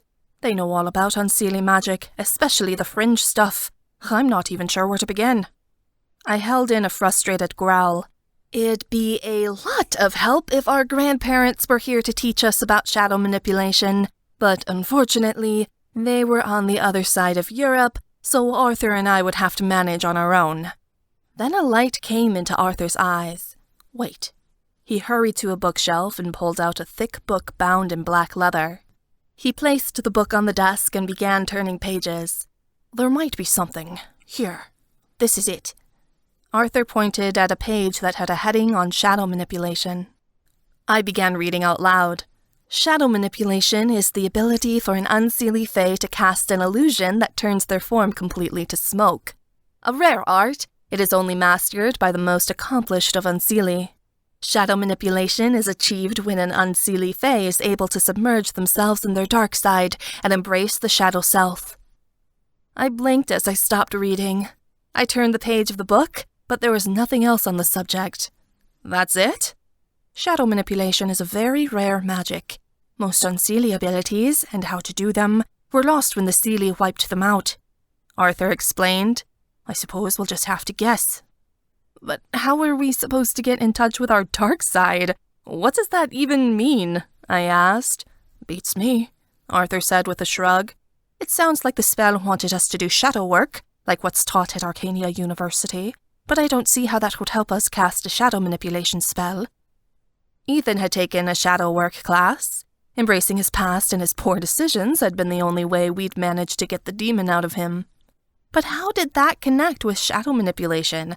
And how could I use shadow work to learn how to defeat cultists that used powerful unseelie magic? I can keep an eye out while I do my research, Arthur said. It might be possible to slip out a letter to Babka and Papa. We'll give it some time before we reach out, I said. We need to be careful. The whole court doesn't need to learn about us investigating this. Arthur nodded. He closed the book and said, It's time we met the others. Hopefully we can reach the Willow Maiden without running into any cultists. Ethan had shown us a hidden entry in the library that led to the secret passageways. Arthur slipped a hand behind a large painting, and it opened up as a door.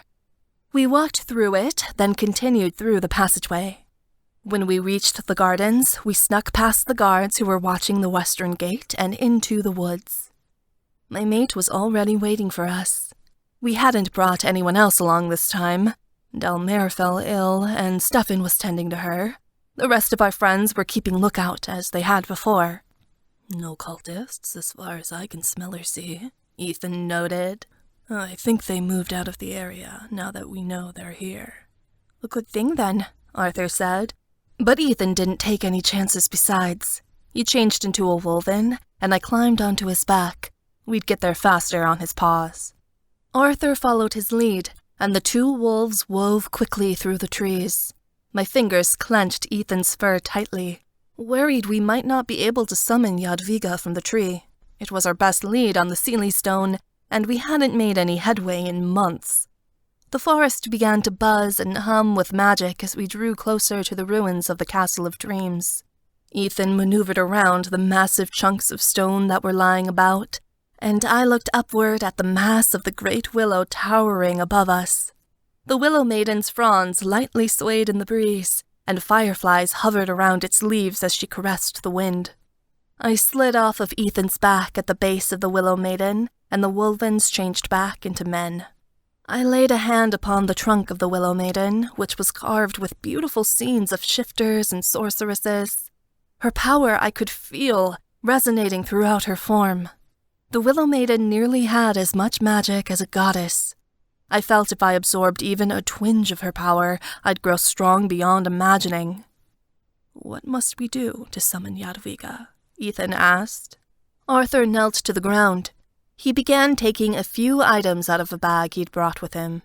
We must make an offering and appeal to Jadwiga's soul. If she finds us worthy, she will answer. If not, she will remain silent. Emma should make the offering then, Ethan said. She's the strongest out of all of us. Arthur nodded. He spread a velvet cloth before the base of the Willow Maiden and began handing me items, saying, From what I found during my research, These are what Jadwiga loved in life. Offer them to her and send up a prayer." He handed me a jar of honey, lavender incense, a silver bowl, an apple, and a priceless peridot gemstone that matched the color of the Willow Maiden's leaves. I knelt on the ground and lit the incense with a lighter Ethan handed me. I let it smoke within the silver bowl as I placed the honey jar, apple, and gemstone beside it, on top of the velvet blanket Arthur had laid before the tree. I swallowed my nerves and said, "Jadwiga Valdemar, I call upon you. Hear my prayer and come to my presence, for I have questions only you may answer." Nothing happened. The only thing that could be heard was the whistling of the wind. My heart beat wildly. I turned back to Arthur, and he whispered, "That's not all. You must give something of yourself." I wasn't sure what to offer, until I realized I still had a folded-up bit of poetry in my pocket. I'd been working on it here and there in stray moments I had to myself. It would be sad to lose it, but it was a piece of myself that I could give to Jadwiga. I laid the poem next to the gemstone, and once I did, the tree began to move. I gasped as I looked up. Arthur and Ethan took a few startled steps backward as the tree trunk twisted from one way to that, growing until it took the voluptuous shape of a woman. The Willow Maiden moved her limbs like arms, parting her leaves back as if it was her hair as a face took shape within the trunk. I forced myself not to gape as the tree smiled at me. Her face was kind, young, and delicate. Through the lines on the bark, I could make out soft features and kind eyes. "Welcome, champion of Milana and queen of the Arcania. It is you who summoned me."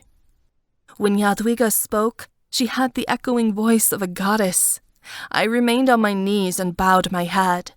"Jadwiga, I am honored that your spirit chose to grace me with your presence. I came here because I have questions about the Seelie Stone." "I am aware of the crystals of harmony. Speak your questions quickly, for it requires a great deal of energy for me to remain in this state, and I cannot do so for long," Jadwiga replied. "Did you have it? Do you know where it is now?" I questioned. "The Seelie Stone was within my possession for many years," Jadwiga said. "I lost it when the shifter stole me away from my glade, and I changed into the form you see before you.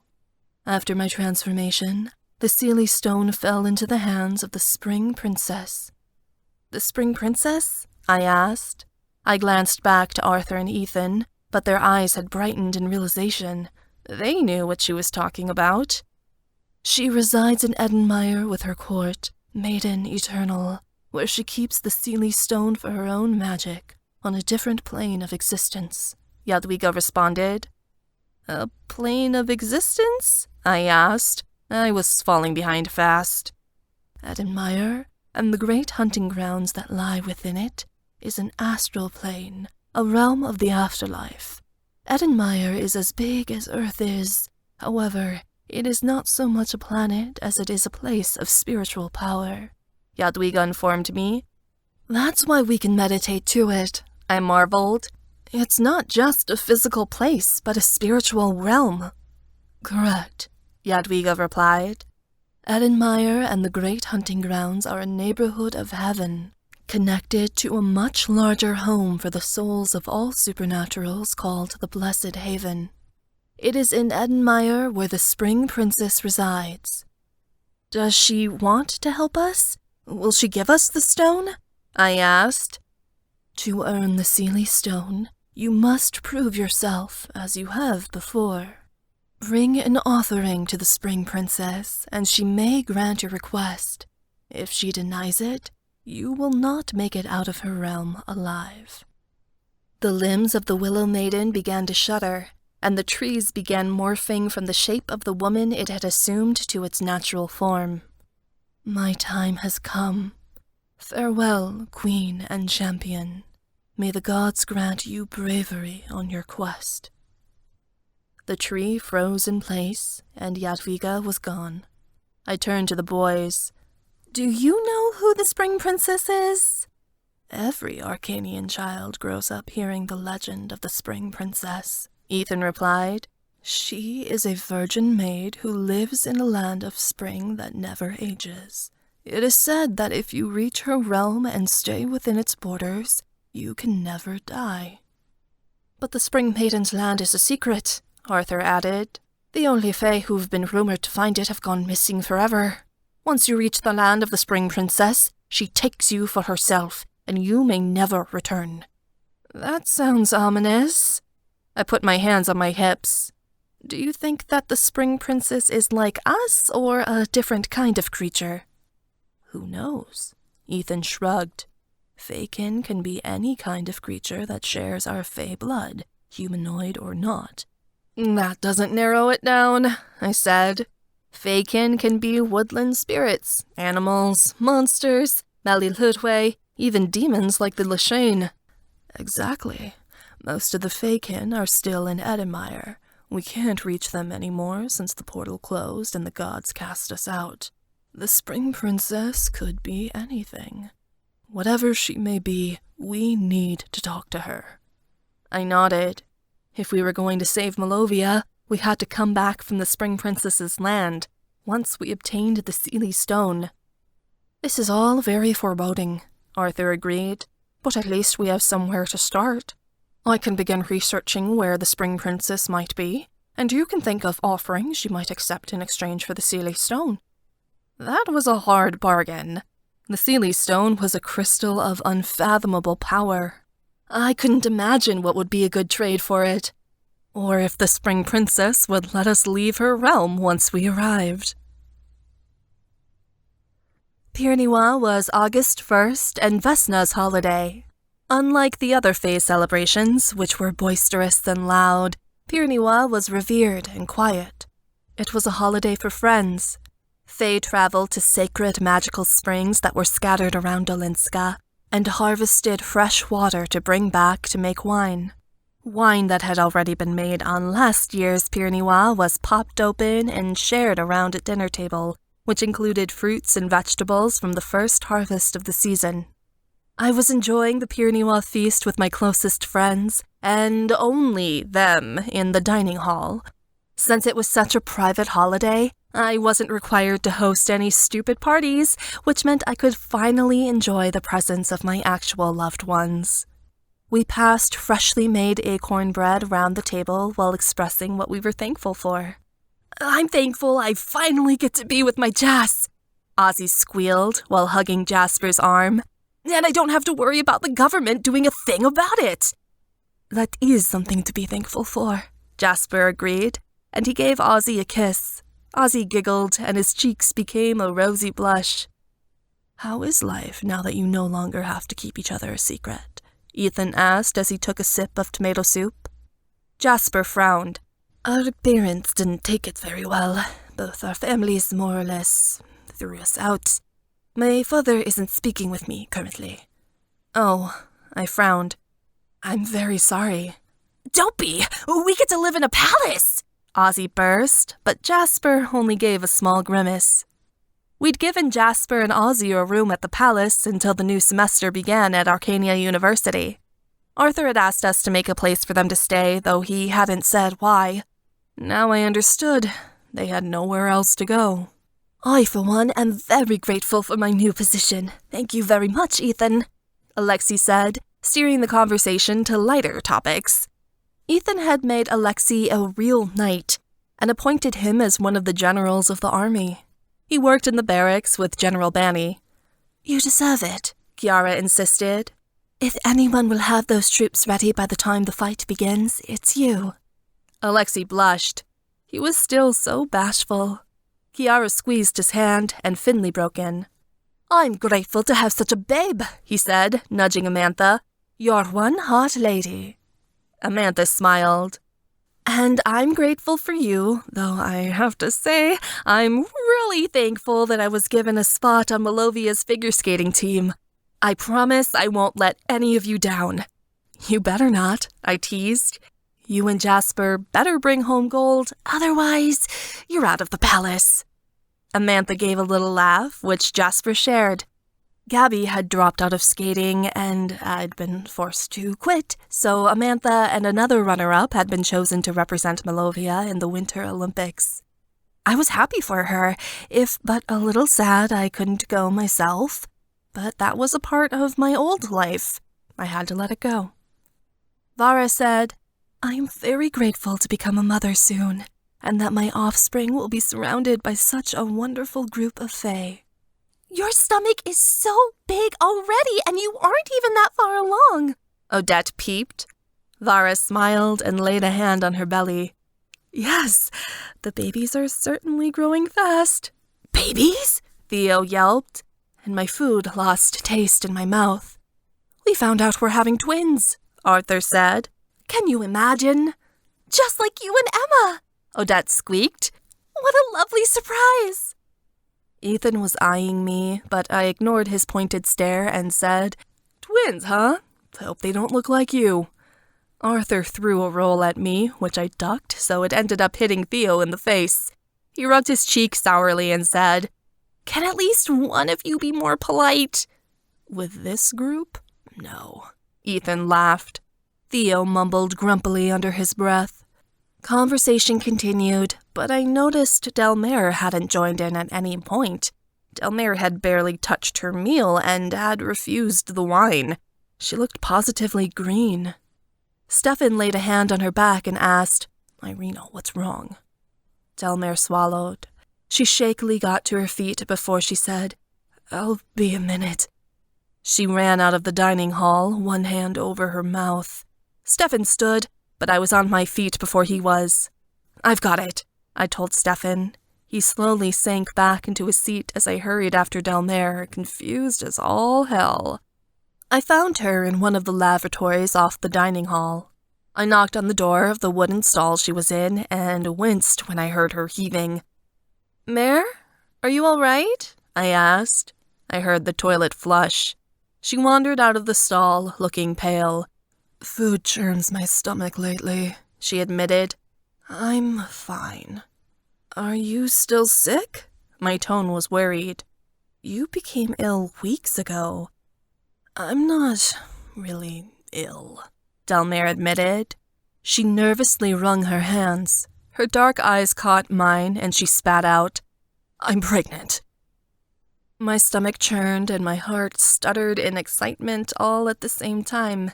It made me feel seasick. "You are? Oh, wow, that's amazing." "I guess." She shrugged hopelessly, and I wondered why she didn't seem happy about it. Didn't she realize what a gift this was? "Is Stefan thrilled?" "He must be," I said. "He doesn't know," Delmare said hurriedly. "You're the only one I've told. I'm too nervous to break the news to him." "Why? He's going to be so excited," I insisted. "Maybe, but we're in the middle of a war," Delmare said. "We're both members of the Circle, and we have so much going on already.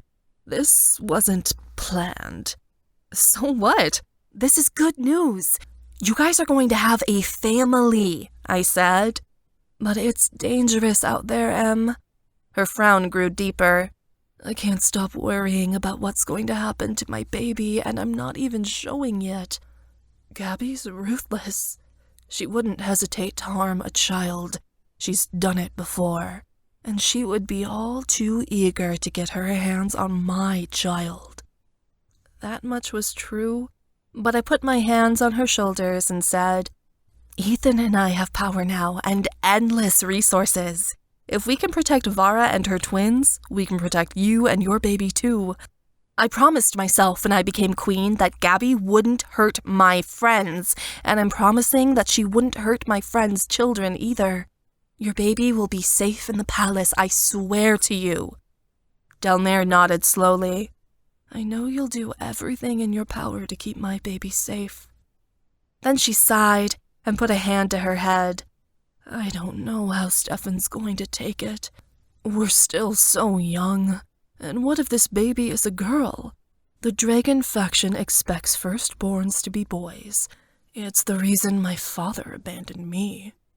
"Stefan's not going to care," I said. "You act like you don't know him at all." People change, though, Delmare worried. He's been wonderful so far, but what if this is the one thing about me he can't accept? He will. He's going to be so happy about it, boy or girl, I said. You should tell him soon, so you guys have time to prepare. I'm not ready to break the news. I'm still trying to process it myself, Delmare said. Please don't tell him, Em. I won't, I promise. I gave Delmare a hug, and her body sagged in relief against mine. She was really worried about how Stefan was going to react. But I knew my friend, and I was sure Stefan would be ecstatic about having a baby, even if it wasn't the best timing. I think I need to lie down, Delmare said, and she wavered on her feet. I'll help you to your room. I took Delmare's arm and escorted her down to her quarters, then, once she was in bed, returned to the Pirniwa feast. My emotions shifted and raged inside of me like a monster who'd been unsuccessful on the hunt and was starving for a scrap of sustenance. Gabby, Vara, now Delmare. Was everyone getting pregnant these days? It had seemed the gods had chosen this time to test me. My absent womb once again began to eat away at me from the inside out, and this time the loneliness didn't settle. It all seemed so unfair. I forced my rampant feelings away as I returned to the dining hall. She's getting some rest, I told Stefan as I sat back down. She's not feeling well. Stefan's face tightened, and he looked down at his plate. She's been like this for some time. I told her to go to the court physician, but when she did, she wouldn't tell me what he said. It's not a big deal, I lied. She'll be on the mend soon. He didn't look like he believed me.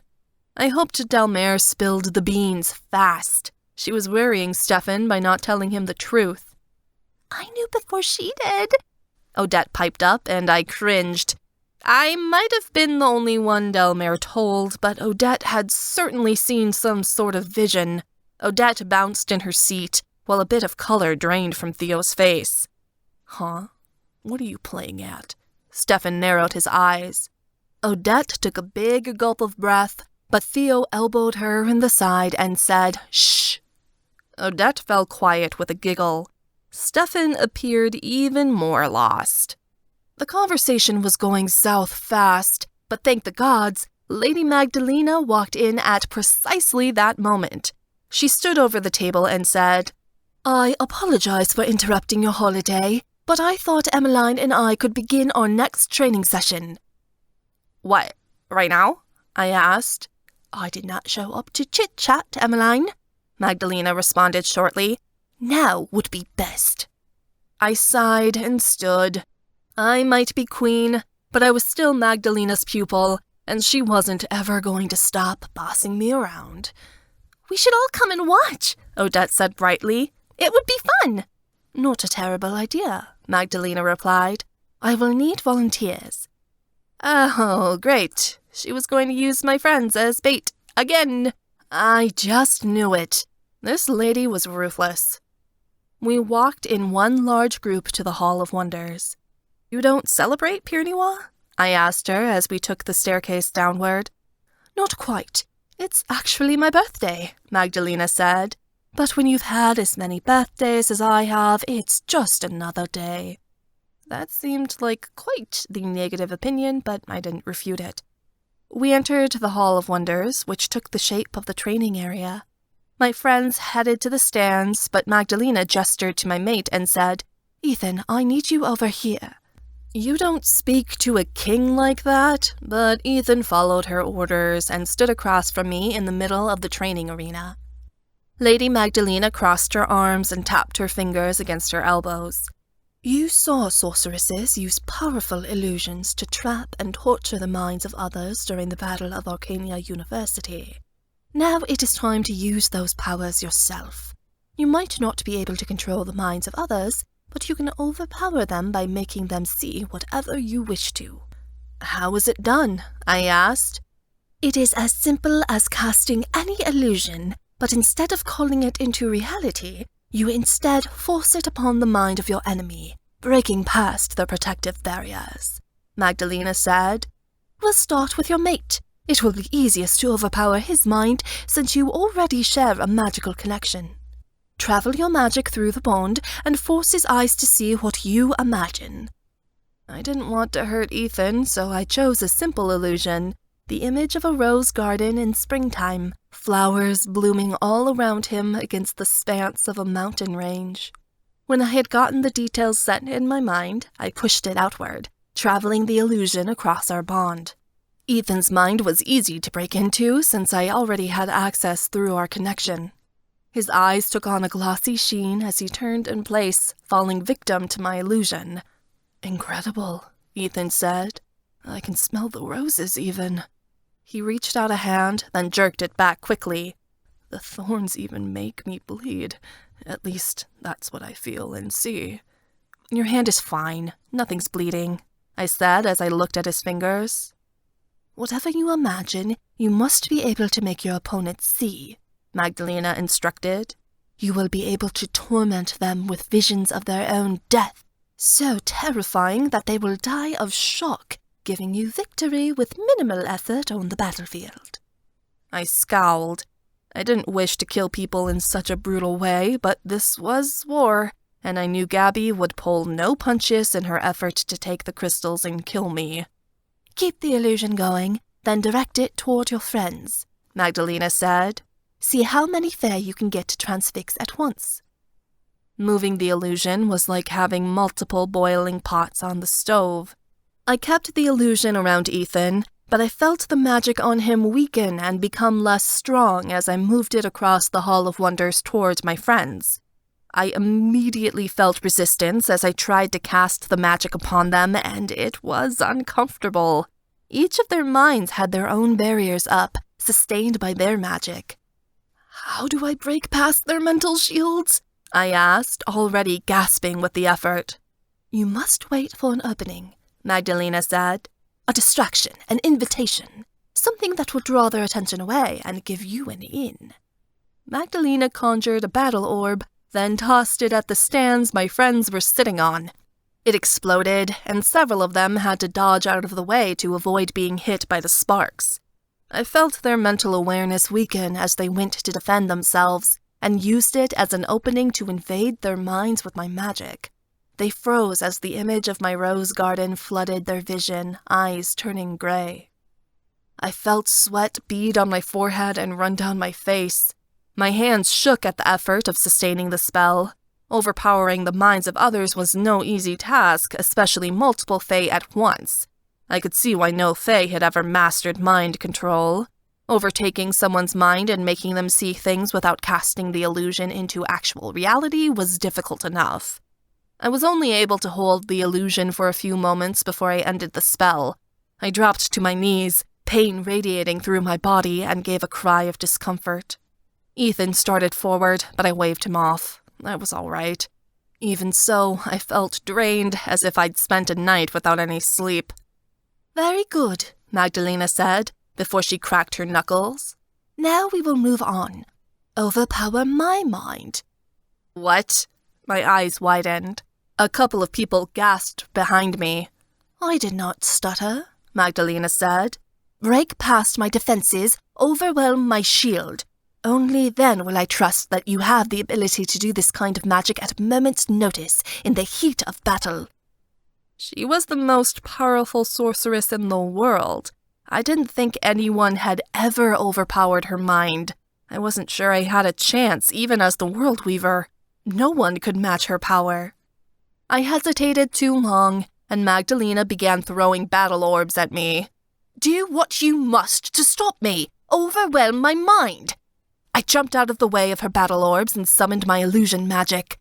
I bursted outward in the direction of Magdalena with more force than I had ever mustered, ordering her mental walls to crumble under my command.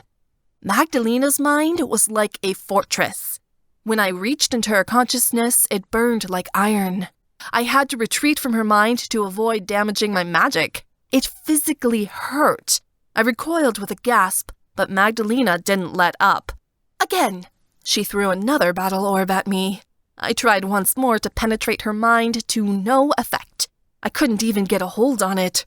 Her power was so overwhelming and I felt so small. I can't do this, I insisted. I haven't found an opening in your mind, even the smallest crack. You must be able to master this, Emmeline, Lady Magdalena insisted. It is not an option to fail. I didn't understand why she was getting so angry, being so impatient. She shouldn't be so upset I couldn't overpower her mind on my first try. Again, Magdalena barked. Now! I gave a cry of pain as my magic reached out and grabbed onto Magdalena's iron will. This time, I refused to let go. My magic became solid wisps of ice blue that connected Magdalena and I, much like the connection between me and Ethan. I saw it form, the wisps smoking as they struggled to hang on. Magdalena's immense power welled up in me and backfired. The wisps were yanked to shreds, and I was blown back several feet. I slammed against the ground, my powers spent. I pushed myself to my hands and knees, which shook, then fell against the ground as they refused to support my weight. Attempting to break into Magdalena's mind, it nearly did me in. Enough of this, Ethan snapped, and he stomped forward. He grabbed me by the arm and hauled me up from the ground. She is exhausted. I am trying to prepare her for what's coming, Magdalena hissed. The day will come when I will not be able to protect her, and neither will you. I am the king, and I say her training has ended for today, Ethan growled. She will rest for the remainder of the night. Lady Magdalena pursed her lips, but my body quivered in relief at Ethan's command. I didn't think I could attempt such a thing again. It would drain what magic I had left. Magdalena snapped her fingers. Finlay, come with me. You're needed. Finlay scampered away from Amantha's side and joined Magdalena like a little puppy dog. Magdalena and Finlay walked out of the room, and she shut the door behind her with a thud. My lips quivered. I hate letting her down. You didn't let her down. Most Fae couldn't accomplish what you did today. She's asking too much, Ethan said harshly. She's not, I insisted. I'm the World Weaver. I have to be ready for anything. You will be, he said. But for now, it's time to rest. Sleep sounded amazing right now. Ethan carried me all the way up to our bedroom, disregarding the curious looks the servants shot us. I fell asleep curled against his chest. I was out of it by the time my head hit his shoulder. I knew I'd done well today, but I had also failed. I resolved to try harder next time. My mentor's disappointment was unbearable to me, even if she expected me to perform miracles. The next time we were in that training arena, I swore not to let her down. I slept in until late the next morning. By the time I awoke, I had to get dressed and leave quickly, because Arthur and I were supposed to have breakfast at my mother's restaurant. I took a shortcut through the palace gardens. On the way, I saw a strange sight. Ozzy sat on the bench, swinging his legs, while Jasper knelt in the mud, making the outline of a man. It rained last night, but I thought Jasper had outgrown playing in mud puzzles. Ozzy? Probably not. I was in a hurry, but I was so curious to see what they were doing that I stopped for a minute.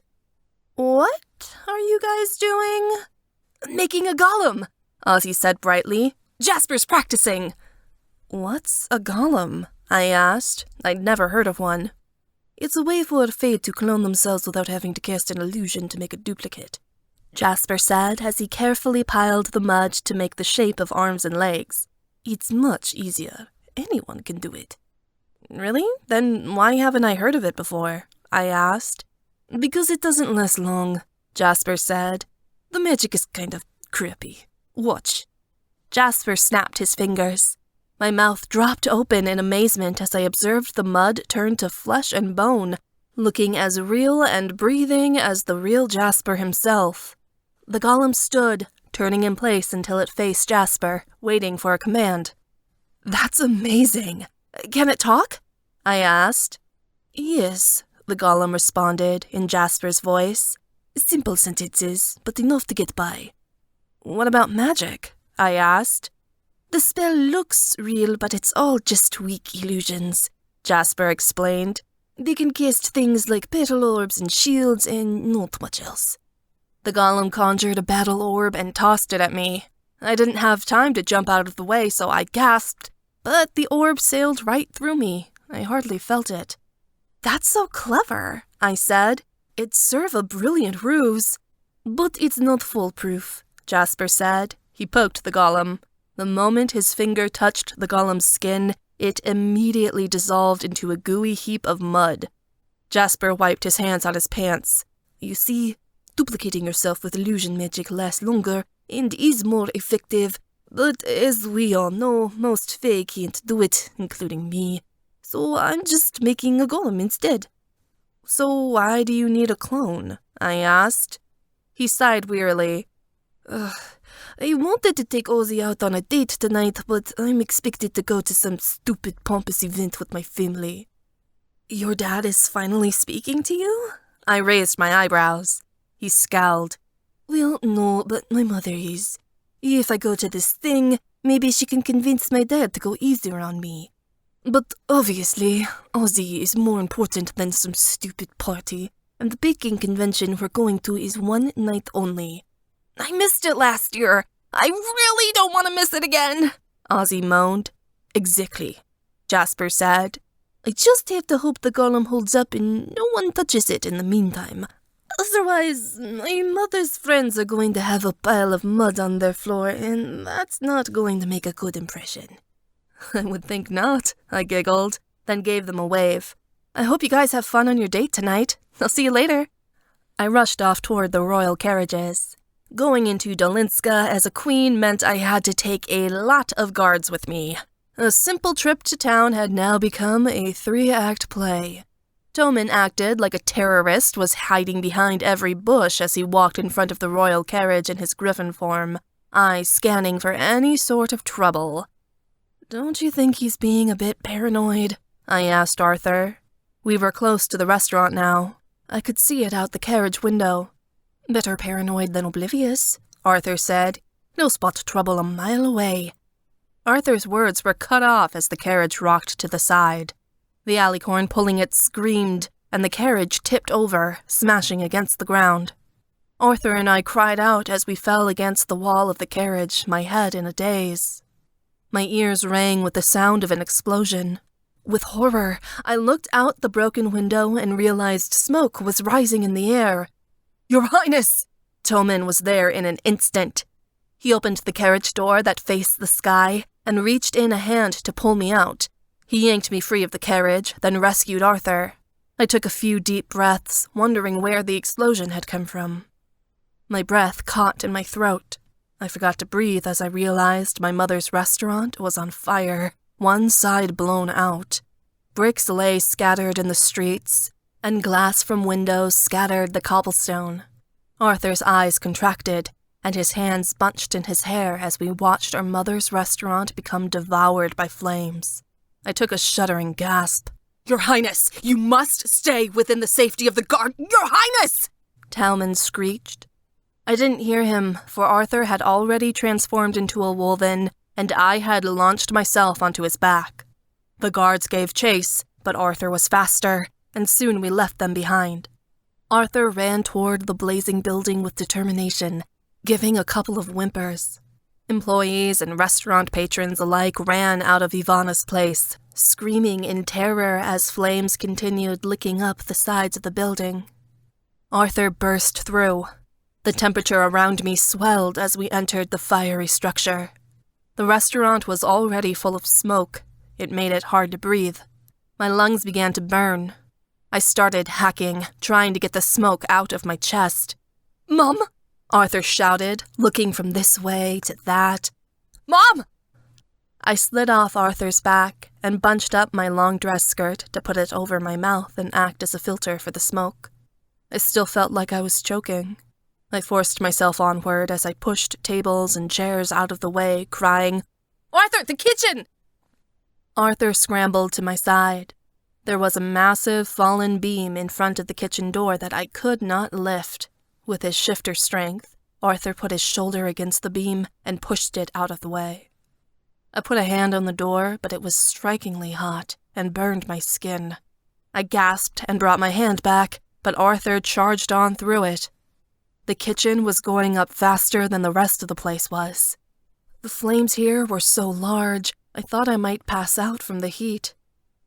Then I saw her, a limp figure lying on the ground with her red hair cast over her face, flames licking up her clothes.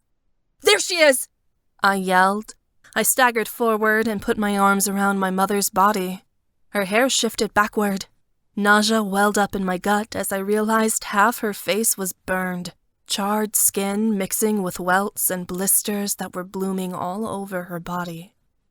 It took all my strength, but I lifted my mother onto Arthur's back. He began carrying her out. I went to follow, but before I could, I heard a crackling in the ceiling. "Emma, get back!" Arthur cried, and he jumped forward. I had to lunge out of the way as part of the ceiling came down. A piece of concrete separated from the rest and hit me directly on the head. "Emma!" Arthur wailed, but his words were like sand in my ears as I collapsed to the floor.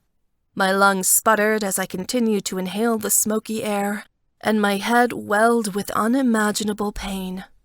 I felt my eyes roll backward, and the heat increased just before I fell into darkness. I smelled sanitizer and heard the soft beeping of a monitor as my eyes slowly opened.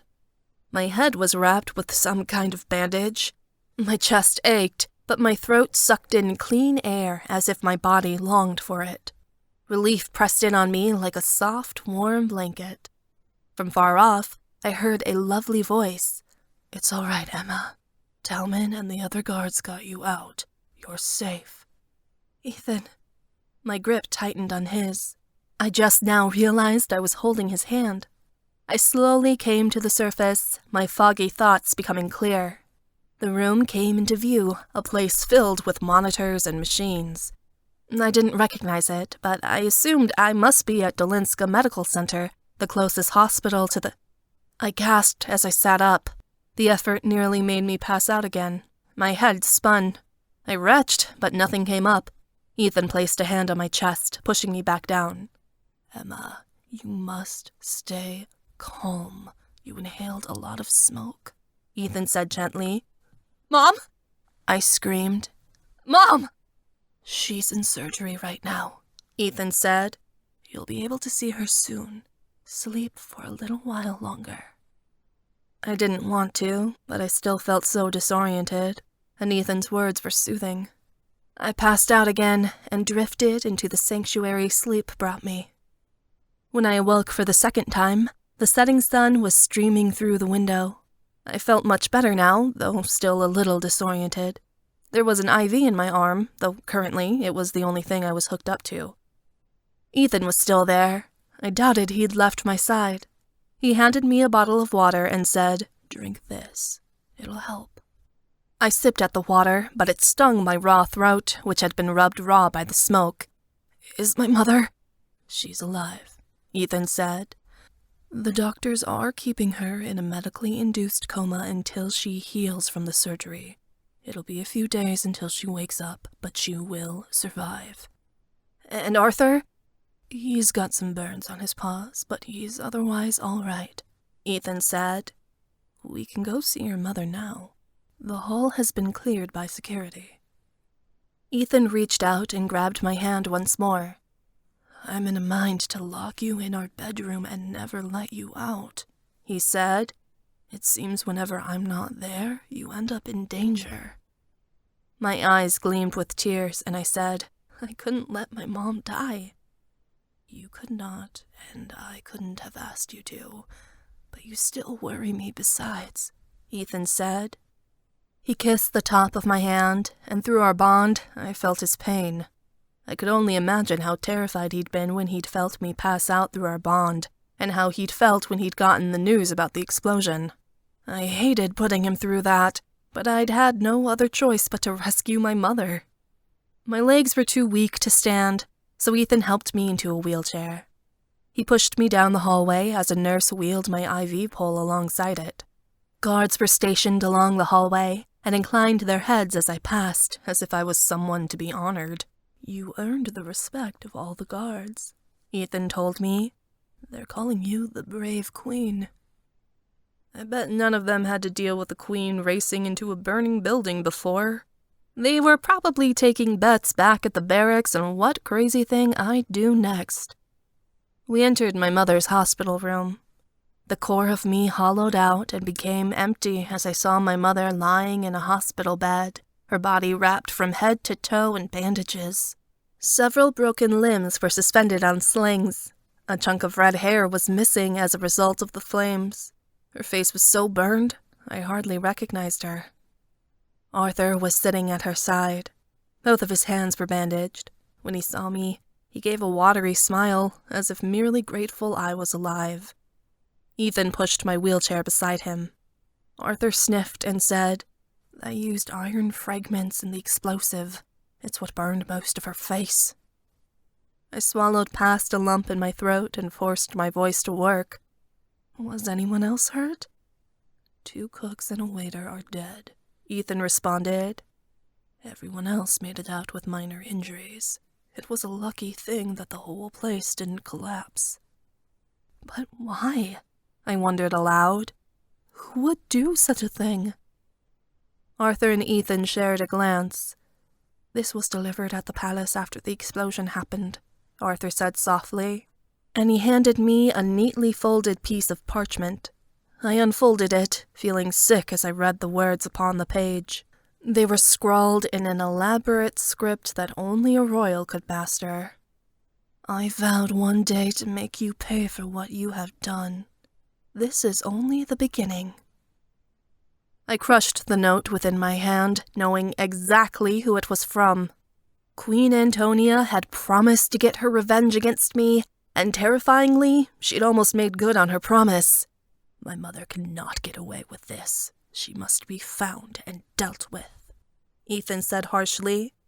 "We already have soldiers sweeping the city for her, but it looks like she already escaped," Arthur said. "I don't care," Ethan said harshly. "We will find her. She cannot be allowed to return to Gabby." Ethan's sentiments were true, but I was certain Queen Antonia was back at Gabby's fortress already, celebrating her victory in nearly taking out someone I loved. But she'd pissed off the wrong queen. She might be Ethan's mother, but I was his mate, and I would not allow this transgression to pass unpunished. I had a plan already in place. I waited until we'd returned to the palace the next night, and after Ethan had gone to bed. I hadn't been discharged until I was ready to walk on my own again, but I was still weak. It didn't matter to me. It wouldn't stop me from going forward with what I knew I had to do. I headed to my office, where my hearth fire remained. I had 2 hearth fires, one in Edenmire at my cottage, and one at the palace. I preferred working at my hearth fire in Edenmire, but when I needed to do magic quickly, my office was the best place. I stood at my altar, and I seethed as I thought of Queen Antonia, and how she'd nearly ruined my family. I knew Spriggans were dangerous. Ethan Spriggan had killed Elijah in a brutal way, after all. They were dark monsters that every Unseelie had an attachment to, but even though they belonged to us, they could hardly be controlled. It didn't matter. I had to do something about Antonia, and my Spriggan was the easiest answer. I rummaged through my chest of things, then withdrew a woven tooth my grandmother had given me, clutching it in my hand. I took a deep breath and drew strength from the tooth's power. I sent it across dimensions to Edenmire, calling out to my Spriggan and summoning him to do my bidding. The dark, spectral being appeared almost immediately. It hovered in place, its fanged mouth hanging open and its sharp claws dragging on the ground. The smoky figure gave a long hiss and gnashed its teeth. At the Spriggan's arrival, the woven tooth turned to ash between my fingers. I took a shuddering breath and said, "I order you to destroy Queen Antonia, find her, and take her life. As my Spriggan, you are compelled to obey me." I expected the dark creature to fly out of the room through the open window, but it didn't move. It only faced me. mouth salivating as it began clicking its claws together in greedy anticipation. "Didn't you hear me? I ordered you to kill Queen Antonia," I cried. The Spriggan gave a low, evil chuckle that caused a shiver to run up my spine. It slowly began to crouch, curling its claws like it planned to pounce. Shit. Shit, shit, shit! The Spriggan wasn't obeying my orders. It was going after me. The Spriggan gave an ear-shattering screech and launched itself at me. I screamed and threw up a shield at the last second. The Spriggan collided with my shield and bounced off, sending it smashing into my altar and breaking the table in 2 pieces. The effort of shielding myself from the Spriggan took the rest of my energy, and I collapsed to the floor. I cowered as the Spriggan hovered above me, ready for a meal. I was all but certain the Spriggan would rip my chest open and tear my organs to ribbons before the door burst open. Ethan stormed in on 3 paws, his woven form towering over my body, and created a block between me and the Spriggan. "Be gone," Ethan growled, and he snapped his jaws. "Return to Edenmire from whence you came." The Spriggan screeched again and swiped his claws at Ethan. But Ethan lunged out with a bite, one that sank into the Spriggan's shoulder and drew black blood. The Spriggan gave another hiss before it recoiled, vanishing away into nothing but ether as it returned to Edenmire's lands. Once the Spriggan was gone, Ethan changed back. He rounded on me as I got to my feet and barked, "Are you insane? What would possess you to do such a thing here in the palace?" "How'd you know?" My heart was still pounding. I was certain I'd be carved open if not for Ethan's arrival. "Your alarm flickered through our bond. It awakened me, and I came running." Ethan seethed. "What if I hadn't gotten here in time? You would have been shredded to pieces." "It was a poor decision, but a justified one," I shouted. "Antonia needs to be stopped before she hurts anyone else." "Spriggans are too dangerous. They're too hard to control," Ethan snapped. "It was a careless lapse of judgment for you to summon one, especially after what happened with Elijah." "I can't help that you still feel guilt over how you killed your cousin," I spat. "I know you carry that burden, and it's a heavy one, but I will feel no regret over killing someone who threatens the people I love, no matter how brutal their death may be." Ethan took a short breath. "I understand, but Spriggans are dangerous. We've experienced the consequences of messing with them on both ends. Promise me you won't summon one again, Emma. Swear to it." Ethan's voice was deadly, and I knew he wasn't playing around. I crossed my arms and muttered, "I promise." He huffed. "Good. Now come to bed." He was babysitting me now, making sure I didn't sneak off behind his back and try something else. My shoulders slumped, and I grumpily followed him back into our suite. When I laid my head down upon the pillow, my thoughts were still racing. I could tell by the tension in Ethan's shoulders he wasn't falling asleep until he was certain I wasn't going anywhere.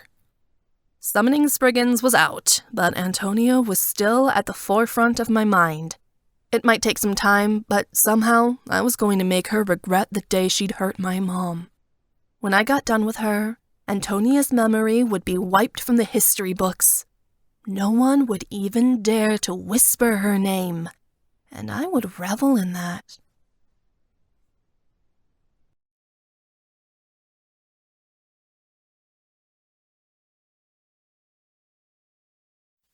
Chapter 9. Ethan. The assassination attempt on Emma's mother was a planned attack, by my own mother, no less. I had never felt more ashamed of where I had come from. My mother had slaughtered countless people to keep her power, and she had threatened to hurt my mate before.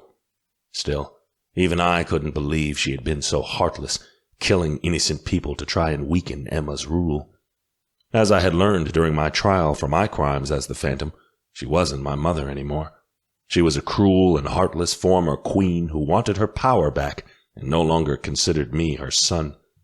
She had joined up with Gabby in an attempt to restore her honor and slaughter me. I was still furious at Emma for summoning her Spriggan, and risking her life in an attempt to stop my mother's crusade of terror. And yet, I couldn't be too angry. Emma had nearly died twice in the past 2 days, all because of my mother's doing. Such events couldn't be allowed to happen again, and therefore I was determined to stop my mother from whatever I knew she had planned. As gut-wrenching as the decision was, I knew once we found her, we had to end her. Queen Antonia's life had to be taken if Emma was to live and we were to stay on the throne. Another attack couldn't be allowed to happen. When we found where my mother was hiding, I could not afford to show mercy. I had given Tomin yet another raise. He had saved my mate's life twice now in a matter of less than 6 months, and with how courageous, and I'll admit it, foolhardy Emma could be, I expected the danger to only increase on his behalf to keep her safe. I was finishing up my day by listening to the requests of the people when General Bani entered the throne room.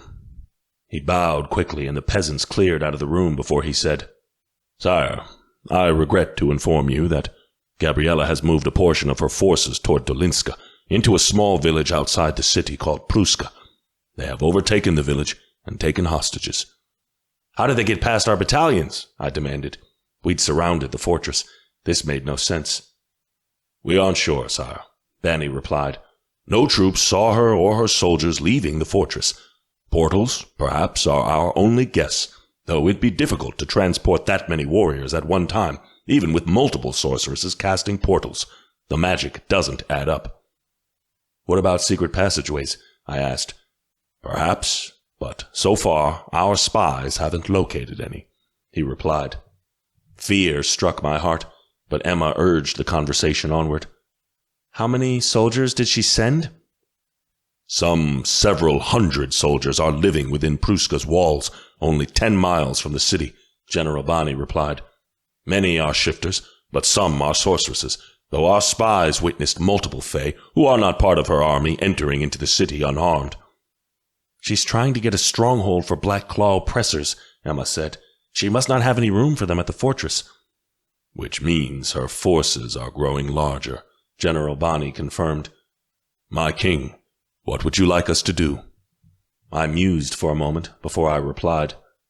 "We are responsible for those villagers. We cannot allow her to gain a foothold so close to the city, one that will house dangerous cultists.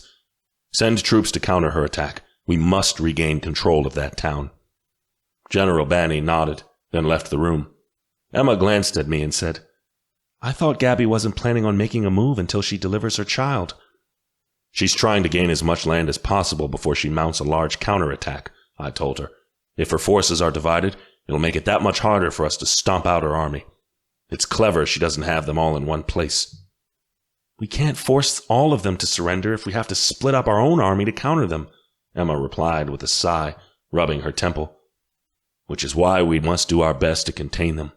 We need to force as many of her soldiers back into her fortress as soon as possible so we can eliminate them all at once when it's time." I stood, then offered my hand to her. We left the council room, only to bump into Jasper on the way out. "Oof! Sorry, Jasper," Emma said. I had to grab her arm to steady her as she rammed into Jasper. He'd been standing awfully close to the door. "There's no need to apologize to me. You're a queen now," Jasper said with a small smile. "Clumsy me for getting in your way." "You look tired," Emma commented. Jasper had large bags underneath his eyes. "I am. Just got back from the rink.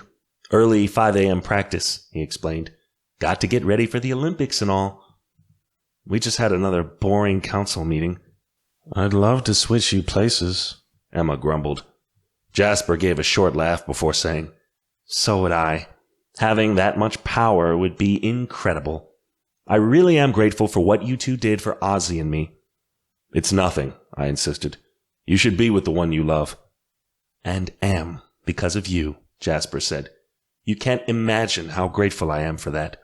His face twisted, and then he said, "I'm sorry, I have to go. Ozzy was very insistent we bake some muffins once I got back. He's probably harassing the cook by now." "Goodbye." Emma waved cheerfully to him, and Jasper gave a sheepish wave back before we wound our way up to our quarters. All the while, I felt weary and drained. There wasn't a moment of my day when someone didn't need something, and though I knew fully well what I'd signed up for, There was always some new crisis to deal with. A bit of reprieve would be nice. The couple returns to their quarters. Noticing that she's in pain, Ethan gives Emma a massage. The massage turns into more than a back rub as Ethan attempts to make Emma more comfortable, and the two enjoy a private moment together.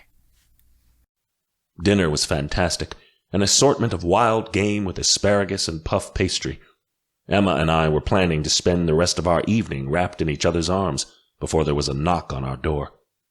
I was in half a mind to order whoever it was away, until I opened the door and saw Lady Magdalena. She was standing in the hallway, appearing standoffish. "May I come in?" she asked. I stepped aside to offer her room, and she entered. She took a seat in an armchair across from Emma, who was lounging on the couch. Lady Magdalena crossed her ankles and said, "I must apologize for the way I behaved during your training session the other day, Emmeline. I am pushing you too hard, and there is no excuse for my uncanny behavior." "I understand," Emma said. "You're only trying to make sure I'm the best sorceress I can be." Magdalena frowned. "Well, yes. It is of critical importance that your magic be performed to the best of your ability, for Malovia's sake. But sometimes I forget that you are still a child, in my eyes at least.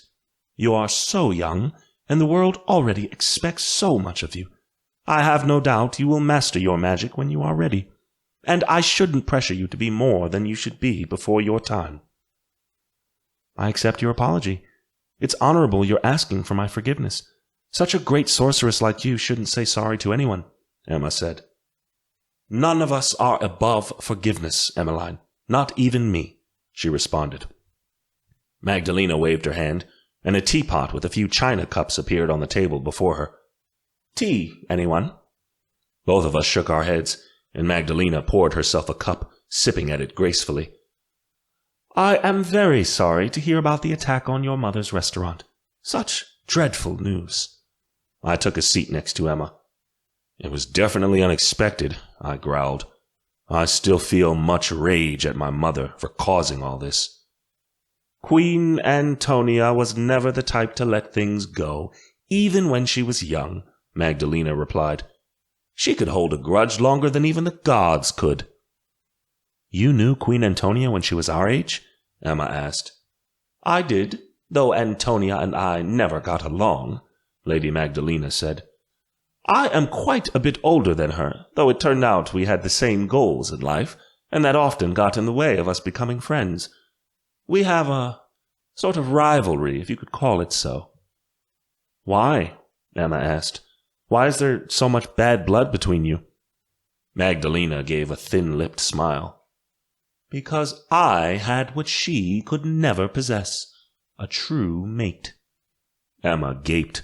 I swallowed down my surprise and said, "My mother never bonded?" I knew she was not mated to my father, but yet I'd always assumed someone had come before him, and it hadn't worked out, a rejected mate situation or something similar. For a fae not to find a mate at all was extremely uncommon. "No, I don't believe Antonia ever found her true mate. Your father was not her mate, and she only accepted Lycus's proposal once Ivonia, Emma's mother, had rejected him for Anastasi Ignacy," Lady Magdalena explained. "But before then, she had her eye on another man, my own." "Really?" Emma's face lightened with surprise. "Yes. Antonia never wished to find her own shifter, only desired to steal someone else's. She never wanted any man who was interested in her, only those that were out of her reach," Magdalena replied. "Antonia was born as a noble, but she was not on the circle. That position became available only when my mate, Lord Magdalena, rose to the title and was single at the time. He was looking for a marked to stand beside him on the council, and Antonia wanted that power." "But he chose you," Emma stated. "Indeed," Magdalena replied. "We met and fell in love. Antonia did her best to woo him, but my husband only had eyes for me, and we married a short time later. I was instated on the council as Lady Bianca, as is my first name and tradition for ladies, and we helped govern Malovia together. I have to say, Antonia was very jealous." "But why?" Emma's eyebrows raised. She became queen, which is a much better title and more power. She viewed it as a game. I had won and she had lost, Magdalena said. She never got over it, even after she ascended to the throne. Her envy consumed her. A few years afterward, she poisoned my husband in his sleep.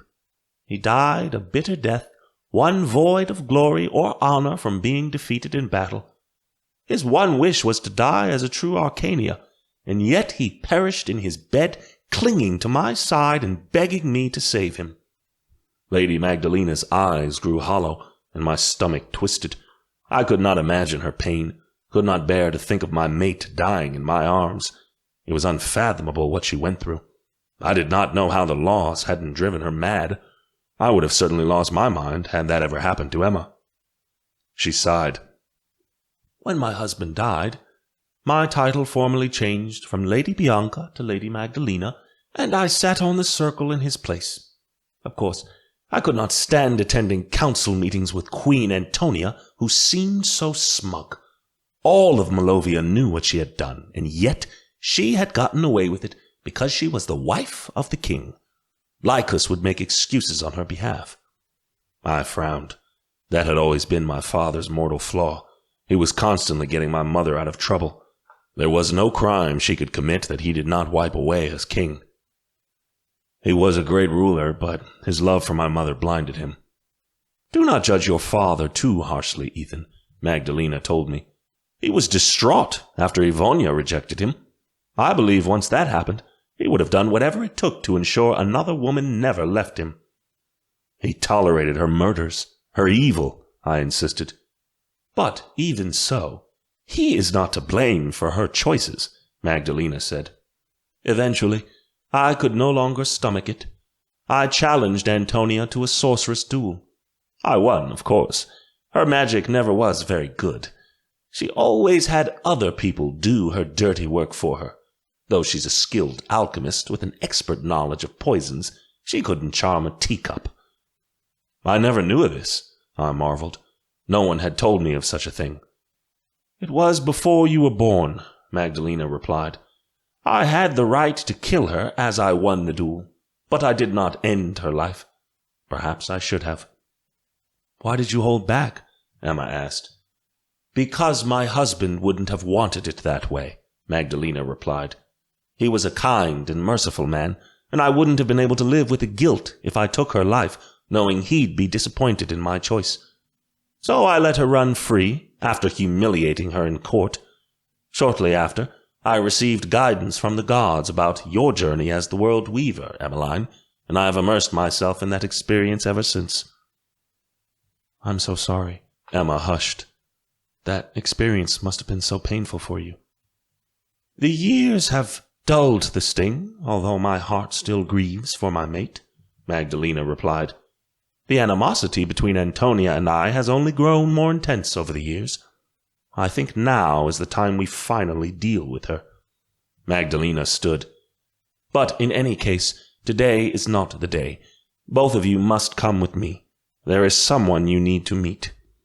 She led us to the infirmary of the palace. Ivonia had been moved here to recover in private. The best doctors and nurses in the country were working on her care. She would live, but she would bear the scars from the explosion for the rest of her life. Magdalena pushed open the door to Ivonia's room. She was sitting up in bed, with Arthur at her side. The burn scars on her face stood out prominently against her pale skin, but unlike when I'd seen her before, her eyes were bright, with a light that couldn't be put out even in the worst of times. Her broken bones had been healed by potions, and for the most part, she appeared much better. Arthur sat on the left side of the bed, appearing vastly uncomfortable. Emma went completely still beside me. I froze, and my gaze traveled upward to the person sitting by Ivonia's side. I had to lean against the wall to prevent myself from collapsing. It can't be. And yet it was. My heart ceased to beat as a voice I thought I'd never hear replied, In all my years, no shifter has managed to successfully kill me. Not even you, Ethan. My mind refused to believe it, but I could not deny the truth that was before my very eyes. Beside Ivonia was the one person I thought was gone forever, Lord Lucian. He rose from his chair, approaching me in a fatherly way I had not hoped to ever experience again. He reached out to grab my shoulders, and I nearly flinched at his touch. This could not be real. I wouldn't accept this false reality. I saw your body burn, I said. I felt your life end when my sword pierced your heart. And yet, here I am, in the flesh, Lucian said. He gestured to 2 chairs which were beside Arthur. Please, have a seat, and I'll explain everything. Emma was so pale she appeared a ghost. Numbly, we sat beside Arthur, and Lucian spoke. There was no other way for you to win your trial, Ethan. The trial by combat was the only option we had, and I knew I had to sacrifice myself to ensure your survival. However, we also could not afford to allow me to give up my life due to my knowledge of the World Weaver and Emma's prophecy. Lucian nodded to Emma, and she said nothing in reply. She was still in shock. You knew. My eyes glanced to Lady Magdalena, and she nodded. This was your plan. Indeed, Magdalena said. Lucian was able to duplicate himself, and that duplicate was the one you fought, Ethan. You killed the duplicate, and the illusion was burned on the pyre after the trial. That is what you saw. Yet, you were solid. You spoke to me. You bled. I didn't realize a duplicate could be so complex, I said. I am a very powerful companion.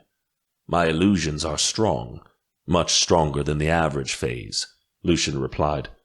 From a distance, I was able to manipulate the duplicate so that my words became his own, and his form bled and burned just like I would. The effort left me spent. I was ill for days, though I was able to recover while I was in hiding. I could not reveal to anyone that I was still alive, not even you or Emma. Only Lady Magdalena could know, because it is she who helped to keep my secret. At least, I could not reveal myself with Gabriella still on the throne. Now that you have replaced her and Elijah, I am able to reveal myself again, fully healed and alive. I could not help it. My lip trembled. I did not wish to kill you, I rasped. I would have died in your place if only. You did what you had to in order to save your mate, Lucian responded. I do not blame you, Ethan. I hold no resentment over the choice you made in the arena, and wouldn't have in any case, even if it was myself fighting you in the field and not a duplicate. You made the choice I instructed you to make, and any forgiveness you believe you need to seek is unjustified. You wronged me not. I dropped my head. There were tears beading at the corners of my eyes, but in all reality, I was merely glad Lord Lucian was still alive. His death had weighed so heavily on me for such a long time, and now I no longer needed to carry the regret of killing my mentor. Where did you go? Emma spoke for the first time, her voice barely a whisper. Where have you been all this time? Lucian gave a glance to Ivonia. She gave him a smile that was all too affectionate, and he reached out to take her hand. I admit, this is not the first time I have faked my death. Emma's eyes contracted, and Arthur's discomfort became immediately obvious. No, this can't be. Lucian took a deep breath. I am Anastasi Ignacy. Emma, I am your father.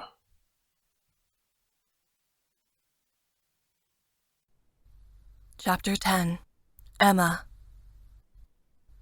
My mind couldn't process what came next. It refused to accept the truth. Lord Lucian was my father. How? It didn't make any sense.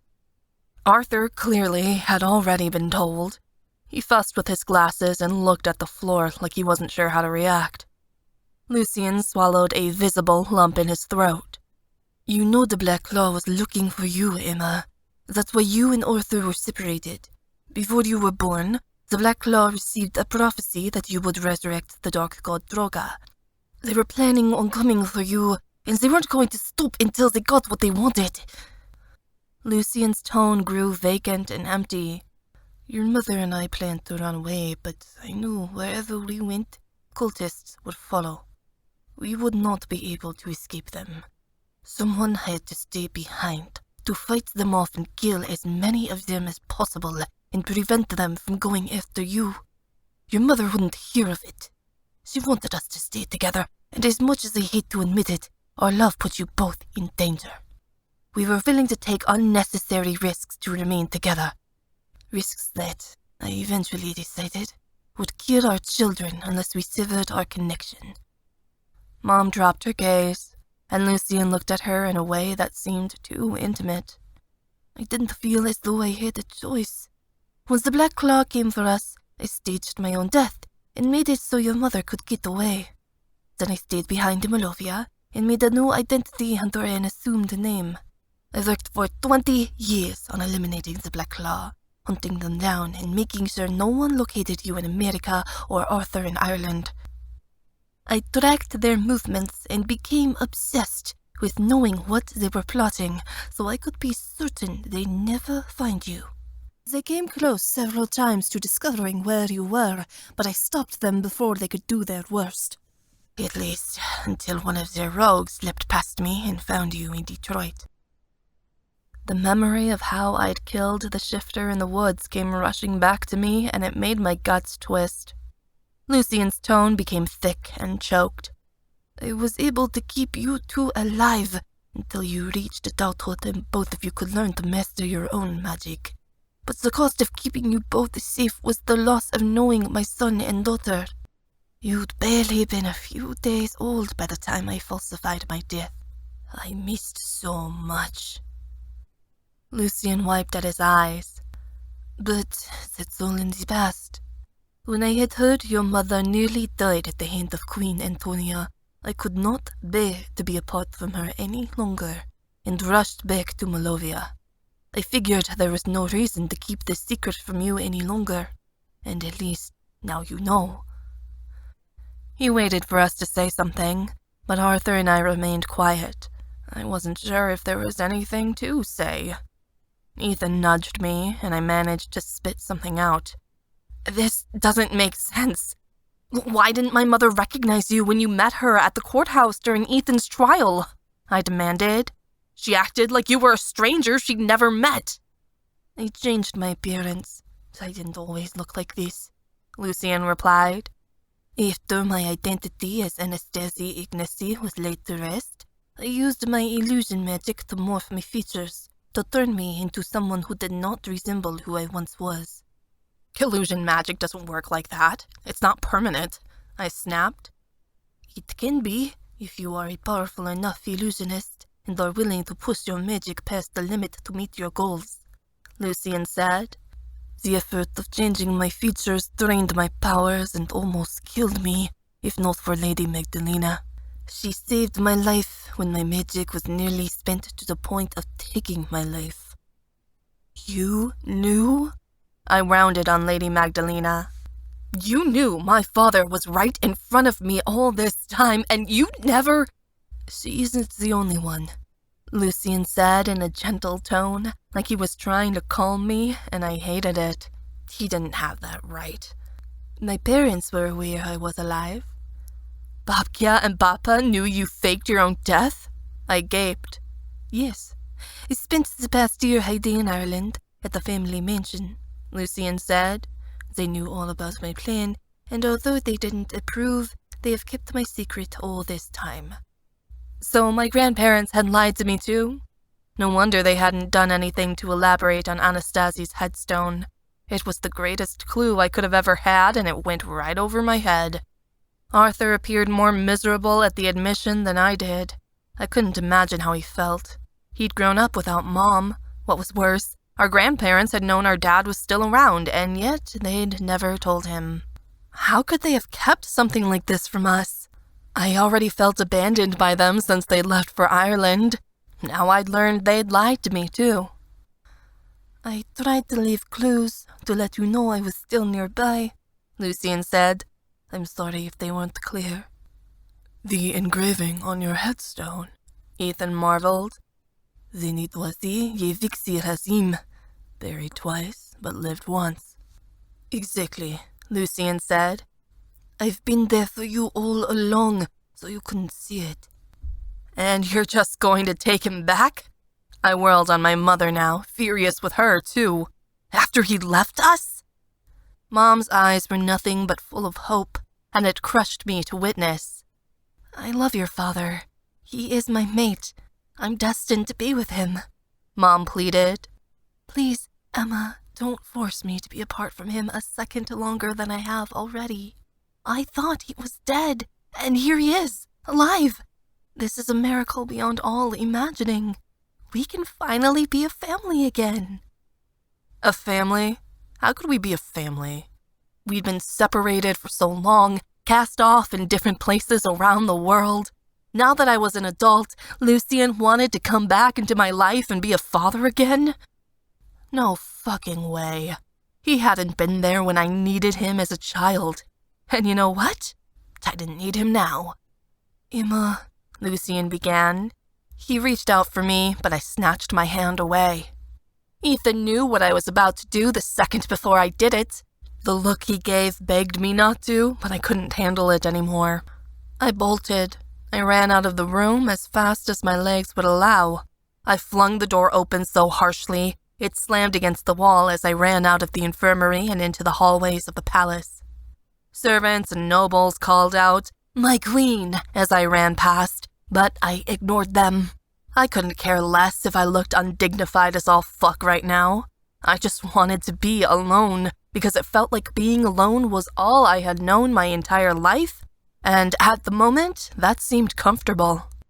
I took the stairs upward as quickly as possible, ignoring the burning in my lungs and the lightheadedness that came with the quick climb. I made it to the tallest tower in the palace and burst on through, into the outside world. Nowhere to run now.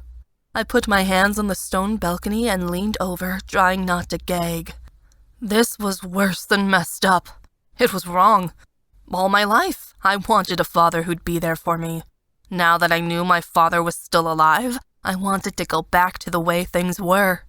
I thought my father had died protecting me. Now that the truth was out, it made me sick to think he'd willingly chosen to leave me behind and out of his life. I cringed as I heard the door to the tower's balcony open. I turned. Lord Lucien approached in his black woven form, his eyes dark and glittering with sadness. Damn, it was hard to be mad at him when he looked like that. He had the expression of a wounded dog. But I was the one who'd been hurt. I wanted to tell him to go away, but I didn't. Lucien changed back into a man and turned his palms upward toward me. You do not have to forgive me, he began, but it was time for you to know. My hands bunched into fists and not of my own accord. You left me to save your life. There were times I didn't consider my life worth living because I didn't have a father, I shouted. Did you ever think of that? Lucien flinched, but he said, I considered the pain it would put you through. I grieved for you. Twice, I shouted. I went to your headstone and placed flowers upon your grave, once as Anastasie and once as Lord Lucien. I shed tears and wept and believed that I'd never get to meet the man who I thought died a hero for the sake of saving me. My voice shook as I said, and those tears were for nothing, because there you were, alive and well, and I had no idea. My greatest hope was still living and breathing, and all it took to unravel that dream was a lie. Lucien was trembling. I cannot make up for the choices I made, but I pray to the gods that you can at least see what I've done for you since your arrival here in Malovia. See that even though I couldn't tell you the truth, I did my damnedest to be the best father I could be at a distance. I blinked away tears. Lord Lucien and I always had a special connection. We'd been closer than any teacher and student had the right to be, and now I knew why. It doesn't matter, I spat. You didn't want me. Didn't want you? By the gods, Emma, I cherished you, Lucien insisted. There isn't a second after your arrival at Arcania University that I did not consider a moment of joy.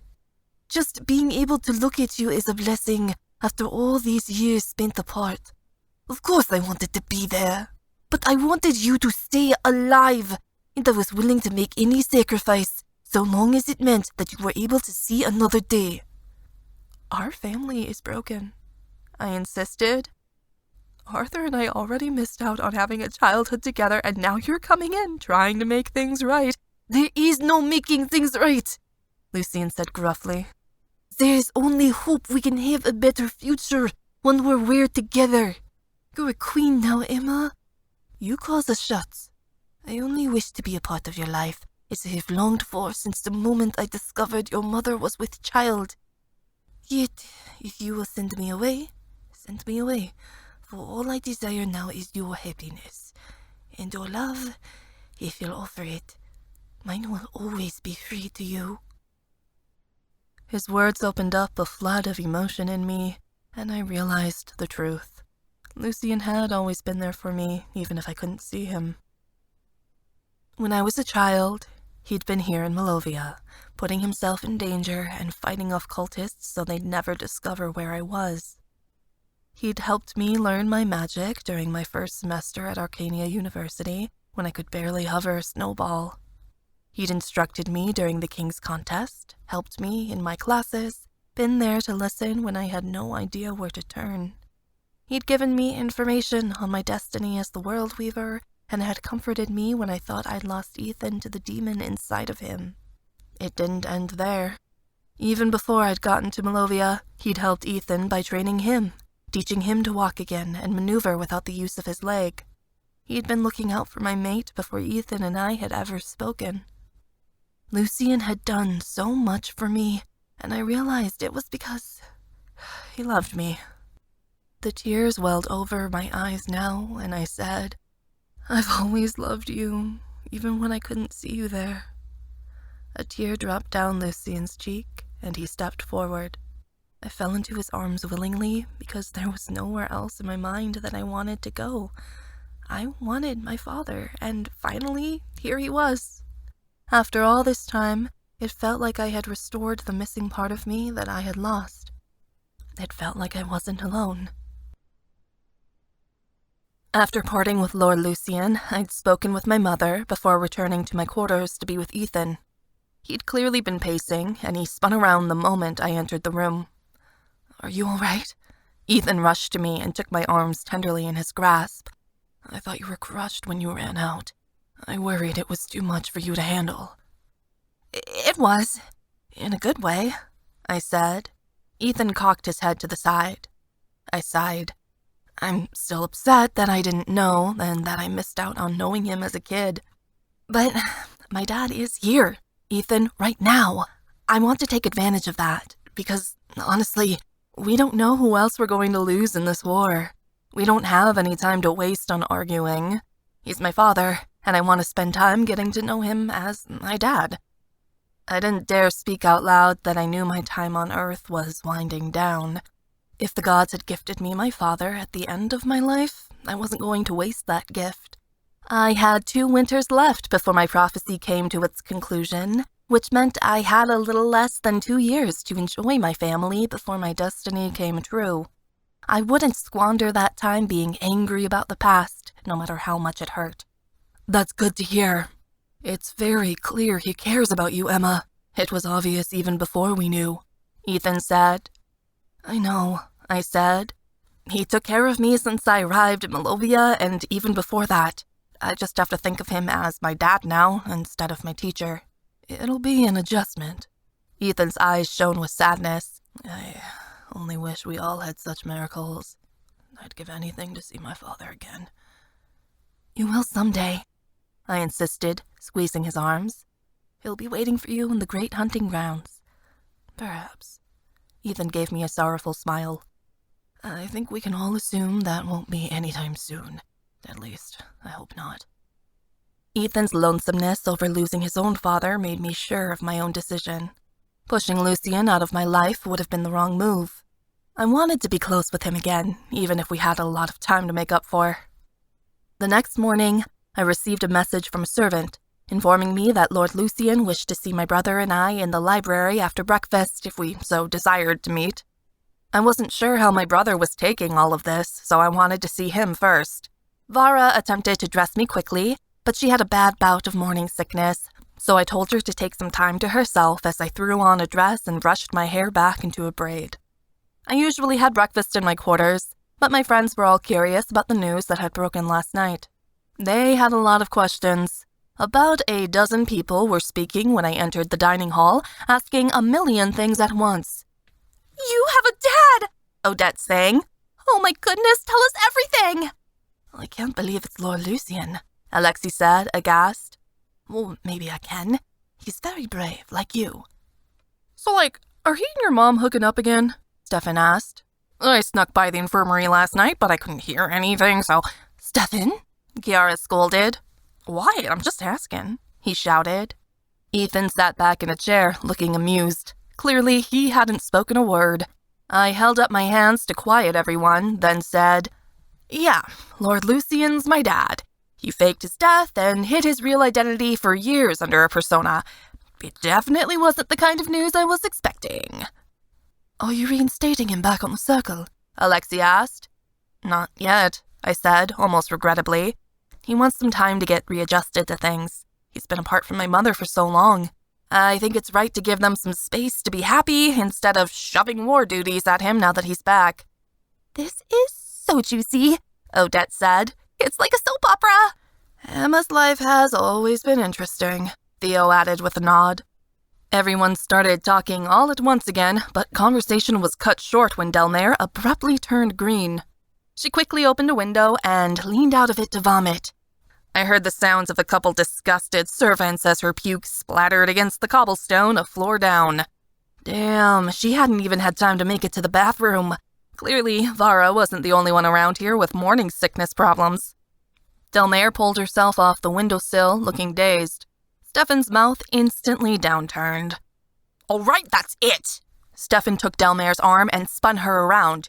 You're going to tell me exactly what's going on with you! Delmare looked up at him, then glanced at me. I waved quickly in a gesture that meant to tell him. Odette bounced next to me, grinning wickedly and circling a hand over her belly like she was 9 months along. Wow, Odette, way to be subtle. Delmare blinked a few times as she looked back at Stefan.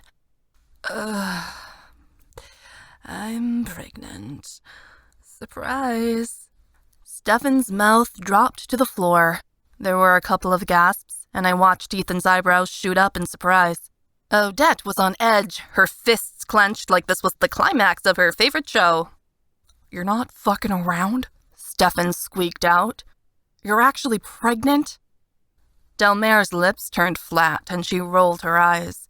Yeah, I'm just puking my guts out every day for a gig. What kind of prank do you think this? Delmare yelped as Stefan swept her off her feet and into his arms. He bounced her up and down, crying, What the hell? This just made my fucking day! I'm gonna be a father! Delmare gagged, and Stefan hurriedly put her down. Oh, God, sorry, babe, Stefan said, and he reached out to rub her back. Didn't mean to do that. I'm okay, Delmare said, and she wiped at her mouth. Her dark eyes were worrisome as she added, You're not mad, right? Why would I be mad? This is awesome news! He took her into a hug. We're gonna have a little dragon. I hope he or she is just like you. We all hope that, Ethan called out. Stefan didn't even acknowledge the tease, just squeezed Delmare tighter. Delmare hugged him back and let out a great sigh. She held Stefan like his approval was all she'd wanted. Stefan let her go, running around the room like a griffin with its head cut off. Bring out the wine! Stefan shouted, calling to the kitchen, and all the best ale! It's 9 a.m, Alexi objected. That just means we start the party early, Stefan said. My baby cakes and I are gonna have a baby! The dining room broke out in a flurry of activity again as news of my father was forgotten and the announcement of a new life coming into the world took over. My feelings convoluted into a mixture of happiness and sorrow as I watched my friends celebrate the eventual arrival of their child, one that I'd never get to have. I figured now was the time to take my chance to slip out unnoticed. Ethan saw the look on my face and reached out for me. Oh no, Wilka. I didn't let him touch me. It would feel like nails on my skin at the moment. It's fine, Ethan. I have to find Arthur. I'll see you later.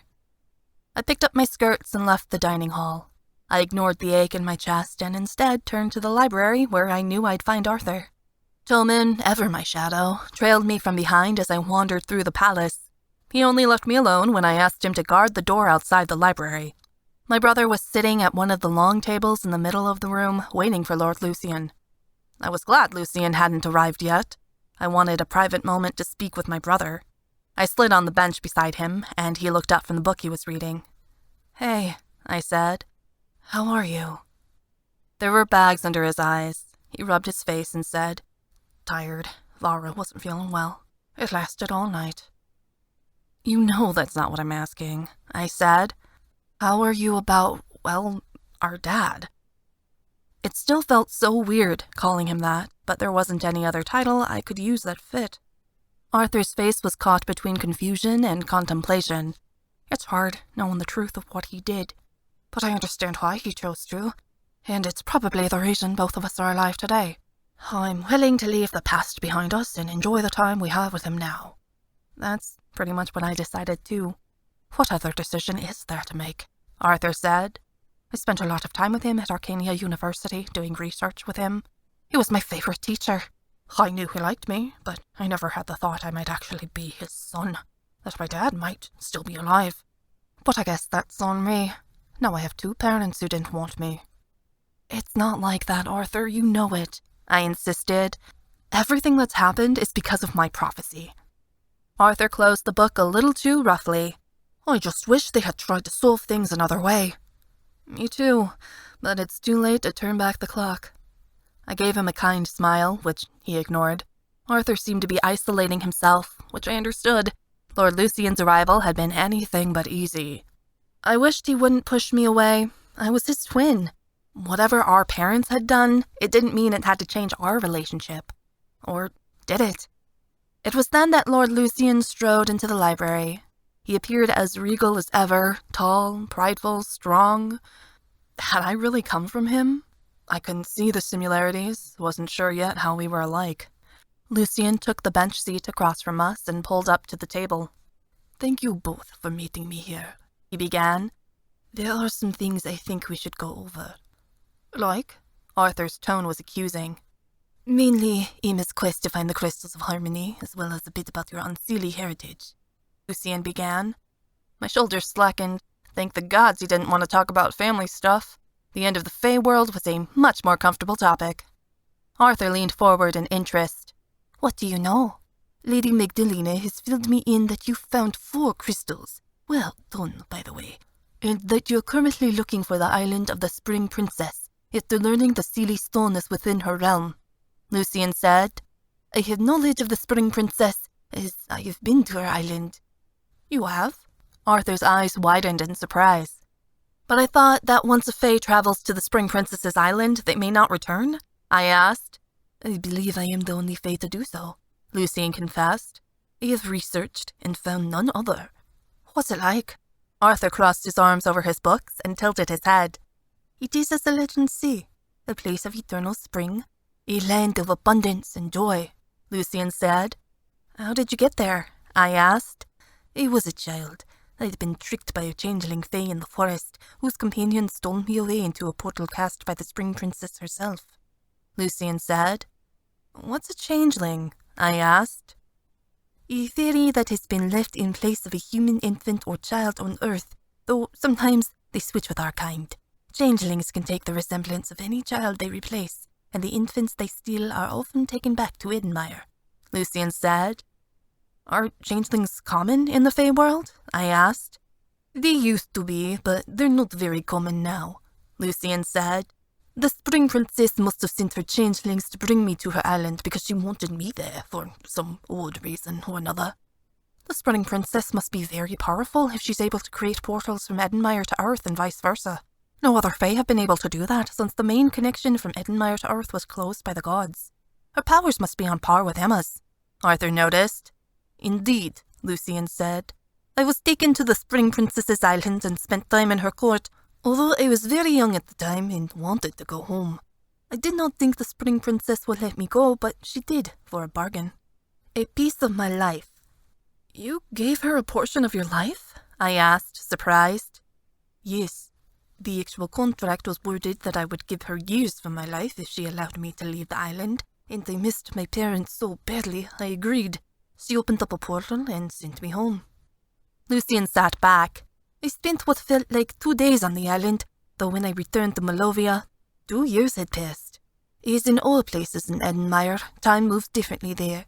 My parents, at the time, were none the wiser, and the changeling had taken my place. Do you have any idea how we get to the island? Arthur asked.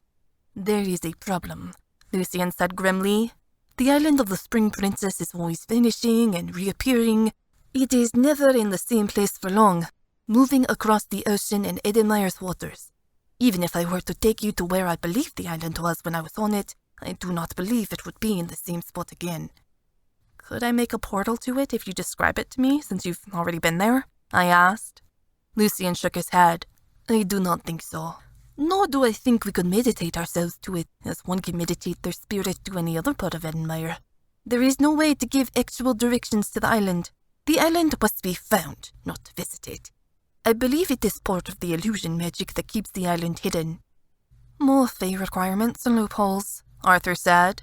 He tossed his glasses onto the books in frustration. But that's no reason to give up, Lucian said. We'll find it, I'm sure. Arthur seemed frustrated, but at least Lord Lucian shed a little hope on the situation. Lucian changed the subject as he said, Ethan told me you were investigating shadow manipulation, Emma. Have you made any progress? I gave a frown. Not really. I was hoping that maybe you could teach me? Lucian gave a brisk nod. I am skilled in all forms of unseelie magic, shadow manipulation being one of them. I can instruct you on how to use this power, though I have to warn you it is far from easy. Relief ran through me at the thought of learning the forbidden skill. It was one more weapon I could use against my enemies to protect the people I loved.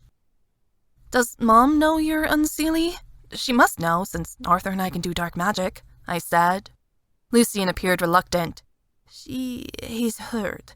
I hid my unseelie heritage from her when we met, as she was very against dark magic at the time. But now she knows the truth, and after 20 years apart, she is willing to accept me as I am. Well, that's a spot of good news, Arthur said. I didn't know how to tell my mother this, but I want my kids to know about their unseelie origins, and how to use their dark magic, if they have any. Lucian gave a bold smile. I've heard the good news. Congratulations, my son. I'm very excited to meet your children. At least they'll have a grandfather, Arthur said with a nervous laugh. I hope you're close with them. I always like spending time with Papa. Have you chosen names? Lucian asked. Not yet, Arthur said. We want to come up with good ones. You were named after Arthur Cedric, my boy. It is a family name, Lucian said proudly. Wasn't Arthur Cedric a Scottish immigrant who built Orenda Academy, the college that the Elementi attend? I asked. I'd learned about him briefly during my History of the Arcania class. Oh, yes. He had unseelie fey blood far back in his ancestry. He's a distant relative on my mother's side. He left Scotland after the discrimination toward unseelie became intolerable. I always thought it'd be a good name to pass on, Lucian said. Lucian reached across the table to clap a hand on Arthur's shoulder, and the gesture felt warm. Arthur was beginning to loosen up, which put me at ease. Arthur's kids would come into the world soon, and it wouldn't be right to have family bickering when they were born. I hoped things between Lucian and Arthur would be mended by then. I was about to ask Lucian how exactly shadow manipulation was performed when the sound of a door slamming broke my concentration. Toman barreled into the library, his sword askew on his hip and breathing heavily. He knelt before me and spoke quickly. With every word, a heavy weight grew, crushing my chest. My queen, you are needed immediately by His Majesty, he said. The battle to take back Pruska has been lost. Chapter 11. Ethan. The circle was tense. No one dared to speak. I believe they were all waiting for my reaction, which was far from calm. My anger simmered beneath the surface as my wolf threatened to emerge, ready to ignite his rage. The door clicked as Emma hurried into the council room. Her countenance was grim. I hated that we had to deal with even more bad news. A battle lost, one we could not afford to lose. I forced myself into a chair, though it took all of my effort to restrain myself. I had to remain composed. The circle couldn't see me lose my reserve. Otherwise, they'd believe Gabby had the upper hand. I refused to allow them to believe such a falsity. She had won one battle, but not the war. "What's the report?" I asked. Alexei clapped his hands behind his back. General Bani had led our troops into battle and was currently at the front. Therefore, Alexei stood in his place. "Our forces weren't able to penetrate the wards Gabriella set up around the village. She has strong sorceresses on her side. We lost 100 soldiers in the charge, and countless more are injured. She will remain in control of the village, at least for some time." "We cannot allow her to remain there," Lord Grey insisted. "She's 10 miles from the city." "We have no choice but to allow her to hold it, for now," I noted regrettably. "When our forces recover, we will try to run her out again." "That will take some time. Months, perhaps, to learn how to break the boundary wards around the village, and perhaps longer to enlist new soldiers and train them," Alexei said. "We don't have the luxury of waiting that long," Lord Grey hissed. "She's attempting to gather strongholds. She won't mount a major offense against Dolinska until she has that baby, and we still have some time," I insisted. "Now isn't the moment to act. We need to be cautious and make a solid plan." There were mumbles around the room, but no one else made any further objection. And how could they? There wasn't much we could do, except learn how to break those wards and get new soldiers trained so we could attempt to take the city again. "In the meantime, we need to strengthen wards of our own," Emma said. "Dolinska has to be protected." "I will see to it," Lady Renia volunteered. "I have strong sorceresses under my command. They will make the wards round Dolinska stronger than they are currently, so Gabriella's forces will not be able to penetrate them." I nodded. "The Queen and I must go to the front," I said. "The soldiers will gain some morale if they see us in person." "It's not a pretty sight," Alexei warned. "I have stomached plenty of gruesome scenes in my time. We will go," I insisted. The servants had a carriage prepared, but I thought that would take too much time. I could get there much faster on 3 legs. I changed into a woven, and Emma hoisted herself onto my back. Soon, we left the palace gates and took the main road toward Pruska. The guards barely had time to transform themselves and keep up with us. Alexei changed into a griffin and ran beside me. The general public parted out of our way, surprised that the king himself was running through the streets of Dolinska like a wild man. This wasn't following protocol, but fuck the rules.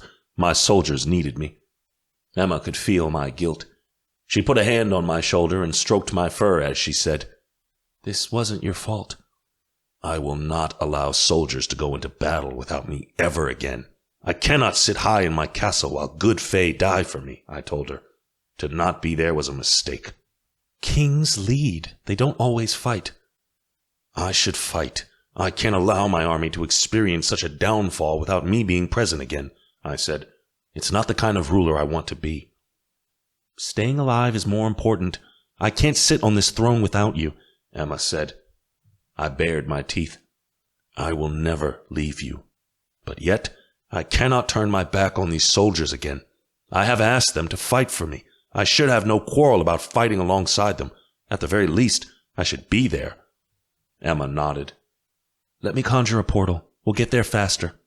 She waved her hand, and one blossomed in front of me. I ran through it, followed by Alexei and my guard. Our soldiers were stationed a ways off from Pruska, at a distance where you could still see the village on the horizon. Once I stepped through the portal, I witnessed the silvery outline of the ward around the village, and I growled lowly. We came to the edge of the camp, and Emma slid off my back. I changed into a man, and we began our walk through the tents while the guards followed. The ground was wet and thick with mud. It sank up to our ankles and smelled sour.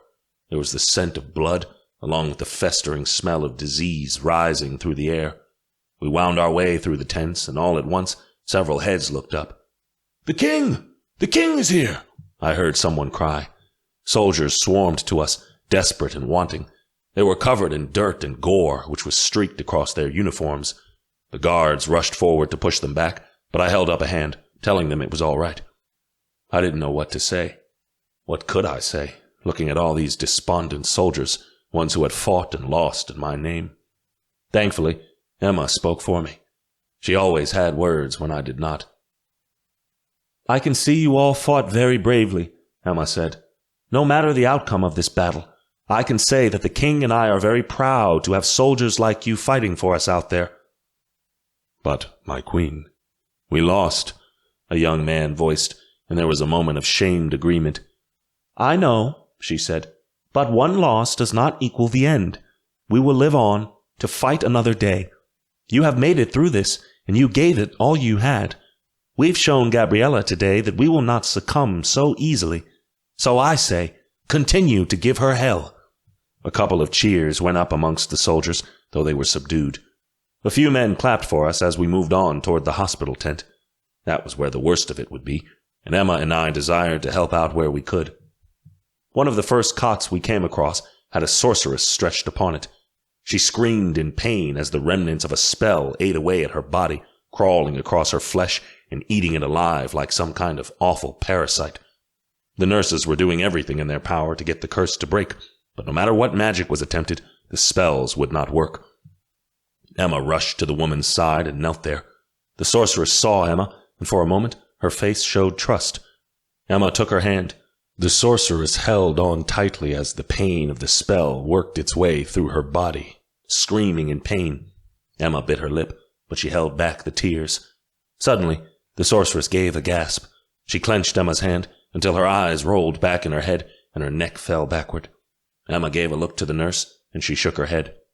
Emma let go of the woman's limp hand, and the nurses covered her up with a plain white cloth. She wasn't the only one we saw die that day. There was a young woven boy, barely 18, who was lying on a cot in the middle of the hospital tent. He'd been split open from a battle orb, his torso ripped from shoulder blade to hip bone. The ground beneath him was soaked with blood. He'd never recover from his wounds. The nurses had ceased to try and help him further, in favor of rescuing others. Only one young marked knelt by his side, stroking his hair. "Look, the king has come to visit you," the nurse said. Tears beaded her eyes as she attempted to put on a cheerful tone. The boy's eyes searched upward until they connected with mine. Hope flooded his gaze, and he rasped, "Will I be all right, sire?" Emma put a hand on my arm. I strengthened my tone and forced myself to speak. "You're doing just fine," I told him. "Once the nurses patch you up, you'll be home before you know it." The boy gave a slight smile, and the light began to dim from his eyes. "I knew I'd be okay. It was an honor to fight for you, my king." Those were his last words before he gave a gasp and died in peace. The smile was still on his face when he became still. Emma and I did what we could to help, bandaging wounds, washing injuries, and lifting soldiers where we could. Within the hour, both of our clothes were ruined, stained with blood. Alexei ran throughout the camp, aiding where he could, face crumbling under the weight of all the misery around him. Every second that passed, it seemed like there was someone else that needed help, and it was overwhelming. There were too many injured soldiers, and not enough nurses. We couldn't save everyone, so we had to pick and choose the soldiers we helped. It gutted me to listen to the sounds of dying shifters calling out for their mothers. What was worse was I had to ignore them, because their wounds were too severe and there were others that still had a chance. They died believing no one heard them. Eventually, the area around us went silent. We left the hospital tent shortly after, as most of the soldiers within had already passed on or were unconscious. We could save no one else. Emma and I wandered through the remnants of the camp like ghosts, witnessing the carnage of the soldiers who would live but be forever scarred. Soldiers were missing eyes and limbs. Some brightened when we passed, but others didn't acknowledge us, as if they didn't recognize we were there. They stared outward, observing the horrors of battle that we could not see. One Griffin shifter hadn't made it to the hospital tent. He was on the ground. 3 others held him down. 2 nurses approached with a bone saw, and I looked down. I felt achingly empty as I saw that the shifter's left leg was barely holding on by a few threads of muscle at the knee, mangled and beyond repair. "Don't sever it!" the shifter screamed, fighting with all his might. "I want to keep my leg!" I dropped to the ground beside him immediately, soaking my pants with mud. I grabbed onto his arm. The shifter looked at me, his mouth dropping open in almost reverence. I promise you will survive this, I told him. A lost leg does not mean a lost life. I lived on, and so will you. The shifter's jaw quivered.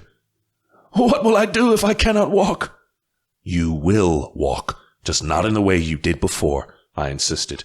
Hold tight to me. The soldier screamed in pain as the nurses amputated what was left of his ragged limb. The soldier passed out, slumping against me, and the nurses wrapped the wound. He was carried off. Emma grasped my shoulder as I turned away. There were so many more. At sunset, Emma and I climbed a hill to look down upon the battlefield surrounding Pruska. A breath whooshed out of me when I caught the sight. By the gods, I whispered. 100 bodies didn't sound like much, but in person, it felt like the whole world. There were dozens of corpses of soldiers down there, both in their human and shifter forms. The bodies of dragons, alicorns, griffins, and wolvens lay discarded next to those of sorceresses who had done their best to try and save their mates and failed. Most had preferred to die together. It was, perhaps, the saddest thing I'd ever witnessed. Gabby had been ruthless in destroying these people. She had told her forces not to hold back. If there was any mercy left for her in my heart, it was lost to me now. We remained at the camp past nightfall. It was then Alexei insisted there wasn't anything more we could do, and we needed to rest. We returned to the palace. Emma was exhausted, slumping onto my back. I made the run with vigor, feeling just as energized as I had been when I'd arrived. I would prevent this from happening again. I would do something. You are a king, Ethan, Emma murmured from my back, as if she had heard my very thoughts. Not a god. What we did today, it did not matter. It did matter. You gave them hope, and those that died, you gave them a bit of pride before the end, Emma insisted. Those soldiers died for me, I said bitterly. Not just you, for the hope of a free Malovia, Emma said. Do you think your cousin would have done what you did? Because Elijah didn't care.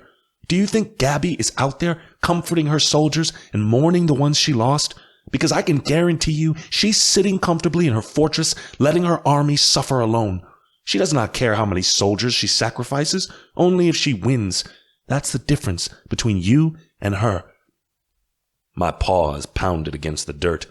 I didn't sound like myself as I said, I thought that when I became king, I would have more power, I admitted.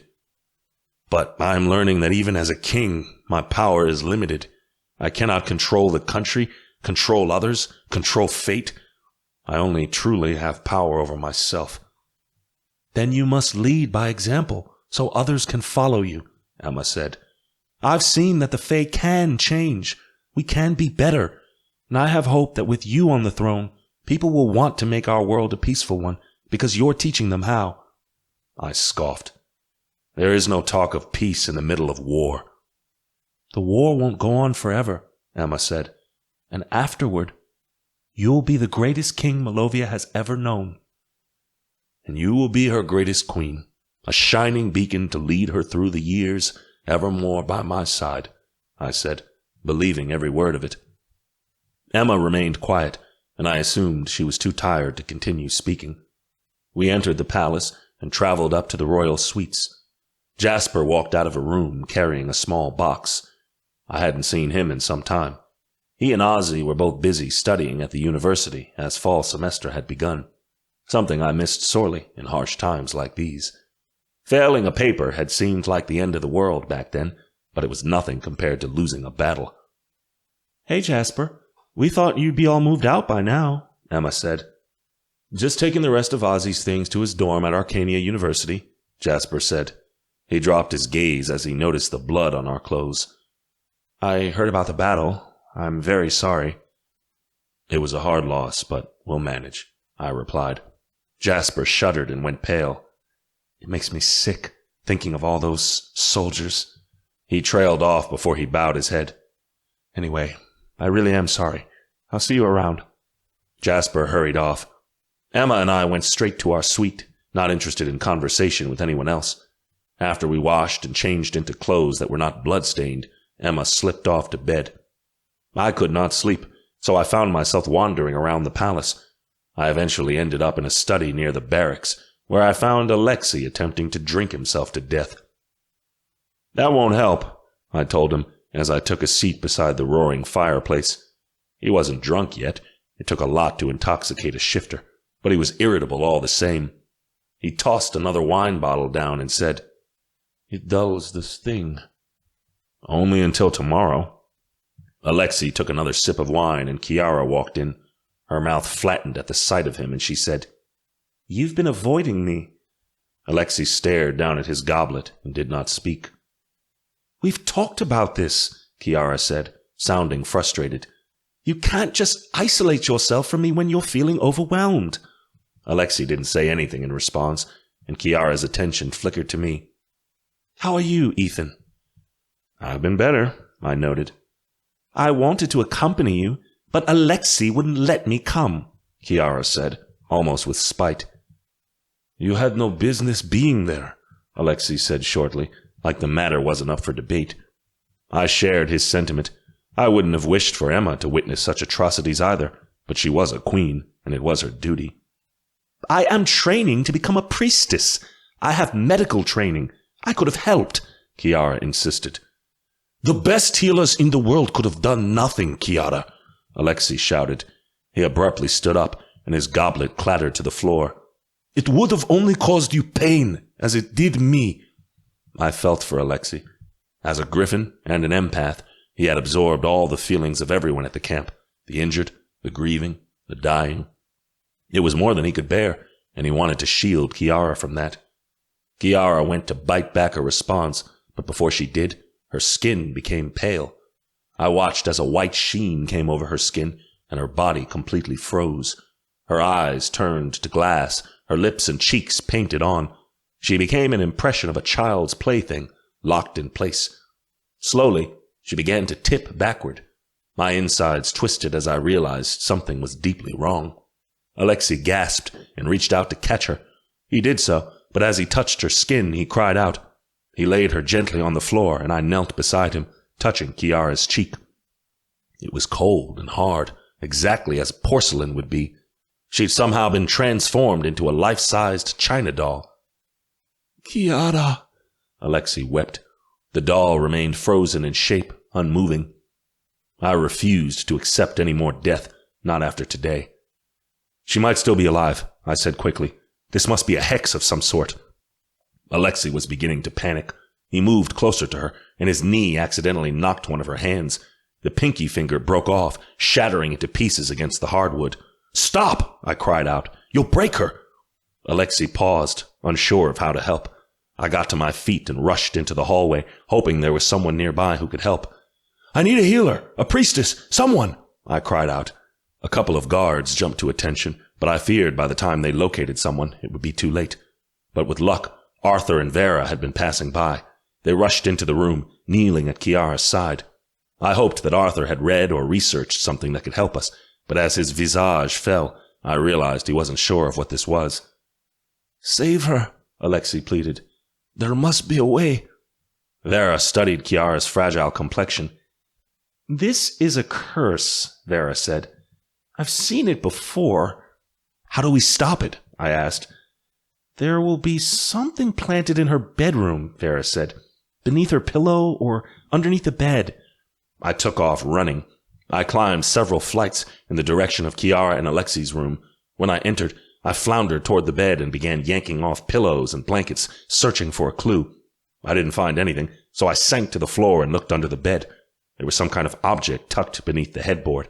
I yanked it out. In my hands, I held a miniature doll, fashioned to look exactly like Kiara, right down to her raven hair. I smelled the doll, and a scent that I knew rose past my nose. I sneered, then took off with the doll back in the direction of the parlor room.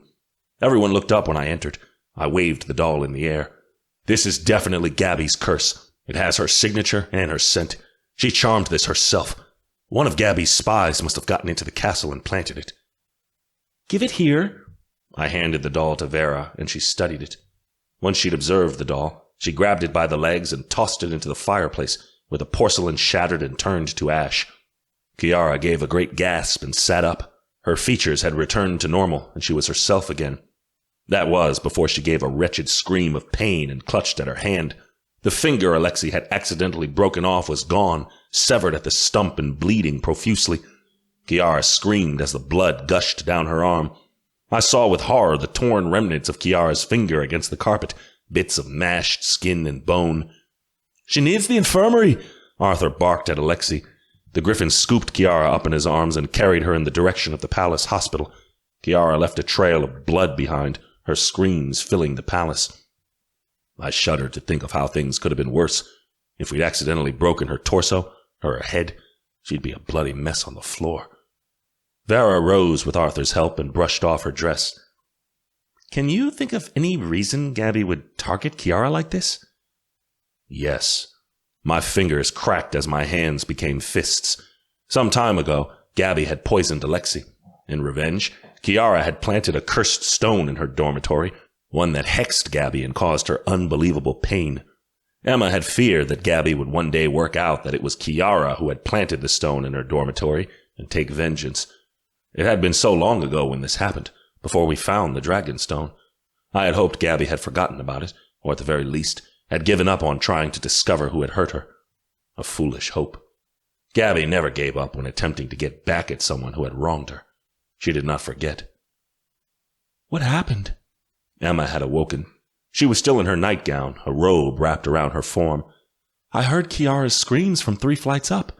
Is she—" Emma saw Kiara's mangled finger lying on the floor and put a hand over her mouth. She backed away, a shaking hand reaching out to clutch the doorknob for support. "A curse from Gabby," I informed her. "I'm sorry to say she's going to continue to hurt our friends unless we do something about it." Emma's mouth became a thin line. "We'll repay her for this." "I think you two are missing the obvious," Arthur said. "We know Gabby has spies in the palace, but this was personal. Whoever planted that doll had access to Kiara's room, and probably all of ours." "What are you saying?" Emma asked. "There's a traitor among us," Arthur said darkly. "There has to be." My stomach quaked. A traitor. Which of our friends would be so cruel as to betray us and join Gabby's side? It seemed unfathomable, but I knew Arthur had to be right. This wasn't the act of a mere servant, but the actions of someone who knew us all well. "We can't go around accusing our friends. What does that say for our cause?" Emma denied Arthur's accusations violently. She refused to believe it. "You have to open your eyes," Arthur insisted. "Gabby has received more information than she should. Otherwise, she wouldn't be able to counter our attacks so well. She knew we were coming to Pruska and how to defeat us. What's more, she has insider access to our quarters and our movements. She counters our every move and always seems one step ahead. There must be someone within our inner circle who is ferrying her intel. Nothing else makes sense." Emma shook her head, but logic forced me to see the light. There was no denying the truth. There was a traitor among us, a friend who had turned their back on our cause and decided to betray us all. Yet who could it be?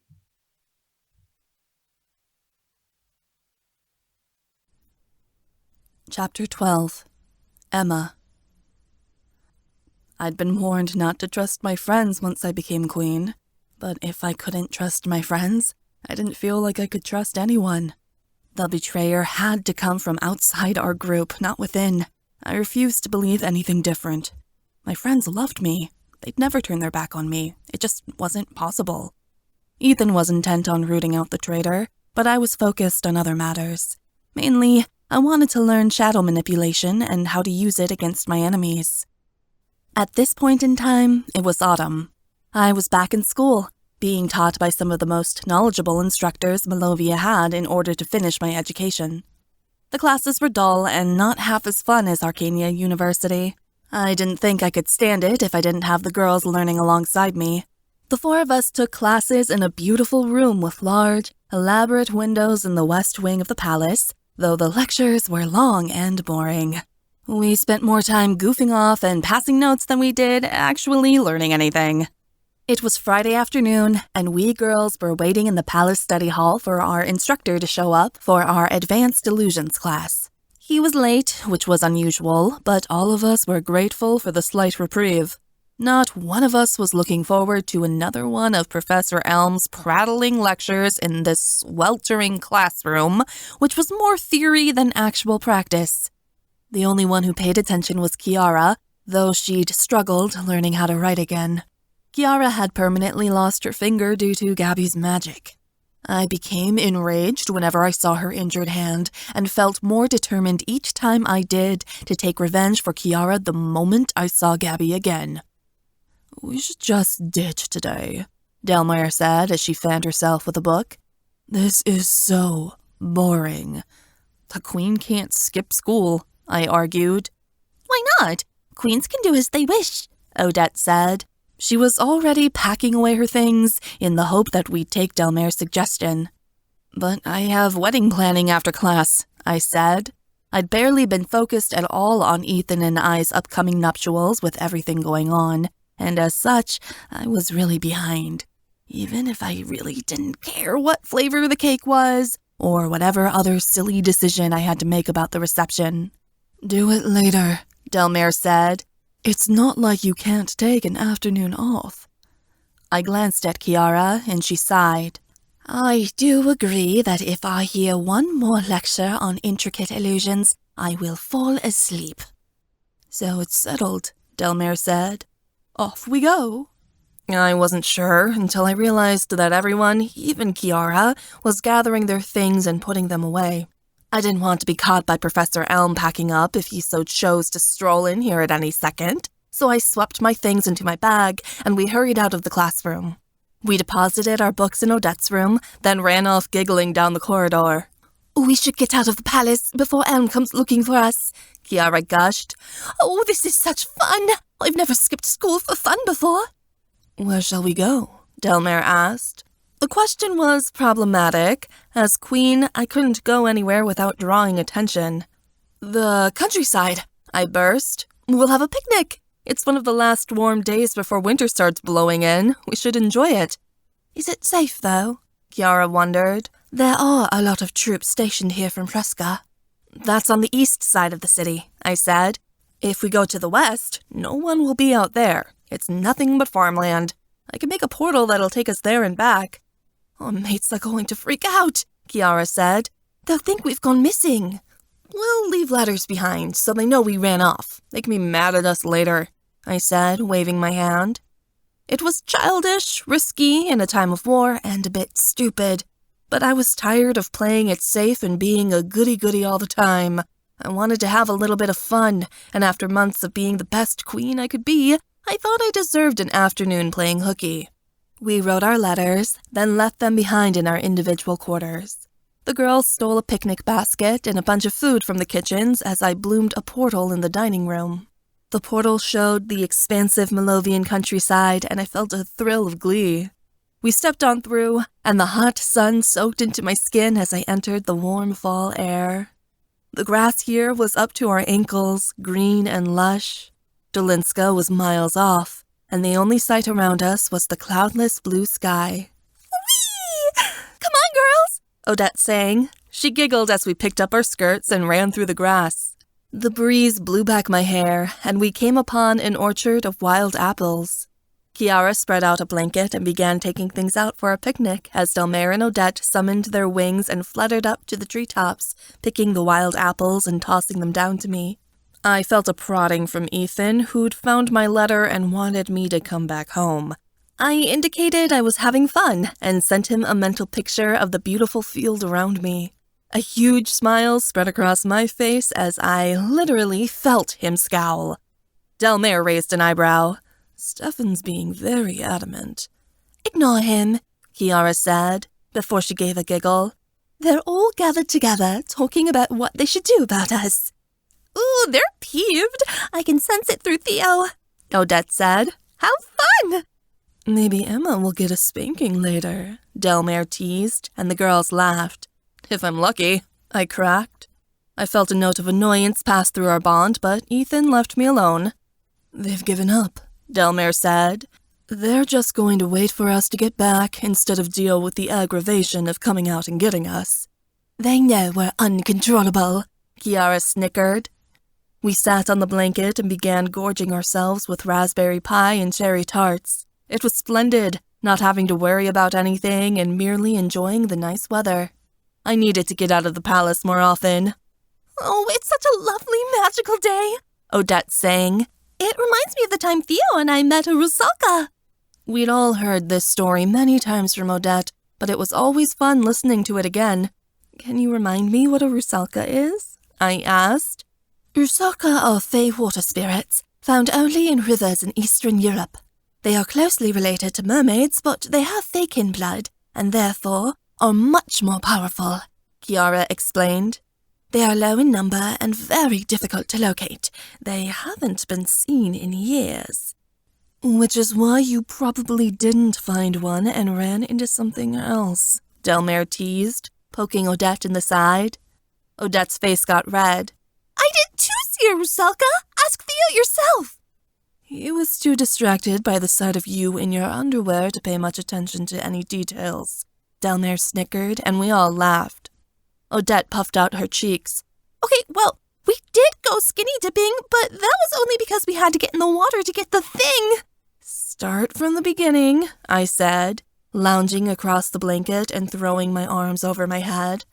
Okay, well, I had to go into the woods to get an ingredient for my alchemy class, and Theo came with me, Odette explained. We got to the river where the plant grows, but then a pretty Rusalka rose out of the water and gave me this beautiful silver crown. I tell you, girls, it was marvelous. Yeah, and you dropped it back in the river the moment after she left. Delmare snorted. Yep, because I'm clumsy. So Theo and I dove in to get it without our clothes, if you get what I'm saying. Odette wiggled her eyebrows. This was back before you were together. I bet he was dying, Kiara cracked. Oh yeah, he had a hard-on, but I pretended not to notice, Odette said, waving her hand. So, we got the crown out of the water. Then went back through the woods where you ran into another monster who stole the crown from you and disappeared down a hole too deep for you to follow. Delmare deadpanned. Exactly! It was such an adventure!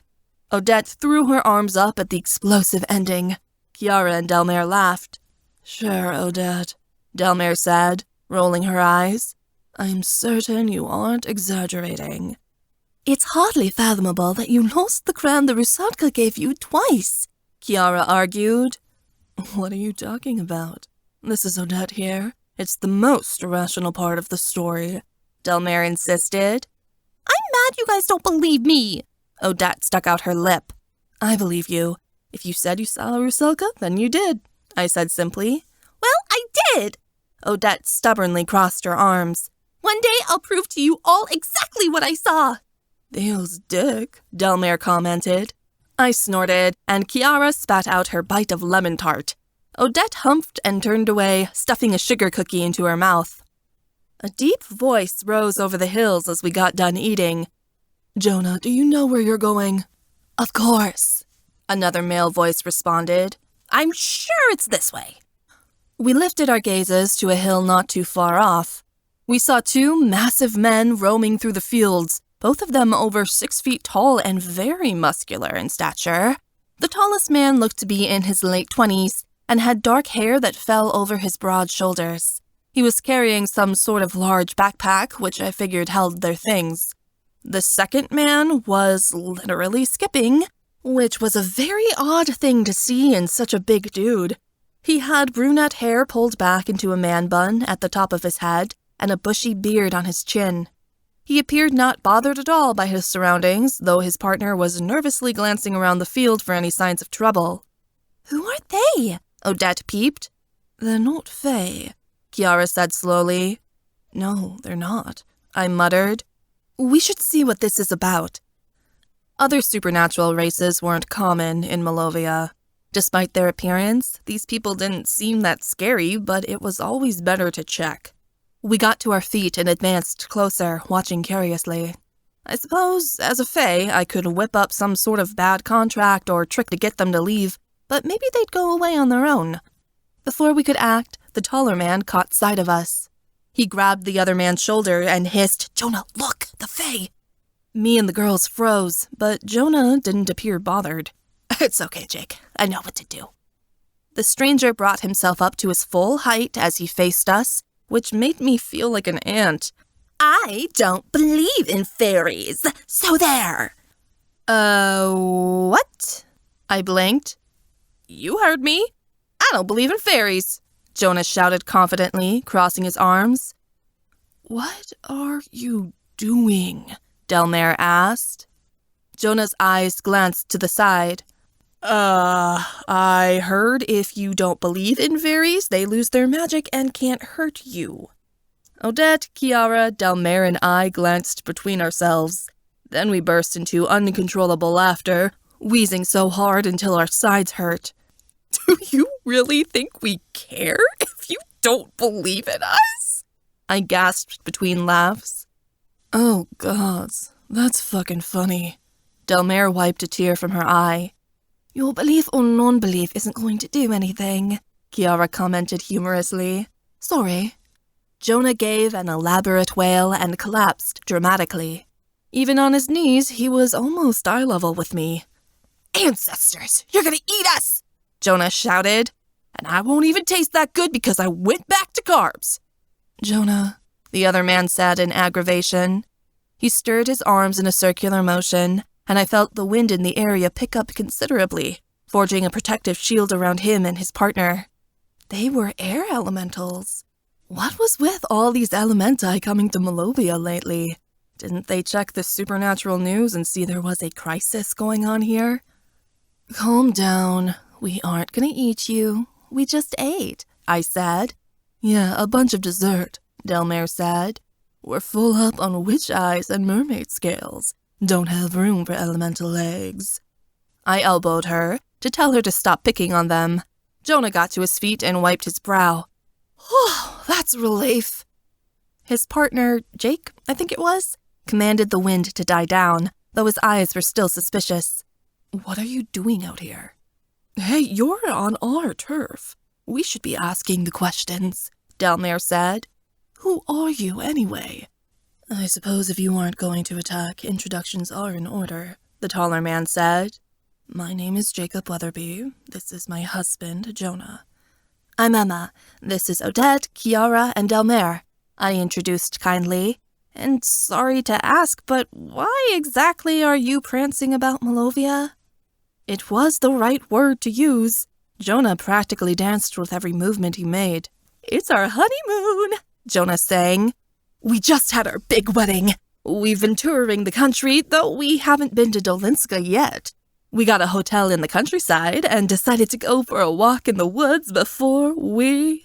Jonah gave me a very obnoxious wink. Jake shook his head. Okay, so you two ran off into the woods to fool around, Delmare finished. And got lost promptly after, Jake replied gruffly. I am not lost, Jonah purred. I know exactly where we are. We're east. West, I whispered. West of the city. Jonah finished with an elaborate flourish. So there. Jake didn't look impressed.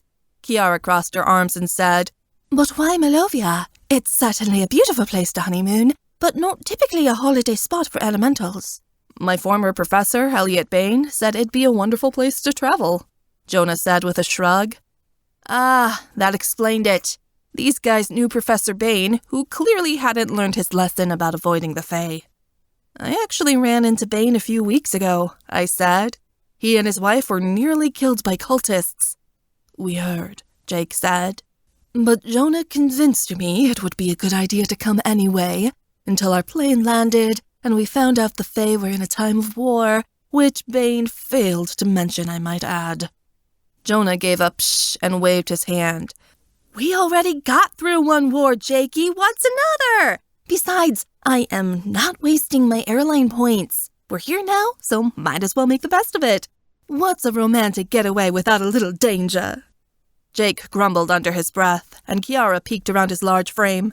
Where are your familiars? Kiara asked curiously. I was always fascinated by the idea that elementals bond with magical creatures. Oh, we have hippogriffs, Jonah exclaimed happily. We left them at home because they're busy taking care of their babies. They have babies? Odette's eyelashes fluttered. Yes! Their eggs hatched this spring, Jonah crooned. You girls look fabulous, by the way. Love the gowns. They're made for running through the fields and castles and shit like that. I wish I had one. I'm so jealous. Do you want a dress? We can conjure you one, I asked. Jonah gave a girly squeal. Really? That'd be amazing. Jonah, Jake warned.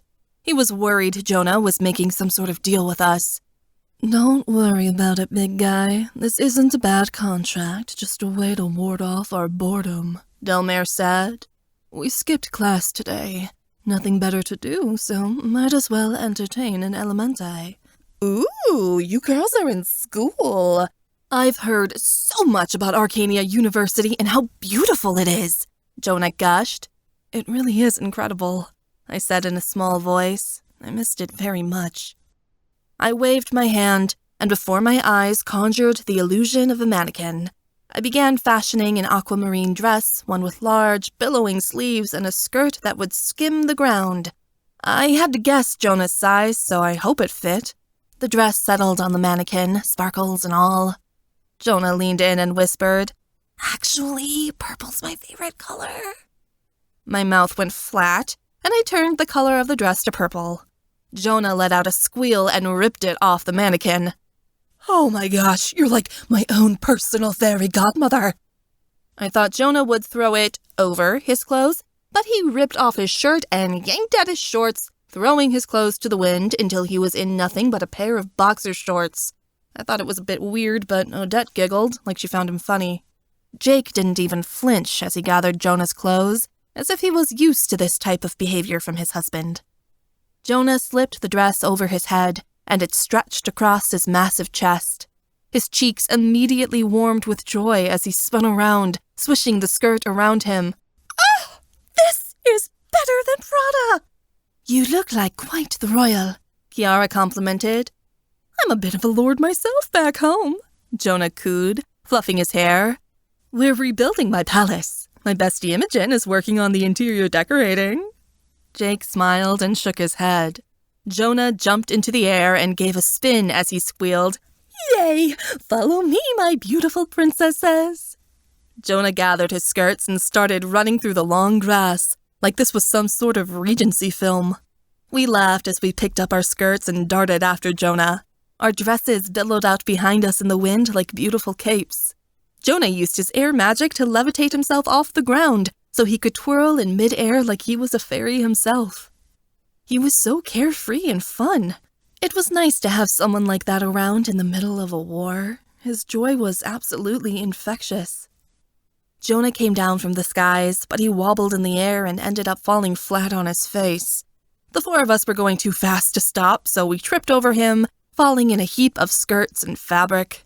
My hair splayed out behind me as I lay in the soft grass, gasping for breath and laughing so hard my belly hurt.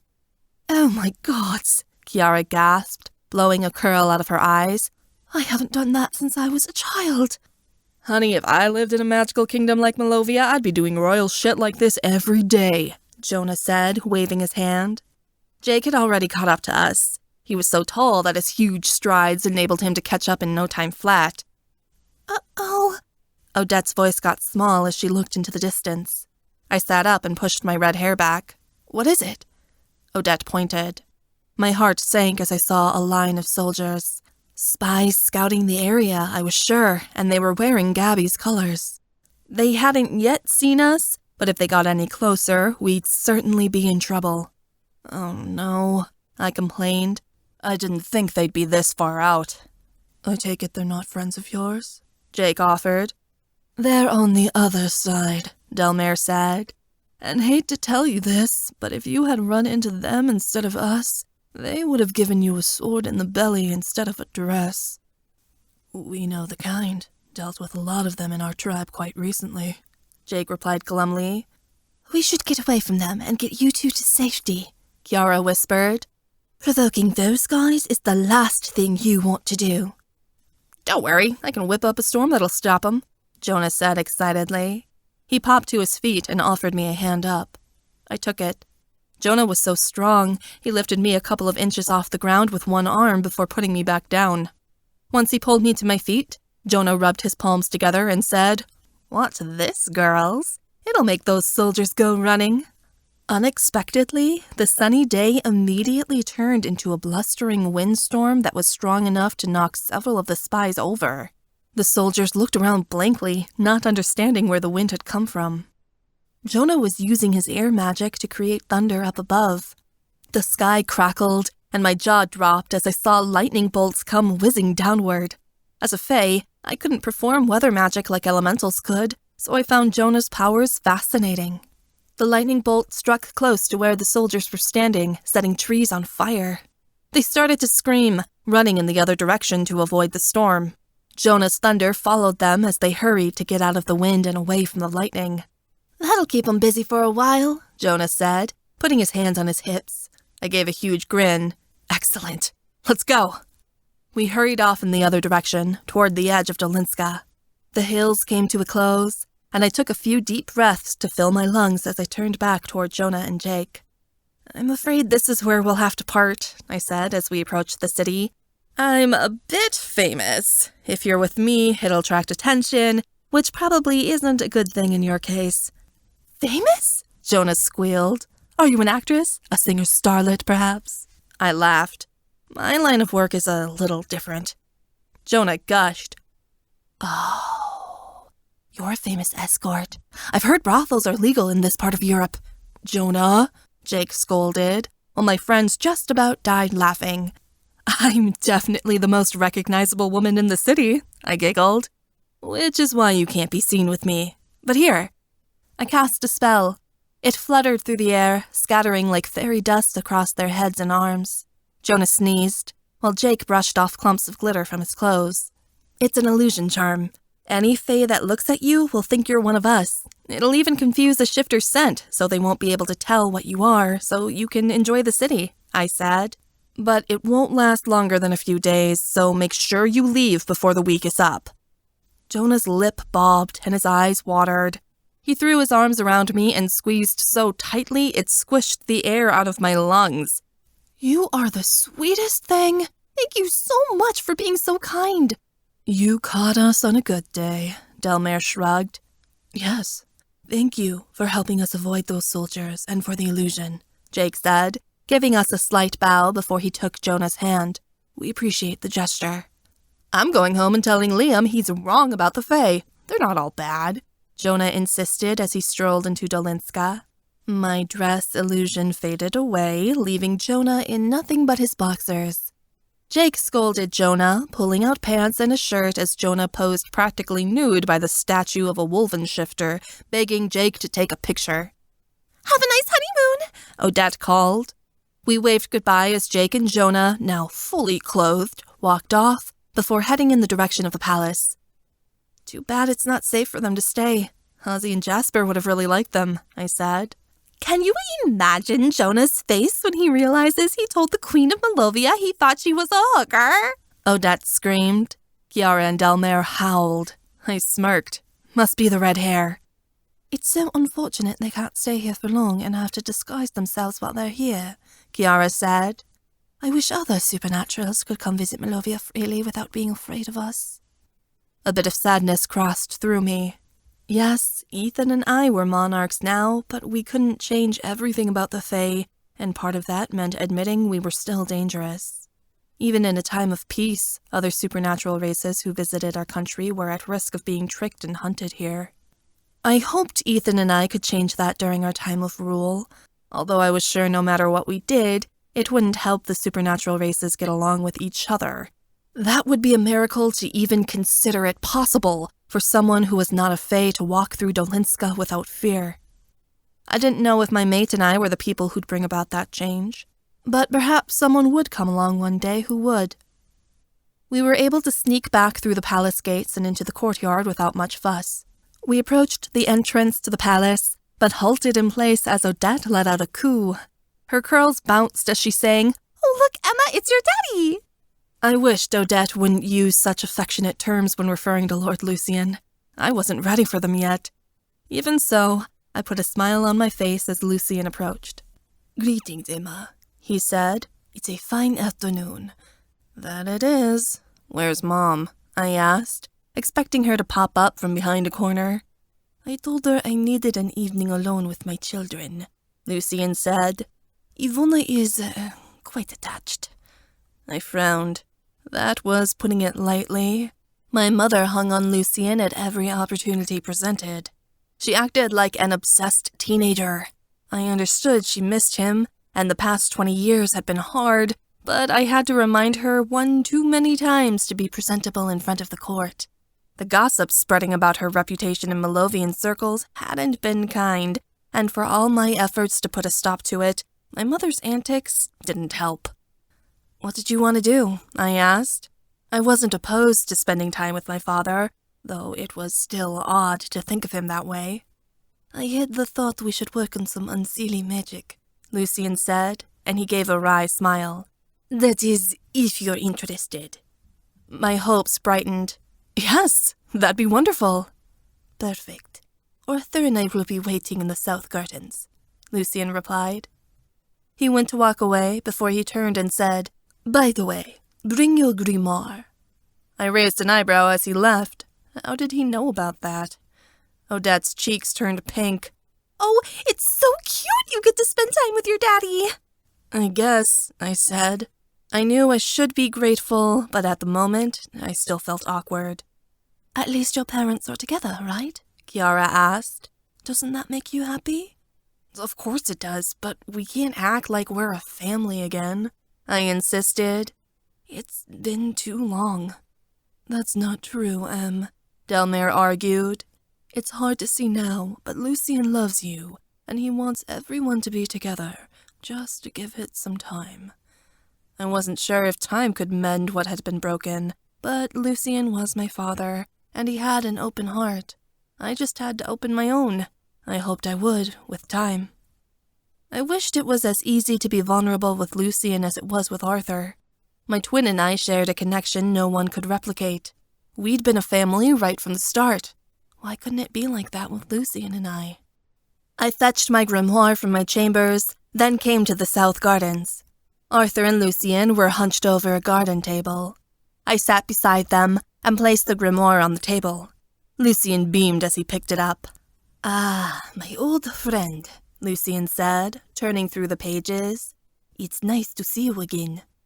You know this journal? I asked, aghast. Of course, I wrote it, Lucien said. It was my grimoire, which I composed during my years at Arcania University. The spells and unseelie instruction within the book are my own. My jaw dropped. But how did it fall into my hands?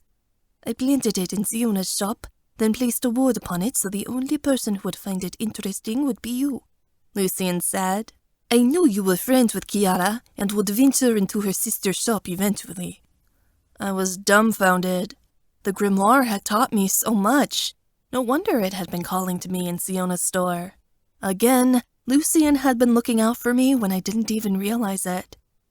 Did you get to the page about shadow manipulation? Lucien asked, thumbing to the end of the book. I didn't know there was one. I didn't get that far, I said. Kiara and I had only translated around half of the unseelie runes from the grimoire before my task as the World Weaver had gotten in the way of studying it. We'd gotten too busy looking for the crystals of harmony to investigate the grimoire further, and with the instruction of my grandparents teaching me unseelie magic, it wasn't needed. Well, let's start there. Lucien flipped to almost the end of the grimoire, and Arthur leaned close as he hovered over the page. Lucien read out loud his own words as he spoke. To use unseelie magic, you must pull from a power that isn't your own. But to use shadow manipulation, you must harness the power within your shadow side, the darkness that is created within you by yourself and other people. To do so, begin thus. Meditate until a deep trance is accessed, the sight of your shadow self. Once that piece of yourself is accessed, summon its power, until your physical form is able to mutate into shadow itself. Once this has been accomplished, you will be able to become shadow at any time. That sounds so easy, I remarked. It's not, Lucien assured me. It's a very difficult task to get acquainted and accept the darker side of you. But I can do it, I insisted. Ethan had, when he'd banished the Lashane, and so would I. You will in time. Lucian closed the book. I will guide you into a trance. Once you are within your shadow self, attempt to pull on its power. You will know you have succeeded because you will be able to do the spell. I was so ready to get started. I closed my eyes and awaited Lucian's instruction. The sound of the birds chirping in the garden and the far-off sounds of Dolinska lulled me into a stupor as Lucian said, Imagine you are going down a tunnel deep inside yourself. It is dark there, with no light other than the one you hold in your hand. It frightens you to go inward, yet you press on and venture further still. You proceed downward and downward until you are further than the center of the earth, and deeper even then, until you find yourself folding inside yourself into the recesses of your soul. The feeling in my gut was uncomfortable, like a heavy stone that was sinking me into the sea. I pressed on, imagining the dark space until it felt completely real. I was no longer sitting at a table on a warm autumn's day, but spiraling down this tunnel, which only appeared to narrow the further I went in. At the end of the tunnel, you will see a door, Lucian said. Grasp it and go onward, where you shall speak to your darker side and listen to what they have to say. Lucian's voice fell away, and the meditation became real by the use of my illusion magic. I saw the door, could feel the doorknob underneath my hand. I grasped it and turned the knob until I stepped out of the tunnel and into the gray fog. The sky was overcast. Everything around me was different shades of gray, no color involved. I was in some kind of forest, the trees black, an outline of a monotone painting surrounding me. The only color that could be seen was in the person standing in front of me. I knew she was me. She was the realest part of me I knew, all the fears and worries that held me back. It was like looking in a mirror when you felt depressed. My shadow side was dressed in all black, a haunted expression on her face I wanted to turn away from. My clone stared back at me. With a dry mouth, I asked, "What do you want to say?" I knew of my own fears, right? I'd faced the worst of them when I'd participated in the Trial of Tears. There was nothing she could say that would frighten me. Yet when my clone spoke, my stomach turned hollow. "You know you've been deluding yourself." I said nothing, and the clone took a step closer. "You have a destiny, a plan. Nothing can get in the way of that," she insisted. "You love Ethan, so do I. He's my life and our home, but sometimes you have to go far from home to accomplish what needs to be done. He will try to hold you back from achieving your destiny, and you can't allow that. You know you will die due to your destiny. There's no other way around that, and you can't run away from what the gods have planned for you." "I can change it," I insisted. "It doesn't have to be this way." My clone shook her head. "You have to understand that what you are destined to be may hurt him. You have to accept that he will get hurt. I know you want to take his pain away, but pain is necessary. He has to learn to walk his own path. You can't shield him from everything, Emma. You have to acknowledge your fate and be willing to let him suffer when it is time." This felt all too similar to when I drank from the nectar of the gods, and I couldn't take it. "No!" I backed away and shook my head. "This isn't real." "Accept your death," my shadow self insisted.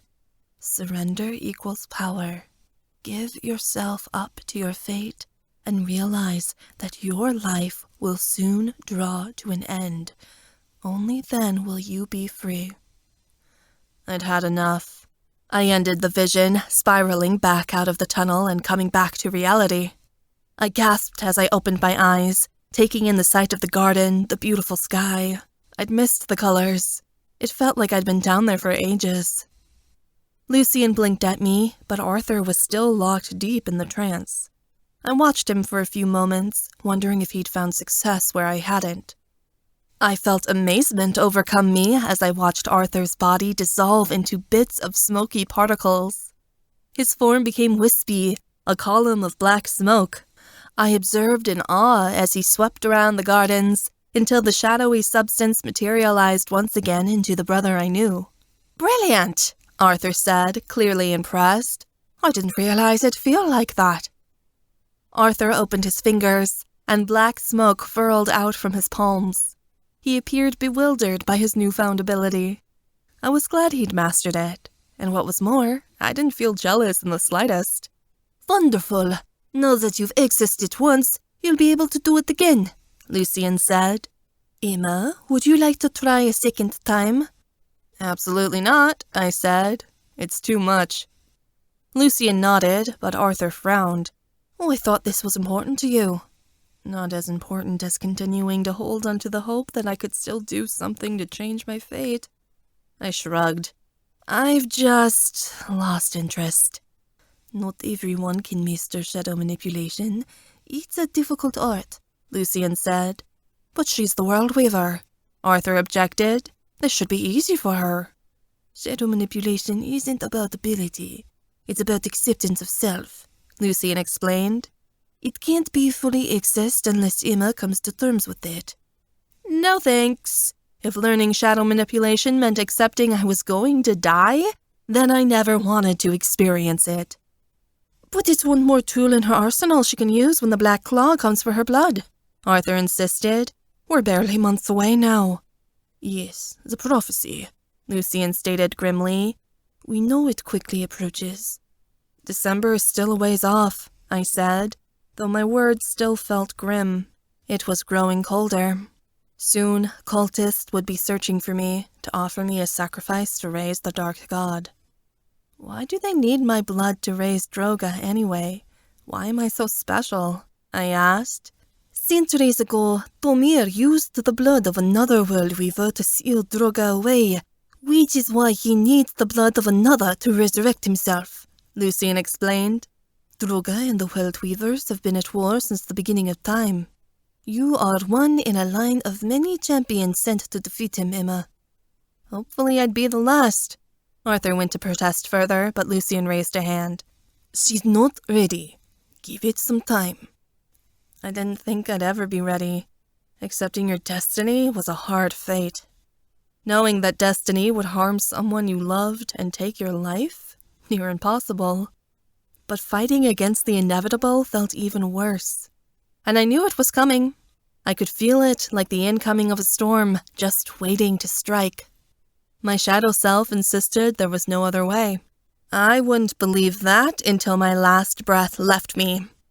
Until then, I'd keep fighting. For now.